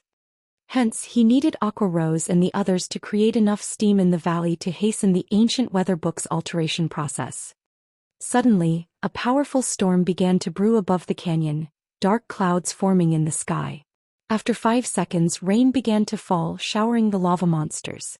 As the rainwater covered their bodies, the lava monstress cried out in pain. Their body temperatures rapidly began to cool. Not only did the lava monster's movement speed begin to decrease, but they also seemed sluggish. Oh! The lava hound raged as the rain drenched its body, its howl so powerful that it even pushed away the descending rainwater and rubble on the ground. The lava hound then charged for Shifeng, swiping a paw as it pounced on the swordsman. "You're not getting past me." When the lava hound ignored him, Kola activated Titan's domain and ran at the beast with his shield raised. Boom! Sparks scattered when the lava hound's nails scratched against Kola's Titan guard. The lava hound's gigantic body came to an abrupt halt. Meanwhile, Kola only stumbled 3 steps backward, a damage exceeding -1,000 appearing above his head. To Kola, who had over 90,000 HP, this damage was practically negligible. So strong. Kola can actually tank that thing by himself. Everyone was surprised to see Kola barely harmed. This was a level 80 mythic monster they were talking about. Although the rain had somewhat weakened the lava hound, it was a mythic monster, yet Kola had received its attack effortlessly without any help. Even Shifeng was shocked by how little damage Kola had taken. He finally understood just how frightening a fragmented legendary shield was. By the looks of it, the Guardian Knight should have no problems tanking the lava hound by himself even if he didn't use Titan's domain. Shifeng also dismissed the worry that plagued his heart. He then activated Gale domain and flew toward the cave entrance in the distance. He quickly reached the mine, realizing that its entrance was so small that barely 3 people shoulder to shoulder would be able to enter at the same time. The instant Shifeng set foot in the mine, a series of system notifications reached his ears. Moreover, he wasn't the only person to receive the system notifications. Everyone in the Flame Demon's Valley had received them. Chapter 1844, Underground Country. System: Congratulations. You have discovered the Fire God's ancient land. Flame Demon's Valley Region System Announcement. A player has triggered the new expansion pack, Underground Country, and activated the Primordial Taboo Seal. Players may enter the Underground Country in 10 days. The system announcement repeated 3 times, the system's indifferent voice echoing in everyone's minds for quite some time. Underground Country? Shifeng was stunned. Fire God's ancient land. He had never heard of the Flame Demon's Valley containing some kind of underground country during his previous life. He only knew that the Fire Demon's Valley's monsters had a high drop rate for source fire ore and magic crystals, and a few superpowers had fought fiercely over the area. However, this new expansion pack had never been triggered in the past.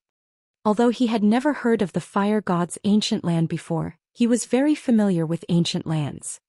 Any location that was considered an ancient land had existed before the Great Destruction. Only, these locations had disappeared from the public eye after the Great Destruction. Meanwhile, these ancient lands were rumored to have been blessed by ancient gods, which was why they had survived for so long. But as time passed, these ancient lands had become relics. Among the various ancient lands that had been discovered during Shifeng's life, some contained items that had even been famous during ancient times.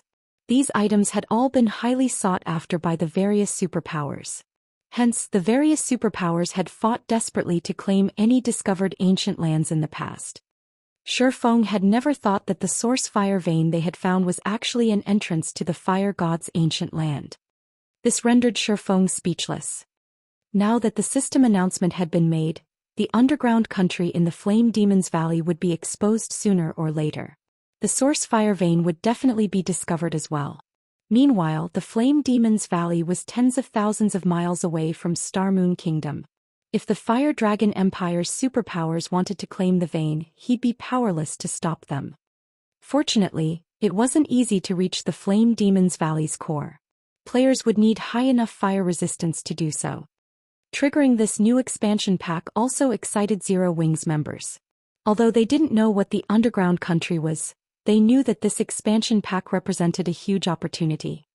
Every kingdom and empire had its own specialty products, and no player had ever explored this underground country yet. This meant that they could monopolize the underground country's specialty products. Depending on the item's value, they could make a fortune by reselling them. Although Zero Wing's members were excited about the new expansion pack, when they returned their attention to the horrific number of approaching monsters, they suppressed their excitement and focused on their enemies. As for Shifeng, after a moment of surprise he quickly charged into the source fire vein and started building a marker for a teleportation magic array. Trying to get all of his team members into the Flame Demon's Valley's core had already been incredibly difficult, not to mention sending an army into the valley. No guild in God's domain would be able to do so at this stage of the game, so it was impossible to mine this source fire vein long term. However, while this task might be impossible for other guilds, the same was not true for Zerowing. As long as he set up a teleportation marker, he could transport players via teleportation array. Not only would it save his players a lot of travel time, but they could also avoid unnecessary battles in the Flame Demon's Valley. Unfortunately, due to the massive distance between teleportation arrays, the magic crystal cost would be considerable.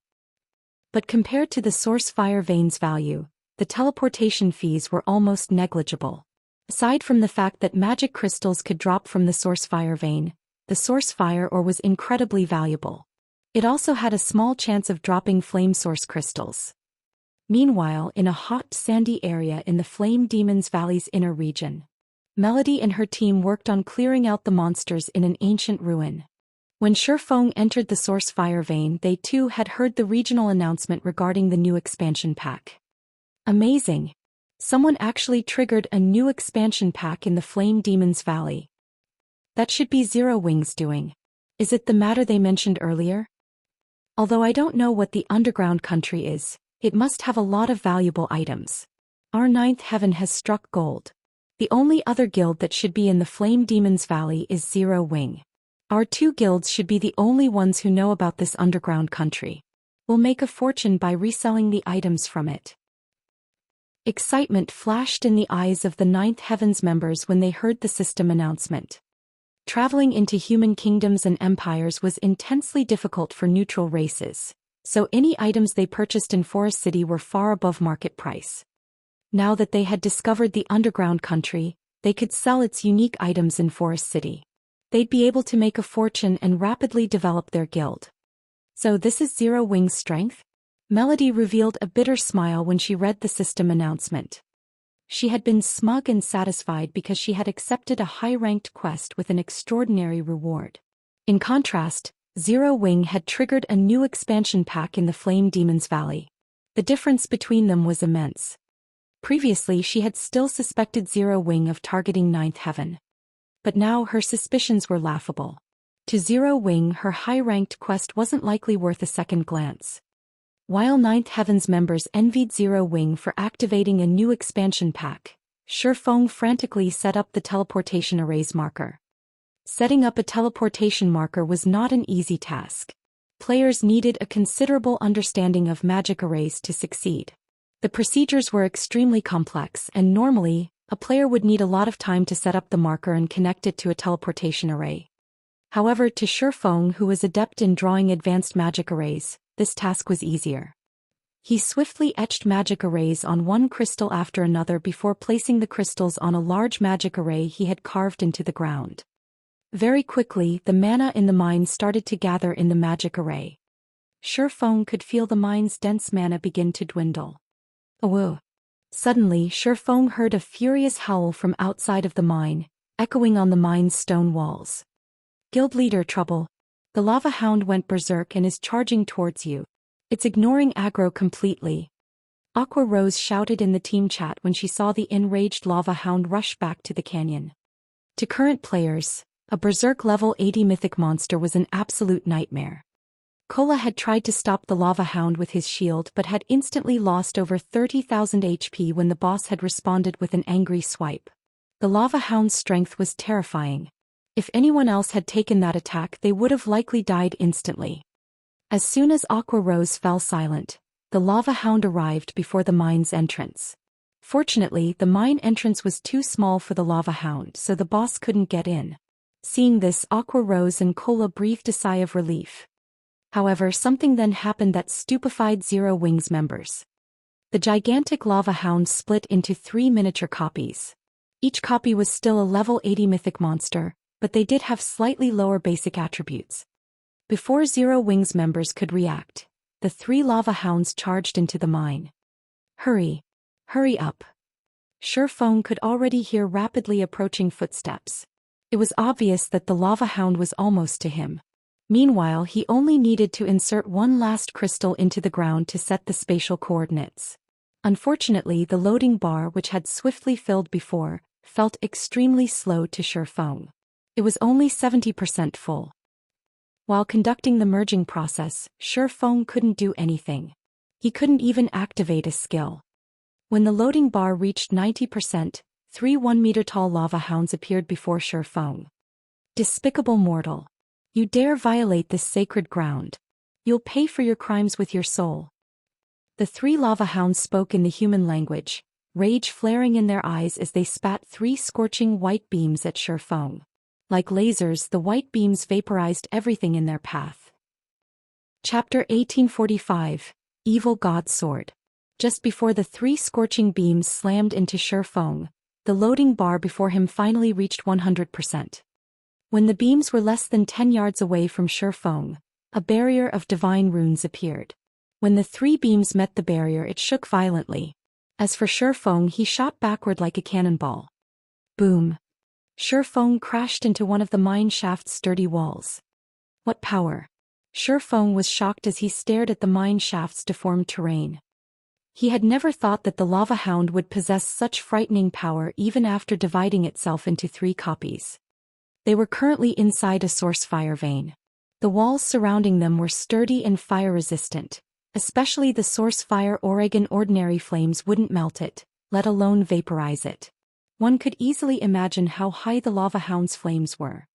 If those white-hot flames struck a player's equipment, not even magically enhanced dark gold equipment would survive. Only epic equipment might. If he hadn't activated Absolute Domain in time, he likely would have died from that attack. Retreat. Everyone retreat immediately. Shifeng shouted through the team chat once the flames dissipated. Kola could barely tank 1 lava hound. Now that they had to face 3 miniature lava hounds, which were only slightly weaker than the full version, he knew they couldn't stay here for a moment longer. After issuing his command, he switched the aura of Earth to the aura of space, preparing to teleport out of this map. Awoo! As Shifeng was about to escape using space movement, the 3 lava hounds howled as one.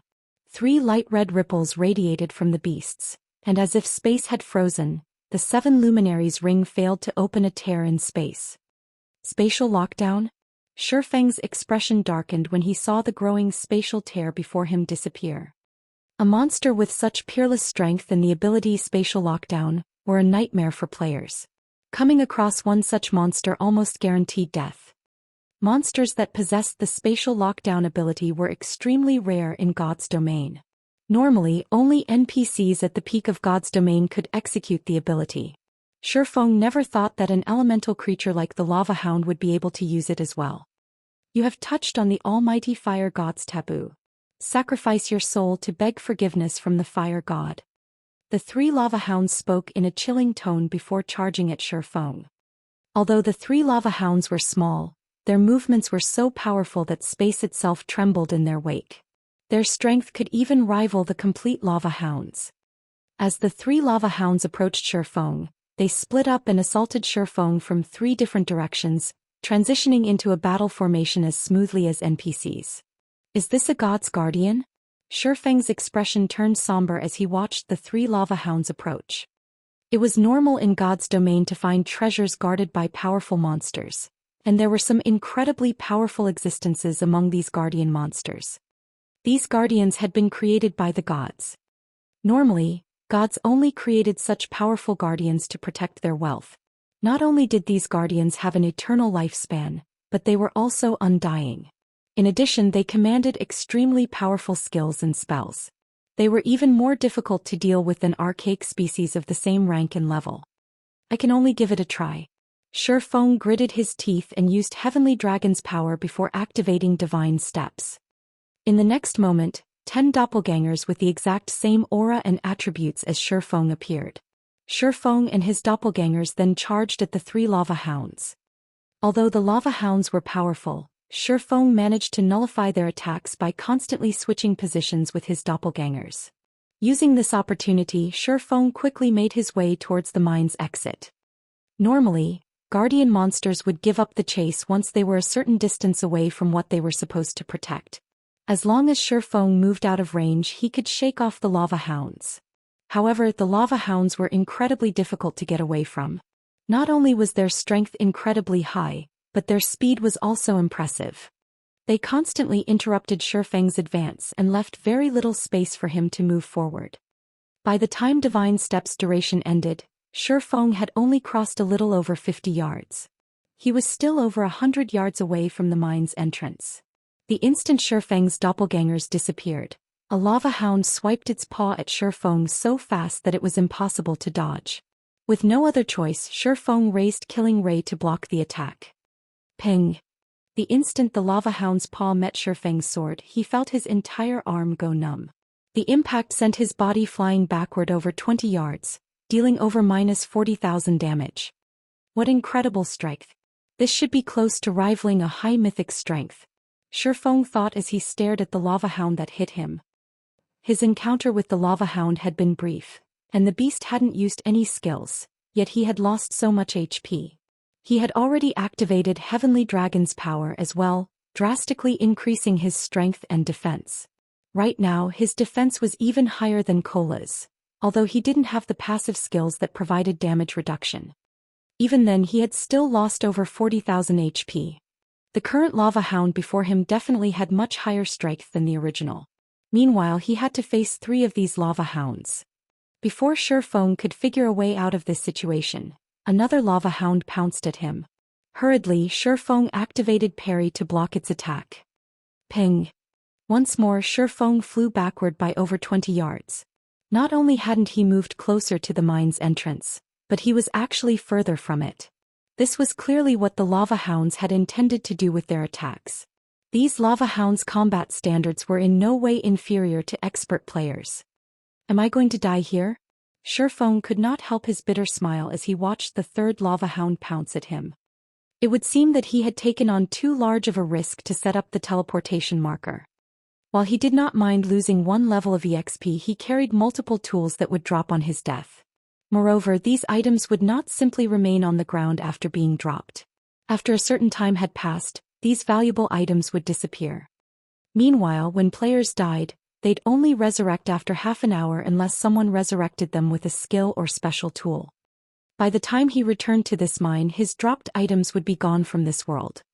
As Shifeng clashed with the lava hounds, his HP continued to decrease. 80%, 70%, 60%. Although he had tried to use void steps to blindsight the beasts, the technique was ineffective against the lava hound's sharp sense. Even though the lava hounds couldn't see him, they could pinpoint his location with their other senses, launching another paw swipe or bite attack. Why hasn't the guild leader come out yet? Aqua Rose, who had long since distanced herself from the canyon, muttered as she watched the swarm of lava monsters return to their home. The guild leader should be fine. If he goes all out, he can even contend with mythic monsters, Blackie reassured.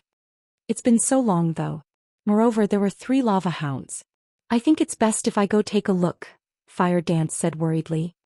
I'll go with you, Flying Shadow offered as he followed Fire Dance. Meanwhile, inside the mine, Shifeng watched the circling lava hounds and glanced at the small percentage of HP he had remaining with a bitter smile.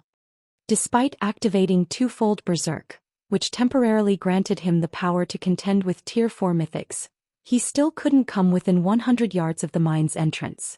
While he was confident that he could escape a single lava hound, 3 were too much for him to handle. To make matters worse, the 3 lava hounds coordinated perfectly. Although he had thought of using a magic or summoning scroll, the 3 lava hounds were simply too fast. They gave him no opportunities to use such tools. As twofold Berserk's duration continued to run out, Shifeng frantically searched through his bag for items that could help him out of this predicament. Suddenly, he discovered a broken longsword that had been inactive in his bag for quite some time. This longsword was none other than the evil god's inheritance, a treasured sword that had once belonged to the evil god. Seeing that the lava hounds charged at him again, Shifeng gritted his teeth and took out the evil god's inheritance. He then inserted his power into the weapon. Protecting the items that would drop if he died was undoubtedly more important than losing 10 points in all of his attributes. After Shifeng powered the sword, the evil god's inheritance pulsated. An invisible force then spread out from the sword, sweeping through the mine with so much power that even space shook with the intensity. A moment later, a deathly aura pervaded the mine shaft. Chapter 1846, Broken Sword's Power. As the aura of death saturated the mine, space itself froze. The three lava hounds slid to a halt as they glared at the broken sword in Shifeng's hand, wary. Pitch-black divine runes had appeared along the broken blade as the sword released plumes of dark smoke. The weapon felt cold and evil. The lava hounds finally discerned the broken sword's identity, and fear flashed in their eyes. It was as if they had remembered something horrific from their past. Despicable heretic! You dare set foot in this sacred land? Let the almighty fire god's flames purify your soul. After Shifeng replaced the abyssal blade with the evil god's inheritance, the broken sword seemed to trigger something in the three lava hounds. Suddenly they began to grow larger as golden flames flared across their bodies. Despite standing still, the solid rock beneath the lava hounds' feet began to crack. Space tore around them as if it couldn't withstand the golden flames' power. It was as if the space around them was no longer able to withstand the power of the golden flames. Shifeng could also sense a threat of death from that golden fire. Moreover, Shifeng could tell that this death wouldn't just end with a single lost level. He could feel a power akin to soul fire, although this was many times stronger. Burning and devouring his soul would be child's play for this strange fire. If these golden flames burned a player's soul, the player's account would likely be left permanently crippled. Before Shifeng could think of a plan to get out of this troubling situation, the three lava hounds pounced as one. At this point, Shifeng had no skills that he could use to protect himself. In addition, the lava hound's movement speed had significantly increased. With no other options, Shifeng instinctively executed Sword's Orbit. Countless sword lights enveloped Shifeng, clashing with the three gigantic flaming beasts as they attacked. Boom. The resulting impacts tore the nearby rocky ground. The scattered sparks ignited anything they touched, transforming the area into a sea of fire. The three lava hounds were thrown back, forming three large craters as they crashed into the ground. Damages of over -3,000 appeared above their heads. In contrast, Shifeng remained standing in his original position, although the ground beneath him had been burned and melted. Now he stood in a deep crater of his own that had a smooth, glassy surface. What incredible power! So, this is a weapon that had once belonged to an evil god. Shifeng was stunned as he looked at the injured lava hounds. Truthfully, the broken sword he wielded was only fragmented legendary rank. Although the weapon provided a considerable boost to strength and attack power, he hadn't expected the boost to be this intense. After all, his abyssal blade was even stronger than ordinary epic weapons, but it had never been this powerful. Meanwhile, the lava hounds before him nearly had enough strength to rival high mythic ranked monsters. Even after activating twofold berserk, he still hadn't been a match for the lava hound's strength. Yet when he had used the evil god's inheritance against these monsters, he felt as if he had hit a group of weak, powerless dogs.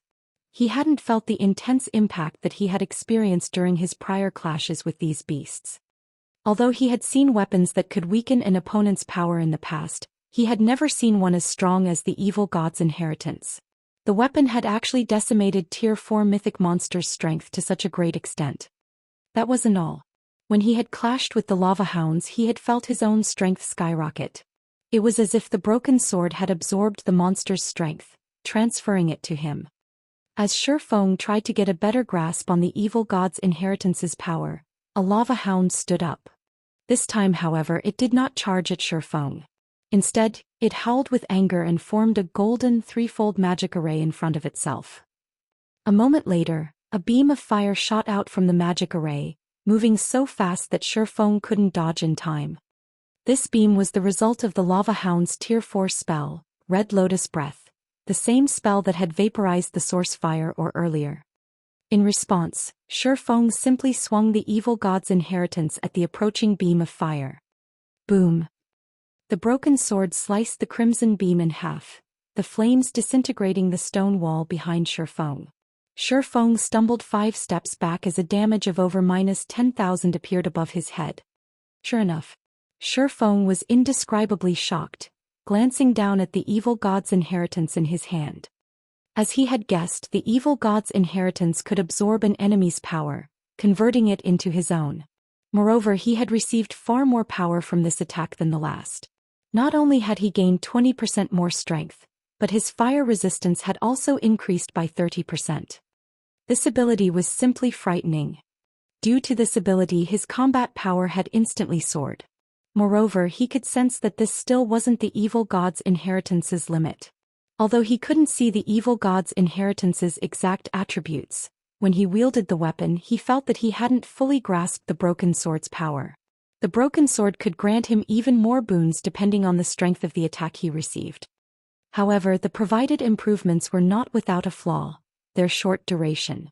Each time it absorbed an attack's power, the weapon's wielder could only retain it for a short 10 seconds. Even so, it was amazing. Feng found it truly hard to imagine that the evil god's inheritance was still incomplete and that he only exhibited 10% of its power after sacrificing his attributes. If he could exhibit the weapon's full power, the result would be unimaginable. Most likely he'd be able to suppress the 3 lava hounds completely. One should be able to leave now. When he saw the other 2 beasts charge towards him, Feng licked his lips in excitement and ran to meet his enemies in battle. Previously, the difference between their basic attributes had been too great. Even after using twofold berserk, he had been thoroughly suppressed. Now, however, his strength had surpassed the lava hounds after he had weakened them and boosted his own with the evil god's inheritance. Feng relied on his superior strength and technique to push the 2 lava hounds to the side. He then dashed for the mine's entrance like a powerful gale. When the lava hounds caught up to Feng, he easily threw them back with an attack. In less than 5 seconds, Feng burst from the mine and back into the canyon. Thousands of lava monsters then turned to look at the swordsman. "Big Sis Fire, the guild leader is out," Flying Shadow said, breathing a sigh of relief when he saw Feng emerge from the mine. However, his excitement quickly faded, and a somber expression dominated his face. Thousands of lava monsters surrounded Feng, including the 3 mythic lava hounds that chased after him. Even a tier 2 assassin like him or Fire Dance would have no hope of surviving such an encirclement, much less a swordsman like Feng. "I'll attract the monster's attention. Ready a defensive magic scroll and prepare to use it on the guild leader." Fire Dance felt her scalp tingle as she watched the swarm of monsters close in on Feng, but she had to try to rescue her guild leader. She could feel how extraordinary the flames that enveloped the lava hounds were. If those flames claimed Feng's life, he'd lose far more than a single level. Just as Fire Dance was about to dash forward, Feng raised the evil god's inheritance into the air. Suddenly, the canyon's mana began to gather around the broken blade, and the sword gradually took on a mist-like state. Feng swung the weapon lightly at the surrounding lava monsters. The mist-like broken sword suddenly disappeared from Feng's hand and transformed into 5 pitch-black sword lights that flew at the offending monsters, devouring everything in their path. This move was the evil god's inheritance's only skill after Feng had sacrificed a fraction of his attributes. Godslayer. With one attack, every chieftain and lord-ranked lava monster nearby was incinerated, their ashes scattering in the wind. The surviving monsters were heavily injured and unable to make the slightest movement. Chapter 1847, Flame Demon's Crown. When Feng had swung the broken sword, the attack had carved 5 deep grooves in the rocky ground around him. The canyon's terrain had changed drastically. What great destructive power! Shock filled Feng as he gazed at the evil god's inheritance in his hand. Godslayer's destructive power was even greater than that of a Tier 4 super large-scale destruction spell. He had turned several hundred level 70+ lava monsters into ash instantly. The skill truly had the power to decimate heaven and earth. Unfortunately, the monsters he had killed with Godslayer hadn't granted Feng any EXP. In fact, he would not gain any EXP from slain monsters while he had the evil god's inheritance active. The sword would absorb it all. After killing so many monsters, the black mist the evil god's inheritance emitted had become denser. Following which, Feng heard the sound of a system notification. System, Evil God's inheritance has accumulated sufficient life force and recovered the first Evil God's mark, activating a portion of its power. The Evil God's inheritance has such an effect? Shifeng was surprised. He had thought that he could only repair the weapon by collecting the missing fragments. He had never expected the broken blade to recover some of its lost power by absorbing others' life force. Evil God's inheritance, one-handed sword. A treasured sword that the Evil God had once used. However, the sword had been destroyed in a battle, shattered into 3 pieces. Although the Evil God's treasured sword had been destroyed, the Evil God's power within remains intact. As long as one gathers all 3 fragments, it is possible to restore the sword to its past glory. This piece is the sword's broken hilt. By permanently sacrificing 10 points of all attributes, the user may temporarily use the sword's power. Although this sword has been severely damaged, it can still exert 1/10 of its original power. First Evil God's mark. Power absorption can increase strength by a maximum of 100%, stamina by 20%, and all resistances by 100%. When this fragment is within 1,000 yards of other fragments, the fragments will resonate. Drops upon death. Cannot be traded. Although he could strengthen the Evil God's inheritance by killing a large number of monsters, he had no intentions of doing so. While Shifeng might wield extraordinary power when he used the Evil God's inheritance, he'd have to sacrifice 10 points from every basic attribute permanently each time he wielded the weapon. While 10 points in all attributes might not be much to a Tier 2 player, it would add up. If he used the weapon for too often, he would cripple his account. One could say that the Evil God's inheritance was even more evil than magic weapons. Hence, the Evil God's inheritance should only be used as a final trump card. Shifeng had no intentions of feeding the Evil God's inheritance any more life force right now either. He only had half an hour to use the weapon after activating it.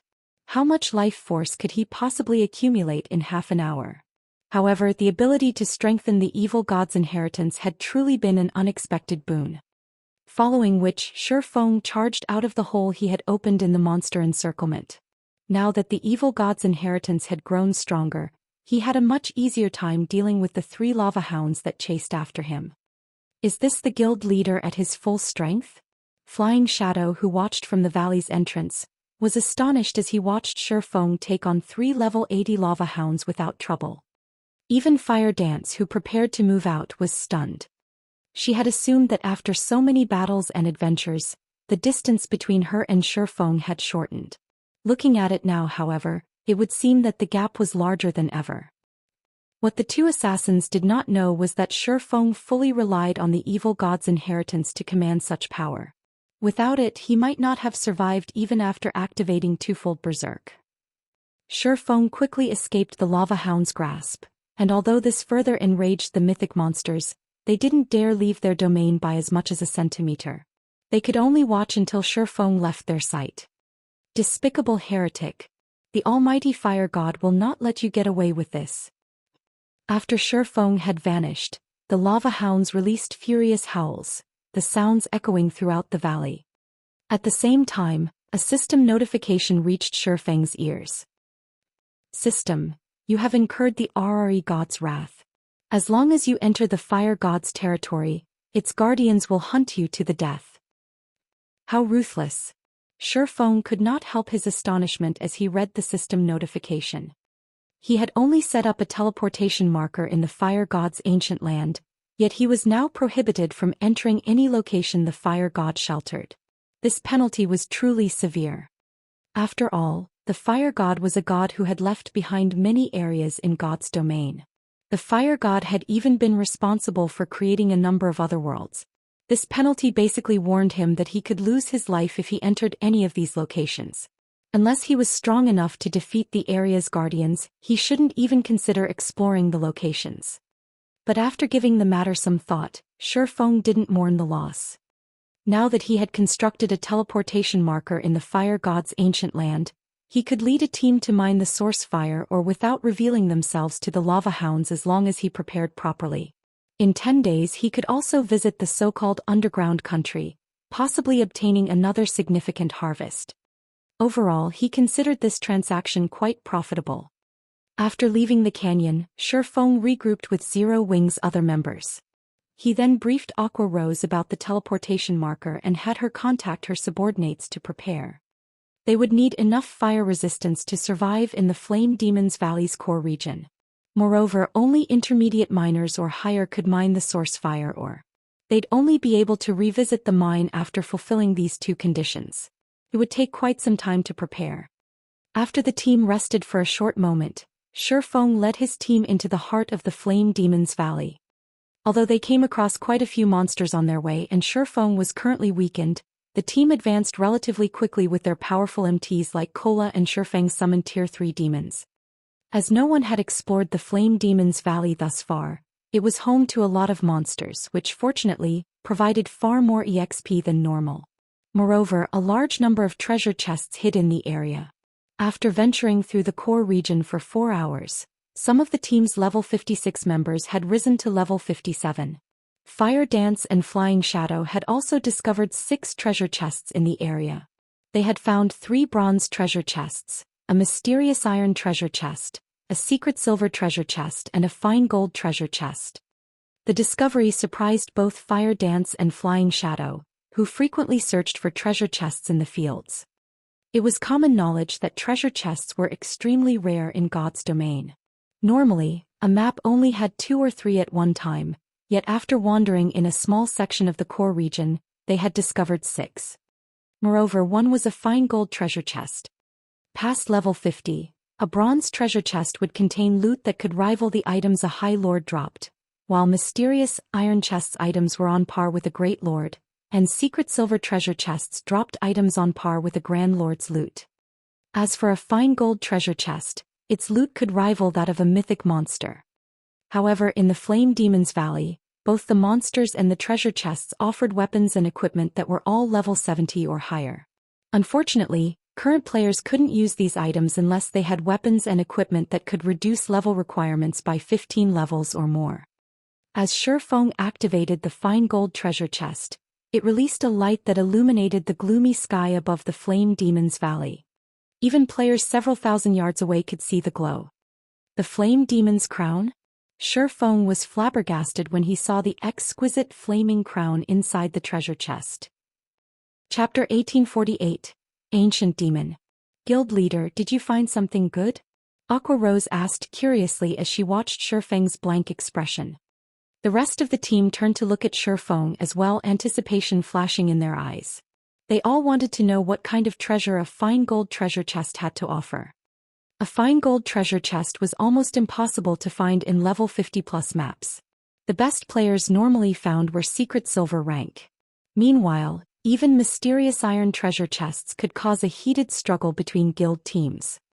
The higher quality treasure chest players found, the more of a commotion activating the treasure chest would cause. In turn, this would lead to more players finding out about the treasure chest. Moreover, after players acquired the items inside a treasure chest, there was a 2-hour period when the items would be guaranteed to drop upon death.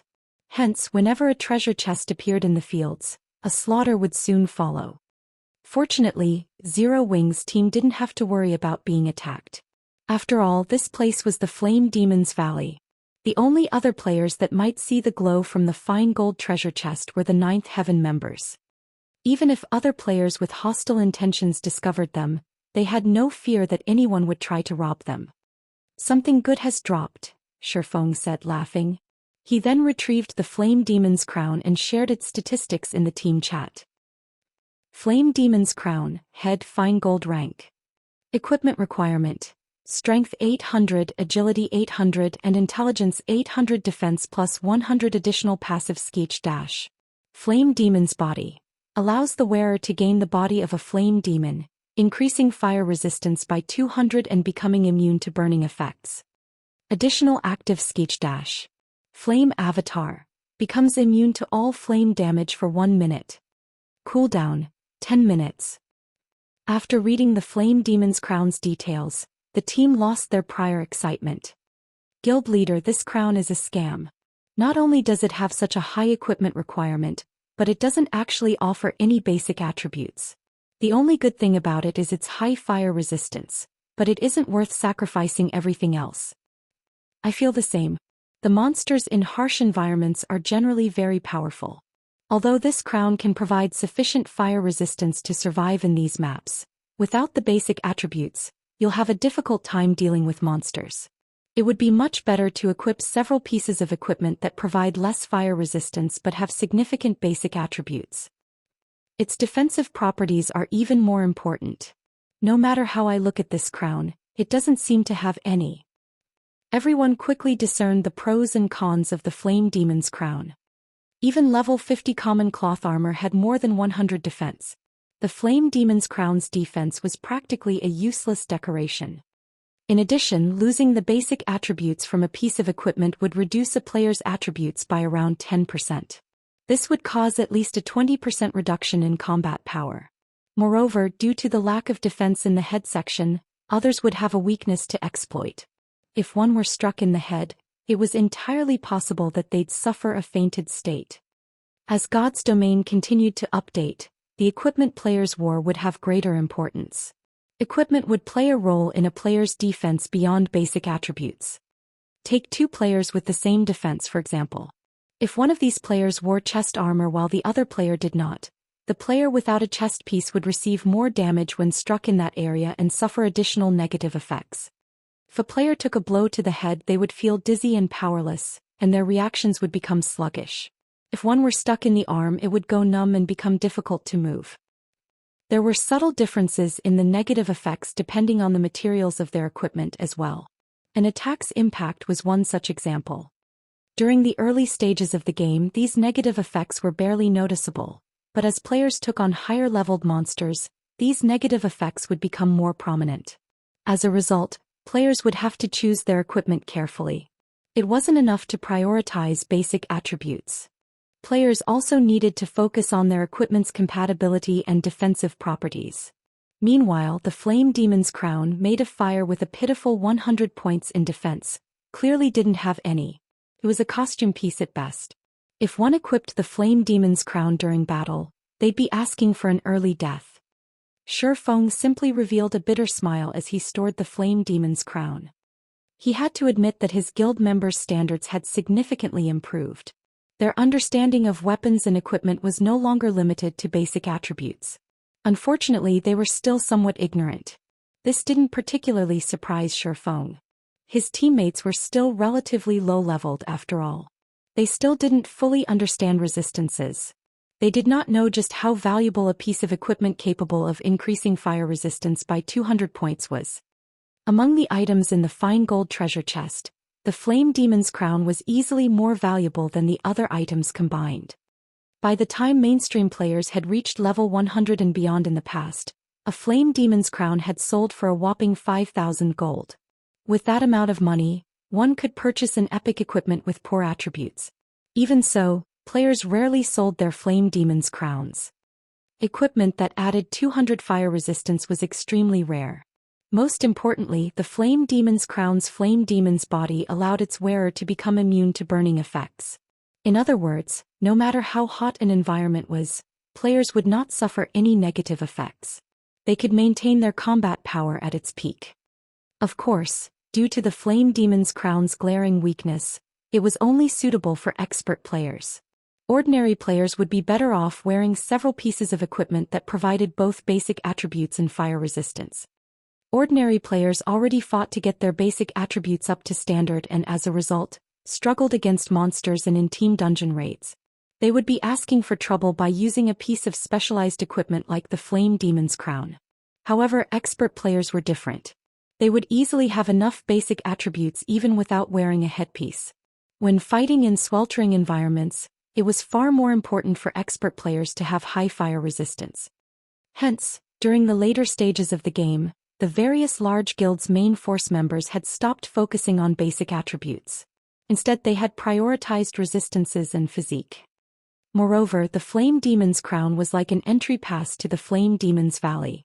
As long as one had a Flame Demon's crown, they could travel anywhere within the valley. They wouldn't even have any issues exploring the Flaming Valley's core. Originally, Feng had worried that he didn't have enough fire resistance to survive in the central area, but now that he had the Flame Demon's crown, he wasn't concerned.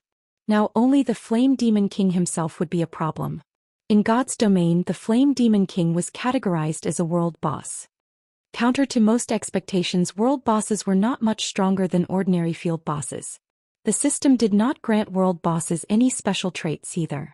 However, they did have full control over their territories. While in a world boss's territory, players would be prevented from using magic scrolls and magic arrays. It wasn't even possible to use magical tools. At most, players could use their weapons and equipment skills. It was a nightmare for most players. After emptying the fine gold treasure chest, Feng and the others continued towards the central region. After traveling for a little over an hour, they finally arrived before a fiery world. White-hot flames danced along the mountain range before them. The ring of mountains resembled a burning sun, making it difficult to look at. "This place is so hot," Blackie exclaimed as he looked at the flaming mountain range. Despite standing some distance away from the mountain range, he felt as if like roasting meat. Everyone on the team felt the sweltering heat.